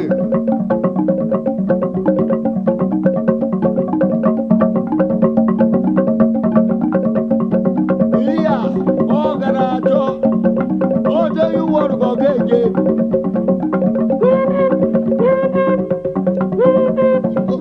Ọ dịghị wọrụ ka ọ ga-eje. Ọmọbọgwe. Ije wee gide bụ wigbo, ọbẹ̀rẹ̀jẹ̀ ló wù tó. Ebe gbúdọ̀ òwòrò òwúrù jéde. Lókèrèjẹ̀ ló wù tó ebe gbúdọ̀ òwòrò òwúrù jéde. Ebe mẹ́pẹ́ lóyún jẹ̀dìlẹ̀ jìnnú ká dọ̀rẹ̀ yọ káró.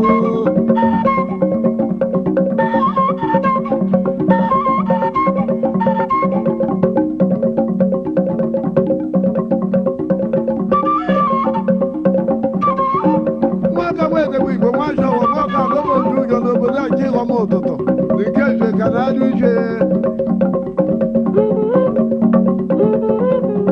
nwaka wedebe igbo nwashọwọ nwaka anụmọjụ ụjọ ugonne-ede ga-abịrị nwashọwọ ọwa igbo ụbọchị mmiri anyị jere nkwọ ọba anyị Ụbọchị anyị jere nkwọ ọba anyị oge na-aba ya.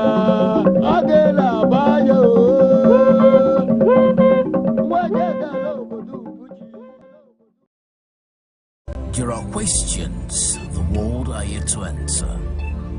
Truths buried in time, echoed in tradition, and hidden in the stars. From the rituals of the ancients to the secrets of the atom. From the patterns in nature to the power of thought. Mysteries of Life takes you on a journey through the unknown, exploring the mystical, the philosophical, the traditional, and the scientific. What connects them all? What lies beneath the surface of what we know? Join us on Aneke TV as we uncover the secret layers and unlock the unseen.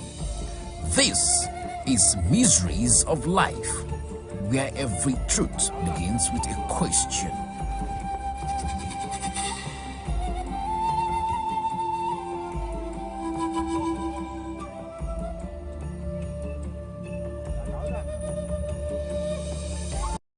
Good day, viewer.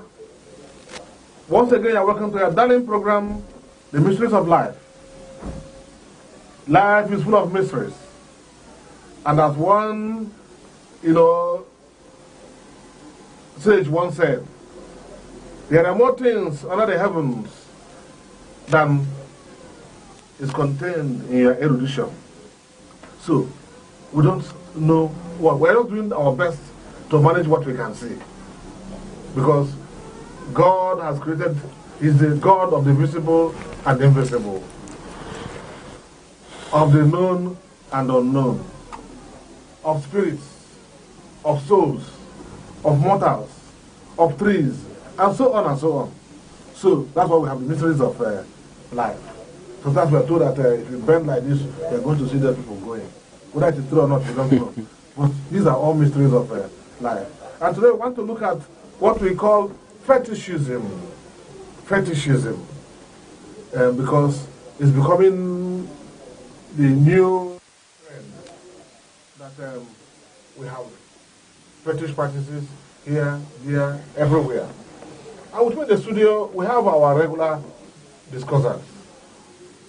by my immediate left, we have our brother, who is also a chief, as well as an author. But he's also a Christian, because he's Gabriel. Aneke is a peace and conflict resolution consultant.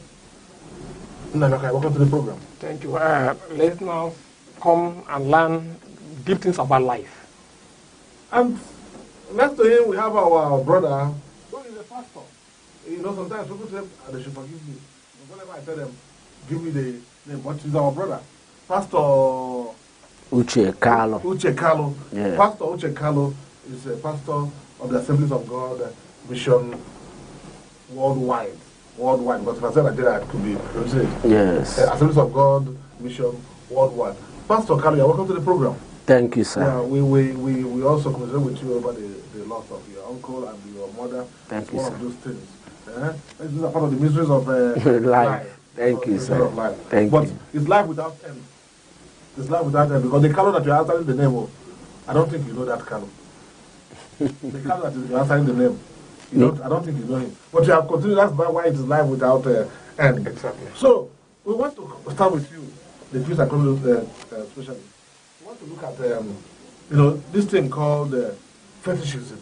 How would you define fetishism to somebody in Ogbete?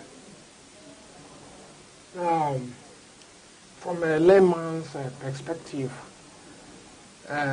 fetishism is this fetishism is a compound word. Fetish and ism.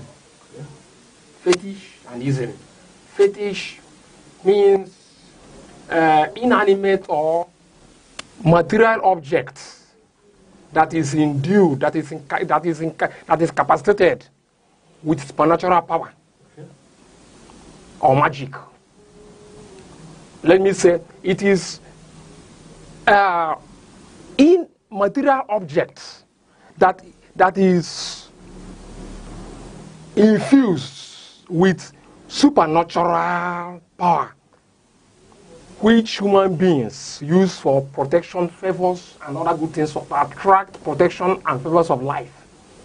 Then ism of it, that ism, that fetishism, ism is the belief in the efficacy of those objects that have supernatural power. Belief in the potency, in the efficacy of those objects. That you have infused. That is Otomokbo. It's called Otomokbo, eh? It's Otomokbo too.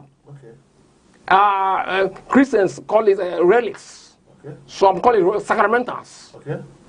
So, but when we go into this topic fully, then we go into the Christian fetishism and the traditional fetishism. Okay. Sure, but Pastor, that you can see what the priest consultant is saying. That fetishism has to do with what he has said. So what do you have to add to it? Fetishism is idolatry. Idolatry? Yes, the worship of other gods. Okay. Yes, that is the pure definition in my layman's understanding. Okay. Fetishism is idolatry from all ramifications. Is the worship of other god outside. So that you be able to know. There are dimensions. The moment you have any material inclination of a thing that you addresses your worship to, you pays your allegiance to, then you are indulging into fetishism. Okay. Yes. Okay. My brother, let me go as Gabriel now. Do you accept this, circumscription of fetishism into idolatry? I don't accept that submission. Most of the times, the African traditional worshippers are labeled as idol worshippers. The traditional African worshippers have never, and will never be idol worshippers. those effigies, those images, those materials that people call, they don't worship those things. It's symbolic in their worship. It's a means, identification of their belief. It's just like, for instance, when you bring the Blessed Sacrament or the Virgin Mary picture or the image or statue, it does not mean, just like whenever you see, why I tell you that the traditional African worshippers are not idol worshippers, that when you see a traditional man in our community, in an Igbo society, he will come out in the morning, sit on the chair. Then those are Robinago, Ikenga, all these, he does not bow down before them. He sits as a king and give decrees. Arobinago, Ogugu, Ikenga. This is what I want you to do. Because these are incorruptible agents of God. An agent is not the capo. An agent is not the chief. He's an intermediary, an intercessor. Why is a servant? So they never worshipped idol. This idolatry, just paganism. Paganism is a derogatory way that Islam and Christianity refer to those who are not in the mainstream religions of the world. Their own religion. Yes, their religion. So whenever you don't believe in Muhammad or Jesus Christ, they tag you are worshiping devil. But it's wrong. That when the Portuguese came, when they saw our early parents there, they said they are worshiping devils, demons, because they are not worshiping the one that introduced them, Jesus Christ. But that deities have been preserving them before they made them as people who came to colonize them. Yeah, but there's something that he was trying to talk about idolatry, because he's going to come in, but I want to come in from the point of view of what happened when Queen Elizabeth II died. You know, let me just establish a fact. Yes. In Christian perspective, yes, you don't interpret people's mind, people's thought. You interpret people's action. The word of God in Exodus made us to know God himself in the 10 Commandments that we should not worship any other God. The moment you have an article, you have a material imbued, and you are paying allegiance to it, as a form of belief, even in the New Testament, you should love the Lord your God with all your heart, with all your mind, with all your soul. It has to do with your belief. And it is that your belief that drives your action. So we interpret people's action, not their heart. You cannot know what is inside somebody's heart until you see the action of that person. So when people come to an object to render a kind of submission, libations, you know, it is attached to fetishism. Okay. And that is idolatry. Okay, let me say something like this. This last week in the Catholic Church, when Jesus was having problem with the Jews, the Pharisees and Sadducees, he said that you Pharisees pay tithe on mint, that's Morodi, on Ogo, on all those leaves. He said, all these herbs that you pay tithe on it, he said, these you are supposed to have done without leaving love of man, and so on and so on. That's one. The second part, before you come in, is that on the period of Exodus, okay, when I see the blood, he said, mark the door lintels of all the places where you live. Yes. And when my agents, the angels come, the angel of death, are coming. When they come, they would know that you are there. He said that this will mark the home. Then finally, when we leave Exodus and come to Joshua, Joshua brought 3 stones. So he brought some stones. I said, this stone, what you said, and so on and so on. So I want to enter that angle, because we are looking at this fetish. Because I tried to bring in the idea of what happened when Elizabeth II died. If you followed the program, it was a beautiful program. And you could see when they brought the ram and did this and did this. And when they finally divested her of her office. And then when burying her, they not bury her with her original name. Okay. With her original name. Because they were now going with the original. They didn't bury her as Queen Elizabeth. They buried her with her original name. The name that she was given from her family, not the official name. Like now, Pope Leo XVI has a name, but he's Pope Leo XVI, his official name. I'm bringing this up because we are supposed to guide the public. We are supposed to guide the viewer. And I'm looking at the fact that between the airplane makers, whenever a new plane is brought, they normally bring fire service to bring water. They will spray the whole plane with that water. I don't understand what that means. So because I want two of you to, because I'm bringing it up. Yeah, in fact, one of the American leaders, our very good friend Ronald Reagan, when he was alive, had a problem with one other woman that wrote against the family because she said she was accusing them of doing what did you call it? She was accusing them of using this crystal ball. So that they used to use crystal ball before taking a decision for the state of America. So, but these are things. But he is talking of idolatry, and you are talking of symbolism. So I'm getting confused. The early missionaries, the early Christian missionaries, yes, with in collaboration with the colonialists, okay. They had expert ethnographers. They studied ethnography. They used it on us. The truth is that their core mission is to demonize our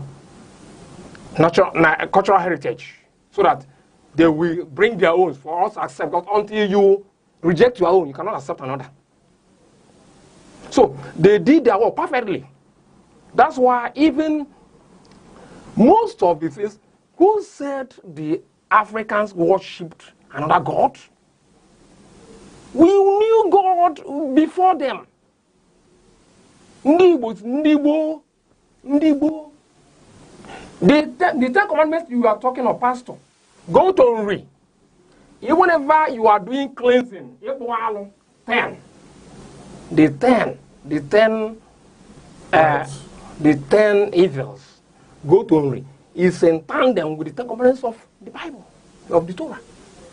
So God said we knew God before them. The only thing is that they succeeded in demonizing our own cultural heritage for us to swallow their own line, hook and sinker.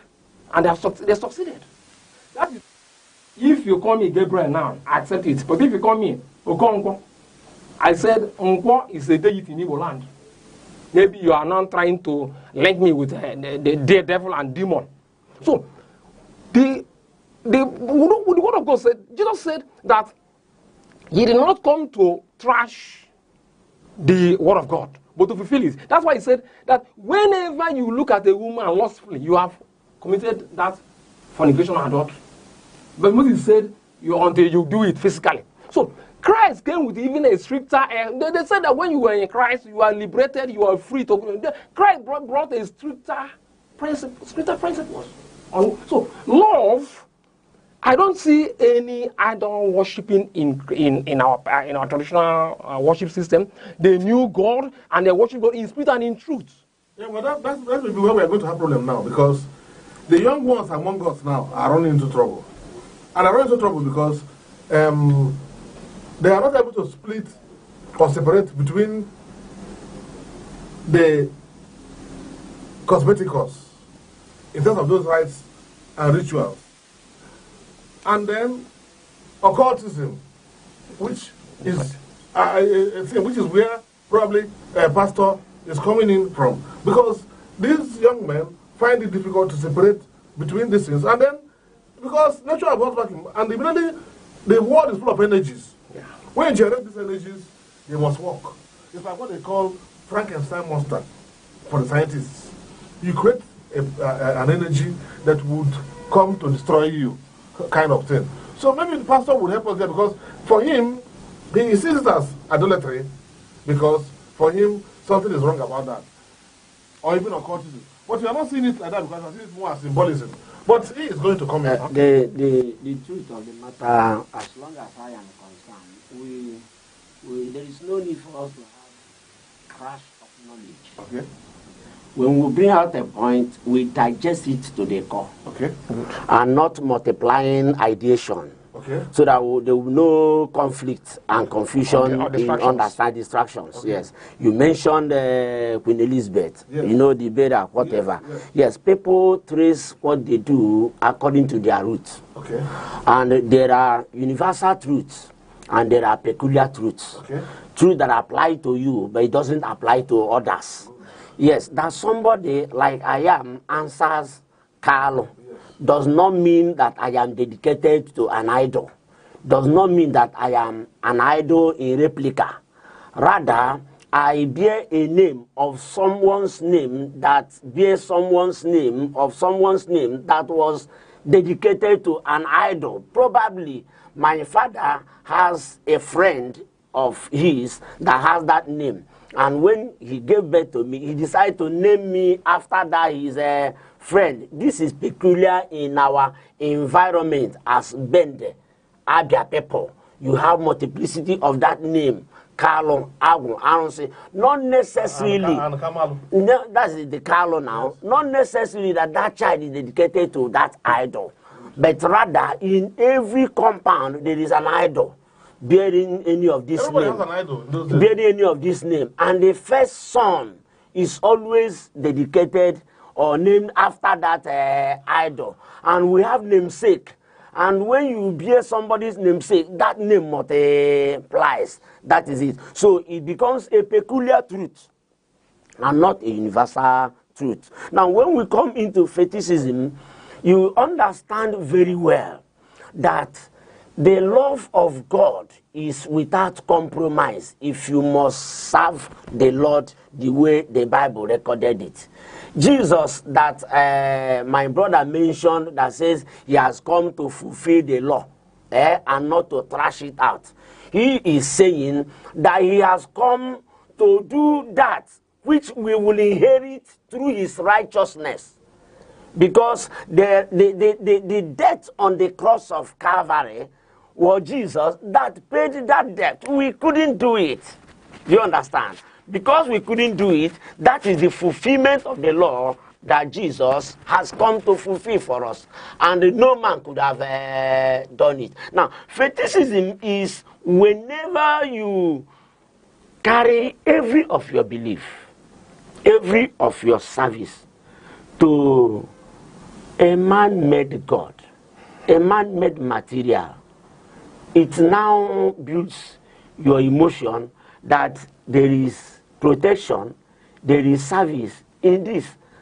Biblically, you are indulging into idol worship. You are indulging into idolatry and paganism.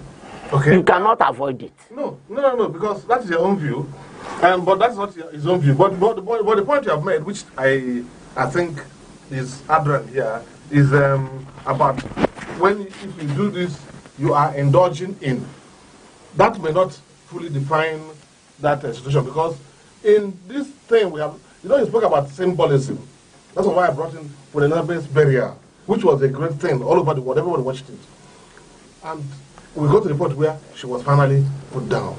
And even if you come to your church, no matter how we try to run away from rituals, we must have rituals. We must have rites. You know, in Christianity, we have different legs. I agree. In Christianity, I agree. You have the Orthodox. Yes. You have the Pentecostal. I agree. So you cannot use what is applicable in the Orthodox. So in symbolism, we do not recognize too much of that symbolism like the Catholic. No matter how small it is.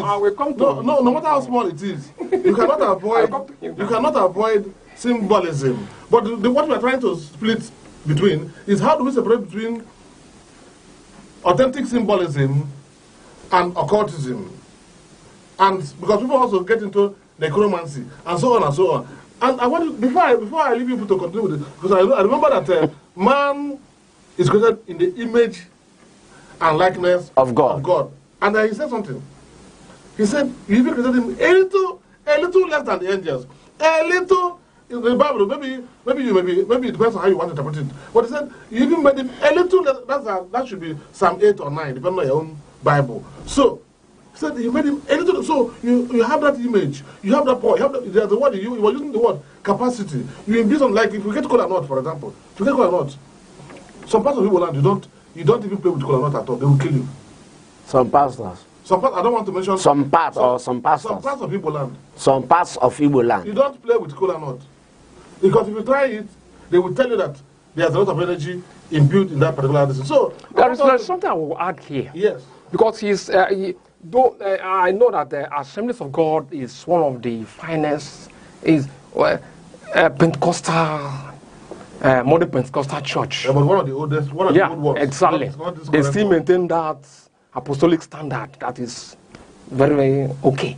But he is saying that he's not a Catholic. But I'm coming to his own side as a pure Pentecostal Christian and a clergy there.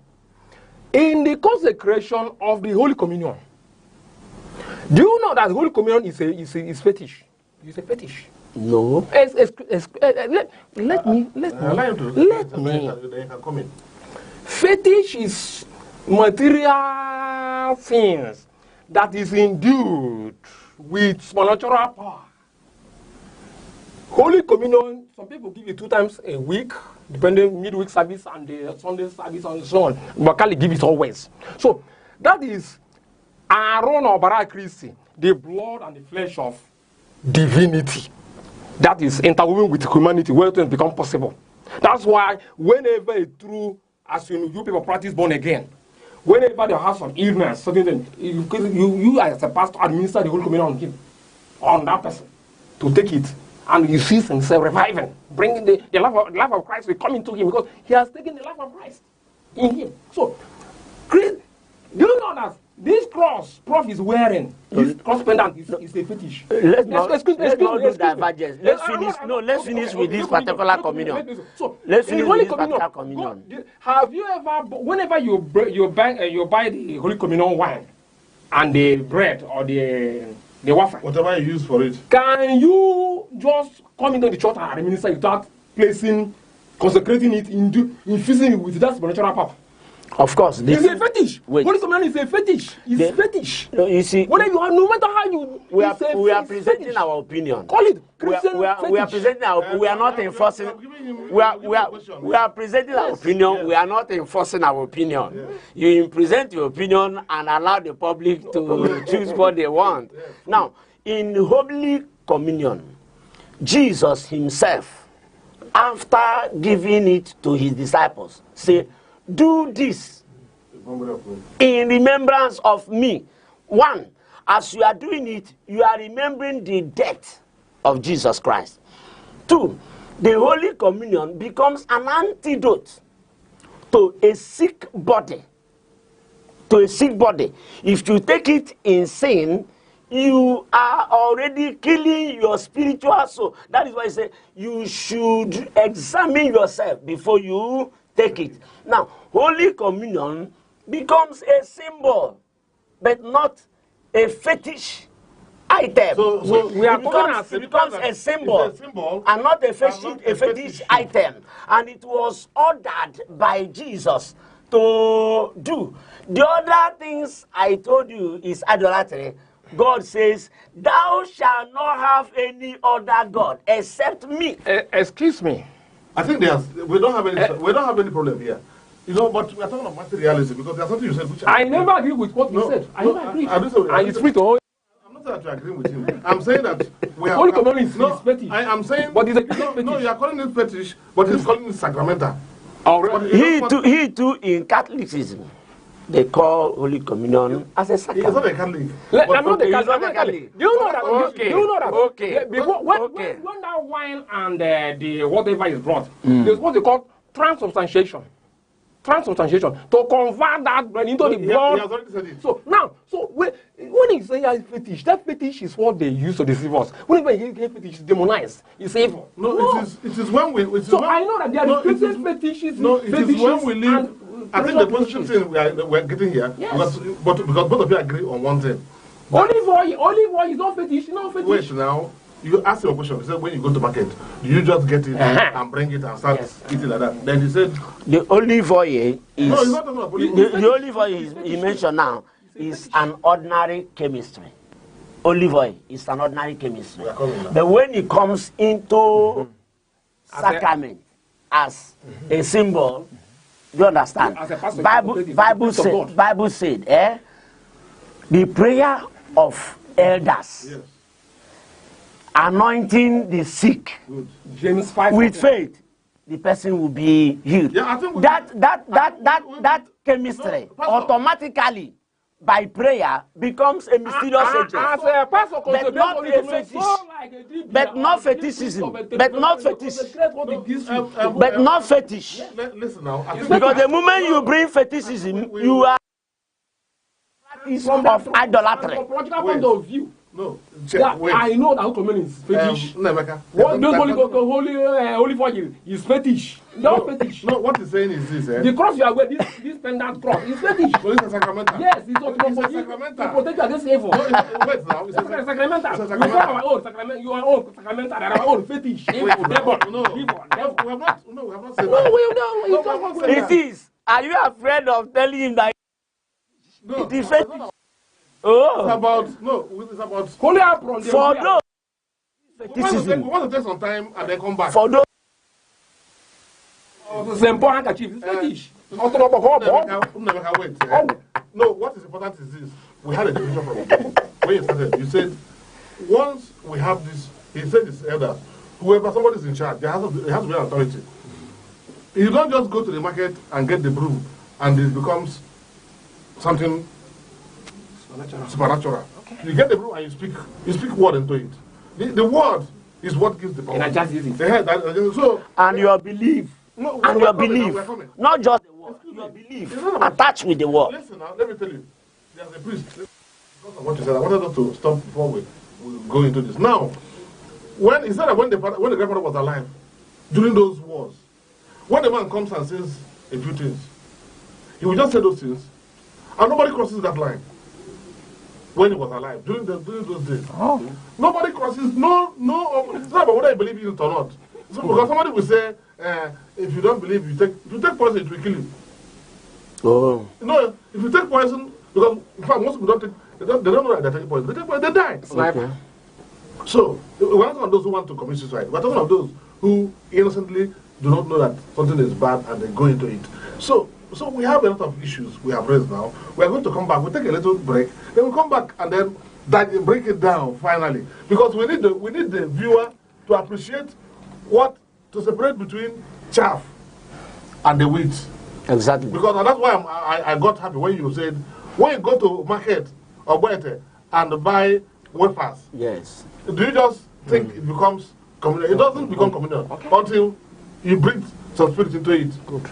And like he said, when you do it in remembrance, that's the word he used. He said, when you do it in remembrance, fine. So we want to leave it there and then go and find out what is fetishism now, because we want to now bring it to the current generation. But we'll take out a little time, 1 or 2 minutes, then we'll come back. There are questions the world are yet to answer. Truths buried in time, echoed in tradition, and hidden in the stars. From the rituals of the ancients to the secrets of the atom, from the patterns in nature to the power of thought, Mysteries of Life takes you on a journey through the unknown, exploring the mystical, the philosophical, the traditional, and the scientific. What connects them all? What lies beneath the surface of what we know? Join us on Aneke TV as we uncover the secret layers and unlock the unseen. This is Mysteries of Life, where every truth begins with a question.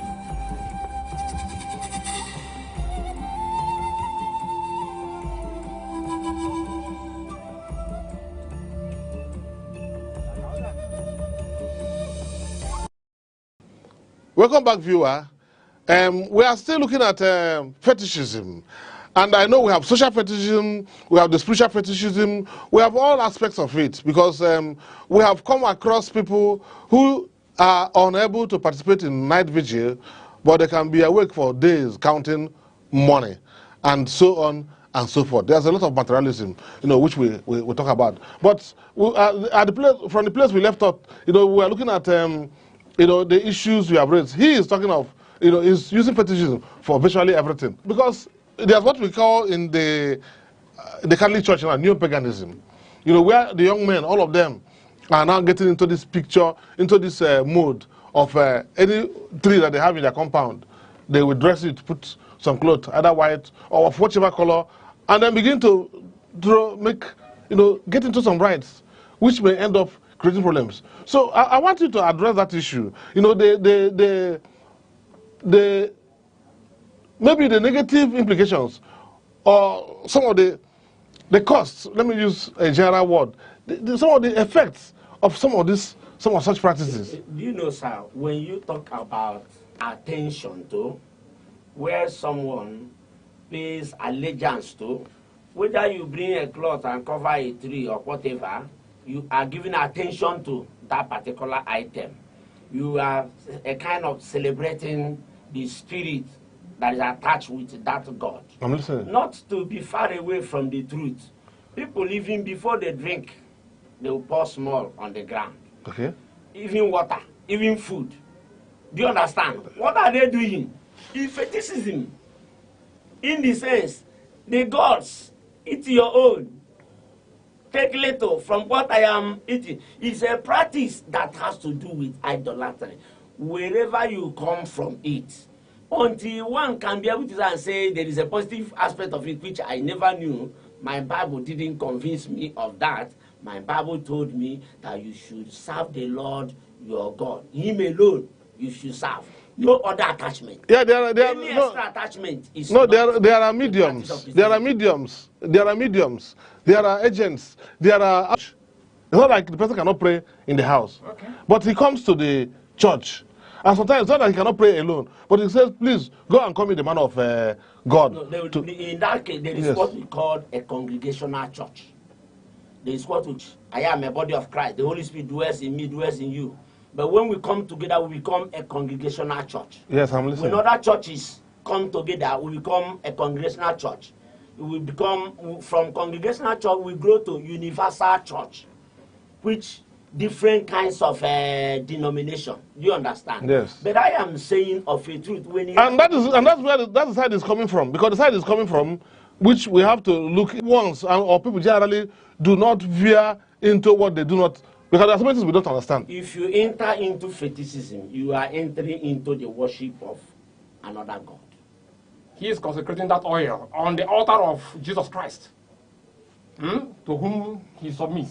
But we don't call that one. We call it Christian. Like when you bring a child, when a child is brought for baptism, ordinarily, but if you use the word fetish, it becomes a problem. All those items he mentioned, if you have an anger, but you cannot come and use olive oil and somebody, your parent or whoever, will say, that kind of, it becomes an issue or trouble or concern. No, because it is consecrated for that use, for that purpose.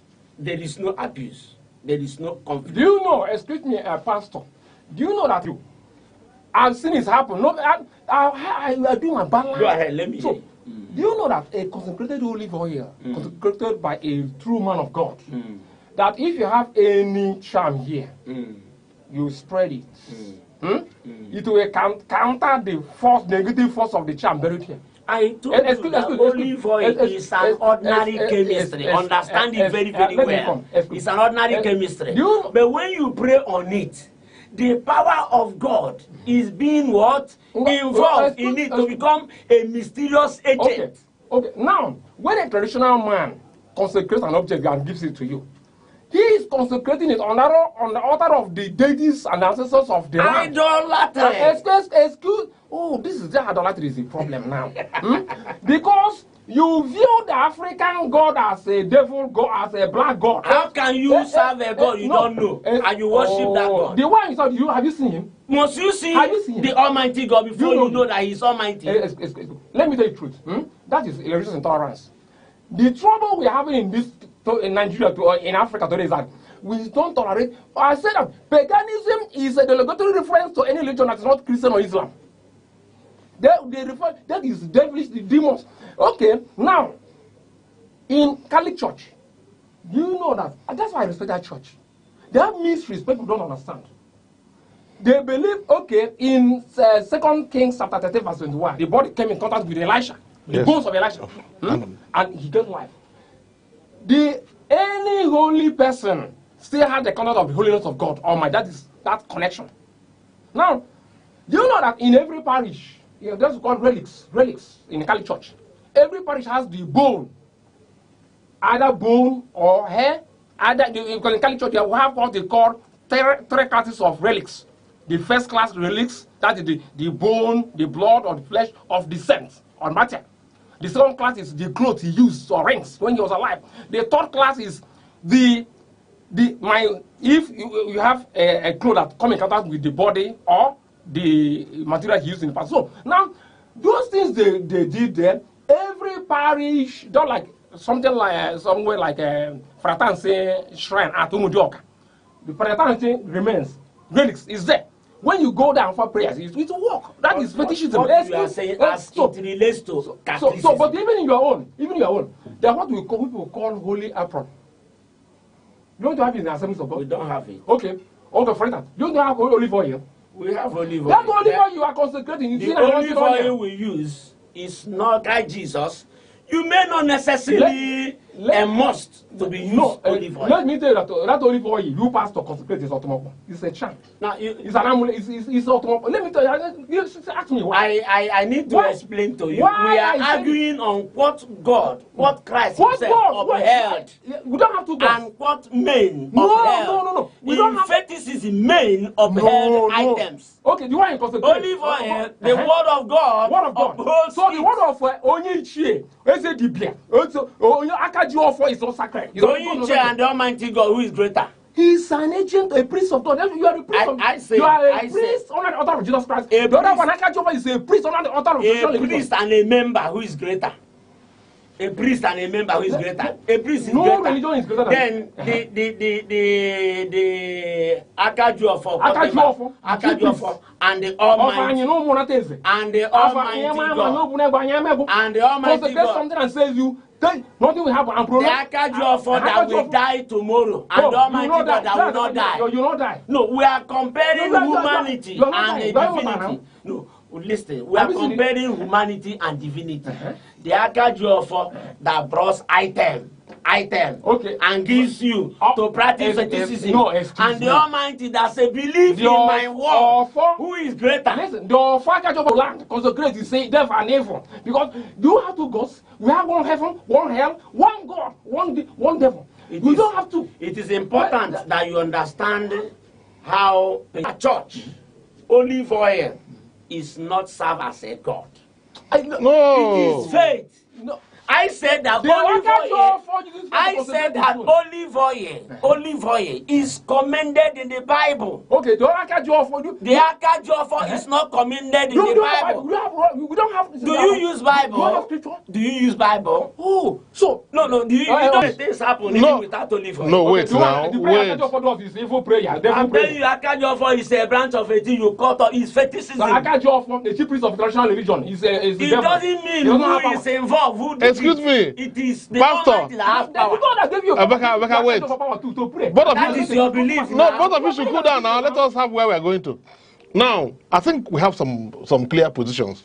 One is that whether it's the Akajuofo or the olive oil, we have where we are going to. When the word of God says all power belongs to. No, nobody's worrying about that. Pastor, we have a problem now. The problem is that the hearer, that's the viewer, wants to be sure of where the viewer is going to. Now, we have a situation whereby we're talking of these elements, this what you call agents, or whatever we want to call them, or these items, whichever one you want to call them. Now, these items, we mentioned from the beginning, when we started with the book of Exodus, when we mentioned that he would take this blood and put it on the needle. We didn't explain that. No, I'm not going to explain it. I'm talking of items. We are talking of items. We are talking of some of these objects. These objects, by themselves, do not become because there's a way we are taking it. We are pushing them. He was talking of symbolism. Even when we get to the book of is it Ezra? But why did God ask the people use the blood of a lamb? Why? No, but excuse me. I am happy that you just use an issue now. Because if you no, don't no, understand excuse the me now. context, you Excuse cannot me. interpret No, it well. I'm no fine. I'm happy that you just raised an issue. That issue that you raised becomes very, very important. Yes. Why? No, because you raised the question. You raised the question. Go ahead. Why did God ask for the blood of lamb? Yes. Not the blood of a ram. Not the blood of a cow. Not the blood of an antelope. Why did he do that? The reason, blameless blood. A blood of a lamb to be spread on the lintel. God was trying to tell them, I have paid the price of your blood. Nobody will shed your blood if he sees this blood on this lintel. That angel of death, when it will come, he will see this blood. And seeing this blood, he will know that I have fought your battle already. And he will live and pass, because the blood he is going for, because angel of death is looking for blood to suck. The blood he is going to see is in the lintel of the houses that there is no covering. Now, fine. That is the sense no, wait now. You know, because you just raised definitive or derogatory. Because that's where we have. Because you just said, because it's a part of the Bible, you will say, use the blood of ox for some ceremony. There are, you know that. All the Old Testament. Some other parts you will say, you are going to use some ram in the Old Testament. But in this case, it's the blood of a lamb. And even before, thousands of years before that Exodus, it had been done with Isaac and that other one. So, we have a lot of issues. But the question is this, to whom do you give your allegiance? Yes. No, the question is, to whom do you give your allegiance? And that's why I say, you don't have any major difference, except that because you use the word fetish for everything, then you are now saying that it is not true. Yes. But for him, he is saying this word because he made a point. The point he has made is that no religion is superior to the other. No, he said if you use the word fetish, you use items that God did not tell you according to his word. You are indulging into items. No, you have a problem now. Pastor, you have a problem. I don't have a problem. No, wait now. No, if you go to do Bible, you will see. You have tried. No, you have tried to explain part of it, because I know we don't have the time, because it will take a whole year. Wait, I'm coming. To take a whole year for us to, because you are going to break down when it is bullocks only, when it is female cattle that only. Is involved, we tell you the interpretation to it. We are going to it now. About the angel of death passing through no, the houses of no. What I'm saying is this: that is where he takes it. As all of these they have some spiritual. You are interpreting his mind. No, I'm not interpreting his mind. He has been talking to us now. He has been talking to us. I'm not interpreting his mind. I'm talking of what he said. He has been talking to us. So, and what I'm trying to make sure is that from this Aneke TV, that people get this view about this person. These are some of the things. That's why we call this topic. That's why we call this program "Mysteries of Life," because you gave a very good case study, which is why did God say the blood? Why didn't He talk about the blood of an ego? And I said the blood of the lamb. No, you are trying to explain. Harmless. No, that's what you are trying to say. Harmless. That blood, like the blood of Jesus Christ, who is the lamb. And Isaac and Ishmael, and so it's a lot of repetition. And he brought a blood to redeem man. I agree. And that is the blood of Jesus. No, which was for the blood of the lamb. For the Christian. Yes. And we should defend that as Christians. But beyond that, here as Aneke TV, we are also speaking not only for Christians, we are also speaking for everybody. And I will speak for Christians loudly. I am not against that. We are not against that. But speaking for Christians loudly, allow everyone to make their own argument. And that argument is what he's making. And the argument, the one that I've learned from you, which makes me happy, and I'm going home with, is that God talked about the blood of a lamb. And he knows why. And in other parts, you see God talking about the blood of oxen. You see God talking about the blood of other creatures. All these are agents. That's the point he was making. But The side that I agree with you is the side that we must not lose sight of the negative implications of fetish Which is practices. getting involved with idol. No, not the part of this particular work, whereby we are going to now bring in some of these issues. You know he's so, coming from no, that, wait now, wait, Pastor, wait. Pastor, we have to end. We are going to continue this discussion, or because we need to unravel the mysteries. But I am happy that at least one thing we have known today is one mystery, is that instead of using the blood of other things, God used the blood of a lamb. Blemish. Wait.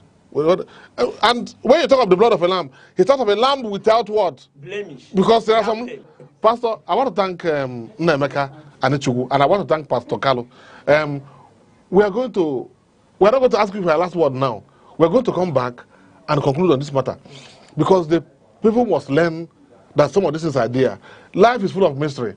I'm so happy because God will tell us, use this one this time, use the other one this time, use the other one the other time. And all these things have their reasons. We have seasons, we have reasons, we have times, and so on and so on. So, the mystery of life must continue. Life itself is mysterious. And that's, like I said when we started, sometimes we are told if you bend down, you are going to see this or see that. But these are the mysteries of life. So from Aneke TV, we hope and pray that God preserves us to come to better throw more light on this matter when we meet next time. So with that, we say your last word. Your last word. The fetishism or fetish, whatever is consecrated under the altar of a true God, works like the power of God. And from the Thank you, viewers. pastor. Worship the only God and nothing but Him. Thank you. And from me, we continue to look up to God for goodness all the time. This is Aneke TV. We move with the world.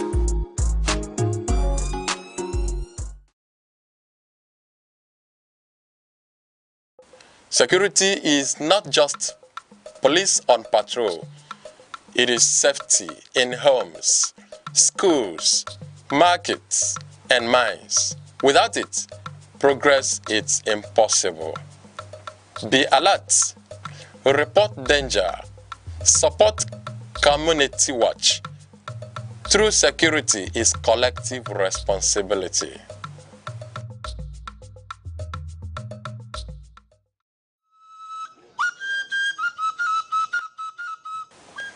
Helping others is not weakness. It is humanity. A kind word, a shared meal, a listening ear can change someone's life. You don't have to be rich to help. Compassion is the greatest wealth. Lend a hand when you can.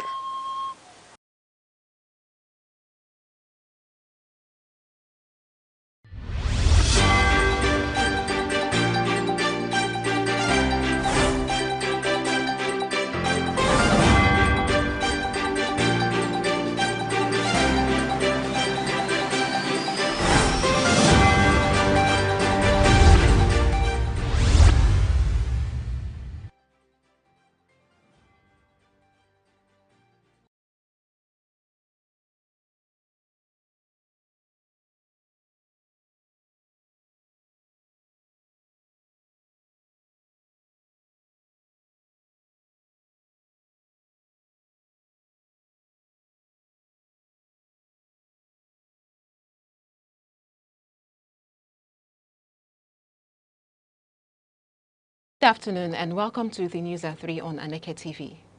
First, let's look at stories making the headlines. President Tinubu said to announce new ambassadors amid U.S. tension. Benue governor moves to reform state education standards. Court frees 13 Taraba inmates after years of an illegal detention. Police inquire state under fire for alleged extortion. Police approve promotion for previously omitted officers. Police monitors deployed to Anambra ahead of Saturday polls And now the news in details. I am Aneke. President Bola Ahmed Tinubu is expected to unveil a new list of Nigerian ambassadors within the coming week as part of efforts to strengthen the country's foreign relations and address growing diplomatic tensions with the United States. Sources at the presidency confirmed that the screening and security clearance of nominees have reached the final stage. The development follows recent friction between Nigeria and the U.S. over allegations of religiously motivated attacks in some parts of the country, which Washington described as concerning. President Tinubu reportedly directed the relevant agencies to fast-track the vetting process to ensure that Nigeria's foreign missions are fully operational with competent representatives. Among the names reportedly being considered are former Senator Shehu Sani, social commentator Renu Omokri, and former governors Okeze Ikpeazu and Ifeanyi Ugwuanyi. The final list is expected to reflect a mix of career diplomats and political appointees, signaling a broader strategy to reassert Nigeria's global diplomatic presence. Benue State Governor Hyacinth Alia has appointed Dr. Turner Francis as the pioneer executive secretary of the newly established Benue Education Quality Assurance and Examinations Board. The appointment, announced in a statement by the governor's chief press secretary, Tasso Kula, takes immediate effect. The creation of the new board follows the merger of the Bureau for Education Quality Assurance and the Benue State Examinations Board, a move aimed at eliminating duplication and improving oversight in the education sector. Governor Alia said the reform is part of his administration's plan to restore discipline, transparency and excellence across schools in the state. Dr. Francis, who previously headed the defunct Bureau of Education for Education Quality Assurance, has been tasked with ensuring that examinations and school standards meet national benchmarks. The governor expressed confidence that the new leadership will strengthen learning outcomes and better prepare Benue students for global competitiveness. The Federal High Court sitting in Jalingo, Taraba State, has ordered the release of 13 men unlawfully detained for up to 6 years without trial. Justice Maskor Salisu, in his judgment, declared the detentions unconstitutional and a gross violation of detainees' fundamental rights. The court also awarded a 48 million naira in damages against the Nigeria Police Force and the Department of State Services, describing their actions as an abuse of authority. The ruling followed a suit filed by human rights lawyer Barrister John Okeze, who represented the detainees without charge. Rights groups have hailed the verdict as a victory for justice and human dignity. Barrister Okeze noted that the decision reinforces the constitutional right to fair hearing and access to justice for indigent citizens, while urging security agencies to respect due process in all operations. The Kwara State Police Command has begun an internal probe into allegations that officers deployed to the Osi-Eruku axis were extorting motorists. The investigation follows a viral video showing ununiformed men collecting money from drivers under the pretext of conducting road checks. Police spokesperson SP Adedotun Aichere Adeyemi said the Commissioner of Police, Adekini Ojo, has ordered a comprehensive investigation and assured that any officer found guilty would face disciplinary action. The command described the alleged behavior as unprofessional and contrary to the force's renewed drive for integrity. Meanwhile, motorists and residents in the area have called on the command to intensify anti-bandit operations rather than subjecting commuters to illegal levies. Civil society groups have also urged the police to publicly sanction offenders to rebuild public confidence in law enforcement. The Nigeria Police Force has approved the promotion of 1,453 personnel who were omitted from earlier exercises. The announcement was contained in an internal circular issued by the Force Welfare Department and endorsed by the Inspector General of Police, Kayode Egbetukun. The promotion list comprises officers across various commands and departments, including the Police Academy, Force Intelligence Bureau, and zonal headquarters. The exercise, according to the circular, was conducted on the basis of seniority, performance, and merit. The Force Headquarters said the latest move demonstrates the IGP's commitment to ensuring fairness and motivation within the ranks. It urged the newly promoted officers to rededicate themselves to service, professionalism, and the protection of citizens' rights. The Key Vicar Hope for the Hopeless Widows Care Foundation and Aneke TV have renewed their shared commitment to fostering compassion, inclusion, and social responsibility in Nigerian society. This was the highlight of a courtesy visit by the foundation's leadership to Aneke TV's headquarters in Enugu. Chidimma Ikemede reports that the visit also provided both organizations an opportunity to deepen collaboration in promoting humanitarian causes and uplifting widows, orphans, and vulnerable groups with advocacy and media support.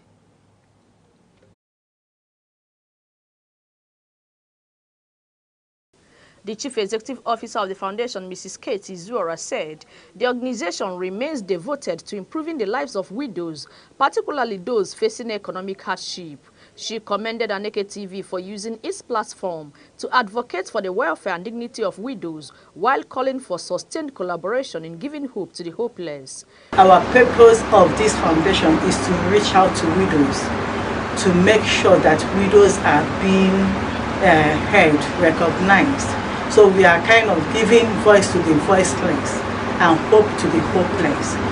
And we are trying to do that through skill acquisition trainings for their sustainability, to sustain them. Since we came across Aneke TV has been more than awesome, honestly, because through Aneke TV, KV Crowd has been, somehow known globally. So we want to appreciate you people very well, Aneke TV and the whole team. Receiving the delegation, the head of presentation at Aneke TV, Mr. Uche Osai, noted that the foundation's mission aligns with the vision of the station's Chief Executive Officer, Chief Dr. Pascal Onyeka Aneke. He assured the team of Aneke TV's readiness to partner on initiatives that promote compassion, inclusivity, and respect for human dignity. And looking at the work you do, which is bringing hope and sustainable support for widows in our society, that is quite profoundly a sustainable and a very humanitarian endeavor that should be encouraged. And I can categorically tell you that it aligns with the vision of our founder, Chief Dr. Aneke Pascal Onyeka. And on behalf of the staff, management, and directors, and on behalf of the chairman, Chief Dr. Aneke Pascal Onyeka, I can continue to pledge our continued support. So speaking, Mr. Saamoko commended the foundation's tireless efforts in defending the defenseless and supporting victims of hardship. He emphasized that partnerships between humanitarian organizations and the media remain vital in amplifying the voices of the vulnerable. We have to thank you so much on behalf of all the staff from Aneke TV. We've worked with you and we've seen the potentials in you. Just like Osai said, we'll continue working with you.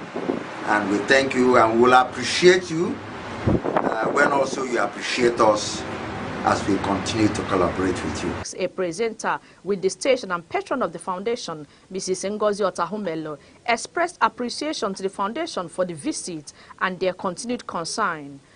For her part, the state coordinator of the foundation, Emmanuel Chibuzo Biageli, thanked the station for the warm reception and pledged continued partnership. Just like my colleagues have said, we will continue to work together. We will continue to partner together. The purpose of your mission, we in Aneke TV will continue to work with you and push it forward. And as your media OO2, I promise I will continue to do my work. We say thank you so very much for the warm welcome. May God bless you all. Both organizations pledged to sustain their collaboration aimed at uplifting widows, empowering the less privileged, and advancing human dignity. Chidimma Ikemede, Aneke TV. Thank you, Chidimma Ikemede, for that report. And this news broadcast is coming to you live from Aneke TV. Remember, you can stay connected with us on all social media platforms: Facebook, X, Instagram, TikTok, and YouTube, all at Aneke TV. Now, a quick reminder of major developments in the news. President Tinubu set to announce new ambassadors amid U.S. tension. Benue governor moves to reform state education standards. Court frees 13 Taraba inmates after years of illegal detention. Still to come in the news, IGP deploys CP Shogunle as election commissioner in Anambra. Enugu doctors throw weight behind NARD strike. Police monitors deployed to Anambra ahead of Saturday polls. Please stay with us. The Insight with Uche Osai. Having the political will to confront whatever is the challenges Igbo man wrestles with the tortoise. The tortoise that had a lot of ingenuity, a lot of ideas, and the tireless. It will take the bold mind of government in power to say, let there be electoral reform, no matter who sorts is God. I was there. We did everything. All of us came and supported him with our last blood. In-depth analysis, expert views, real voices. Uncover the stories shaping Nigeria today. Deep dive, honest, unfiltered, only on the Insight with Uche Osai on Aneke TV.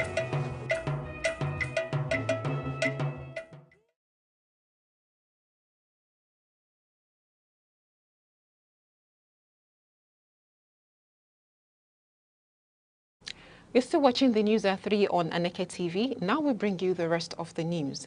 The Inspector General of Police, Kayode Egbetokun, has deployed Commissioner of Police Abayomi Shogunle to coordinate security operations ahead of the Anambra governorship election scheduled for November 8.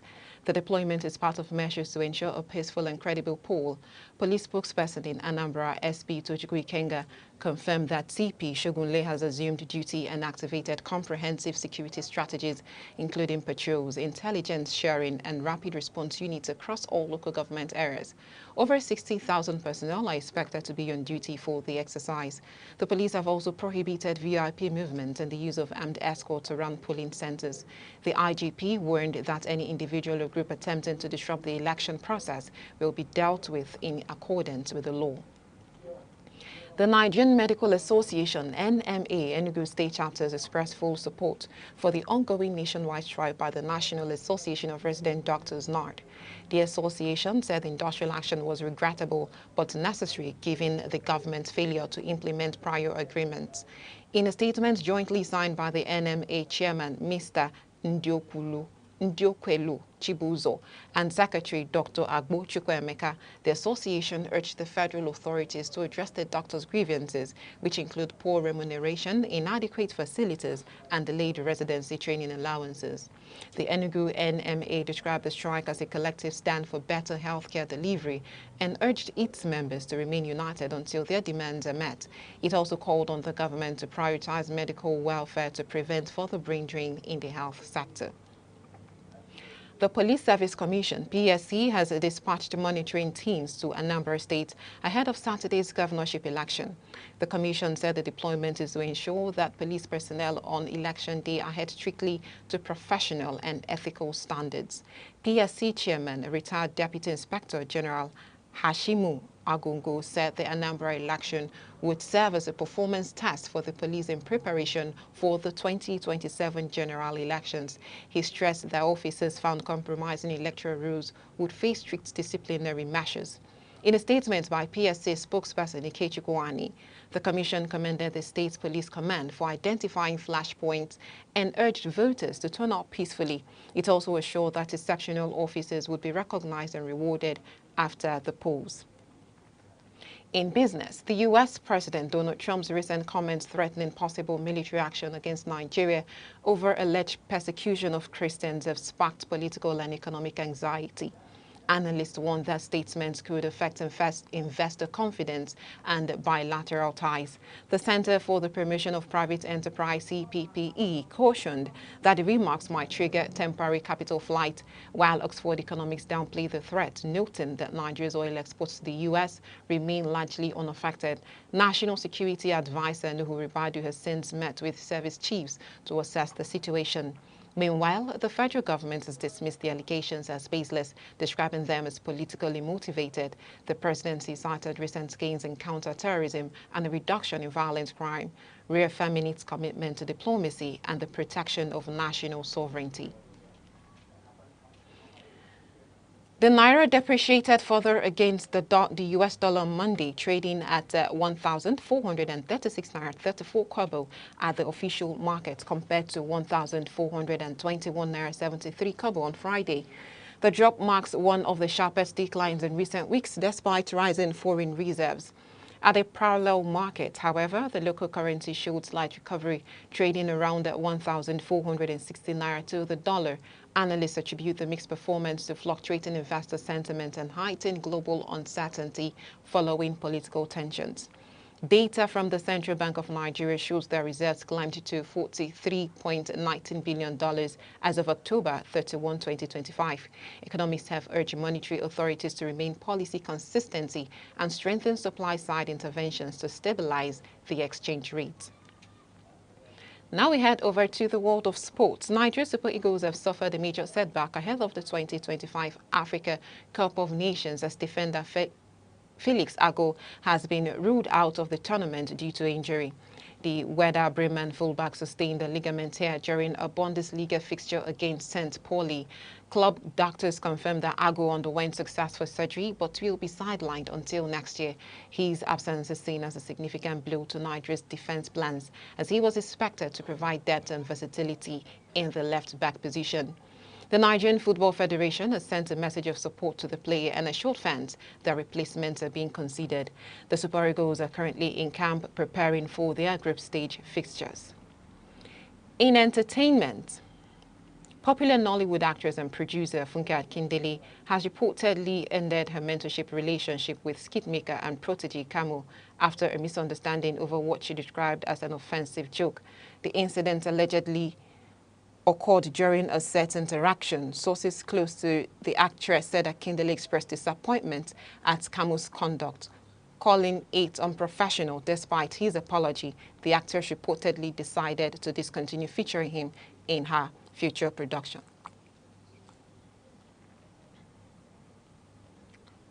Still in entertainment, Nigerian rapper and activist Folarin Falana, better known as Falz, has expressed concern over the growing ethnic and religious divisions across the country. The artist described the trend as deeply depressing, warning that it undermines national unity. Falz made the remarks in response to comments by fellow musician Nasboy, who called for collective action against corruption and bad governance. He urged Nigerians to reject divisive narratives and hold leaders accountable irrespective of tribe or faith. His comments come amid heightened social media debates following U.S. President Donald Trump's statements about alleged attacks on Christians in Nigeria. Falz emphasized that unity and civic awareness remain essential to building a peaceful and progressive nation. And that's all on the News at 3 on Aneke TV. Before we end the news, here are the main points.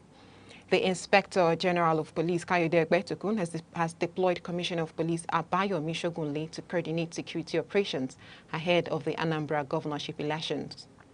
Police Commissioner deployed to Anambra ahead of Saturday polls. Enugu doctors throw weight behind North strike. Tinubu set to announce new ambassadors amid U.S. tension. And that's the news at 3 p.m. For more details and breaking news, follow Aneke TV across all social media platforms or call 0703-043-7110 for eyewitness reports. On behalf of the news producer, Chidima Asogwa, I am Amaka Nichi. Thank you for joining us.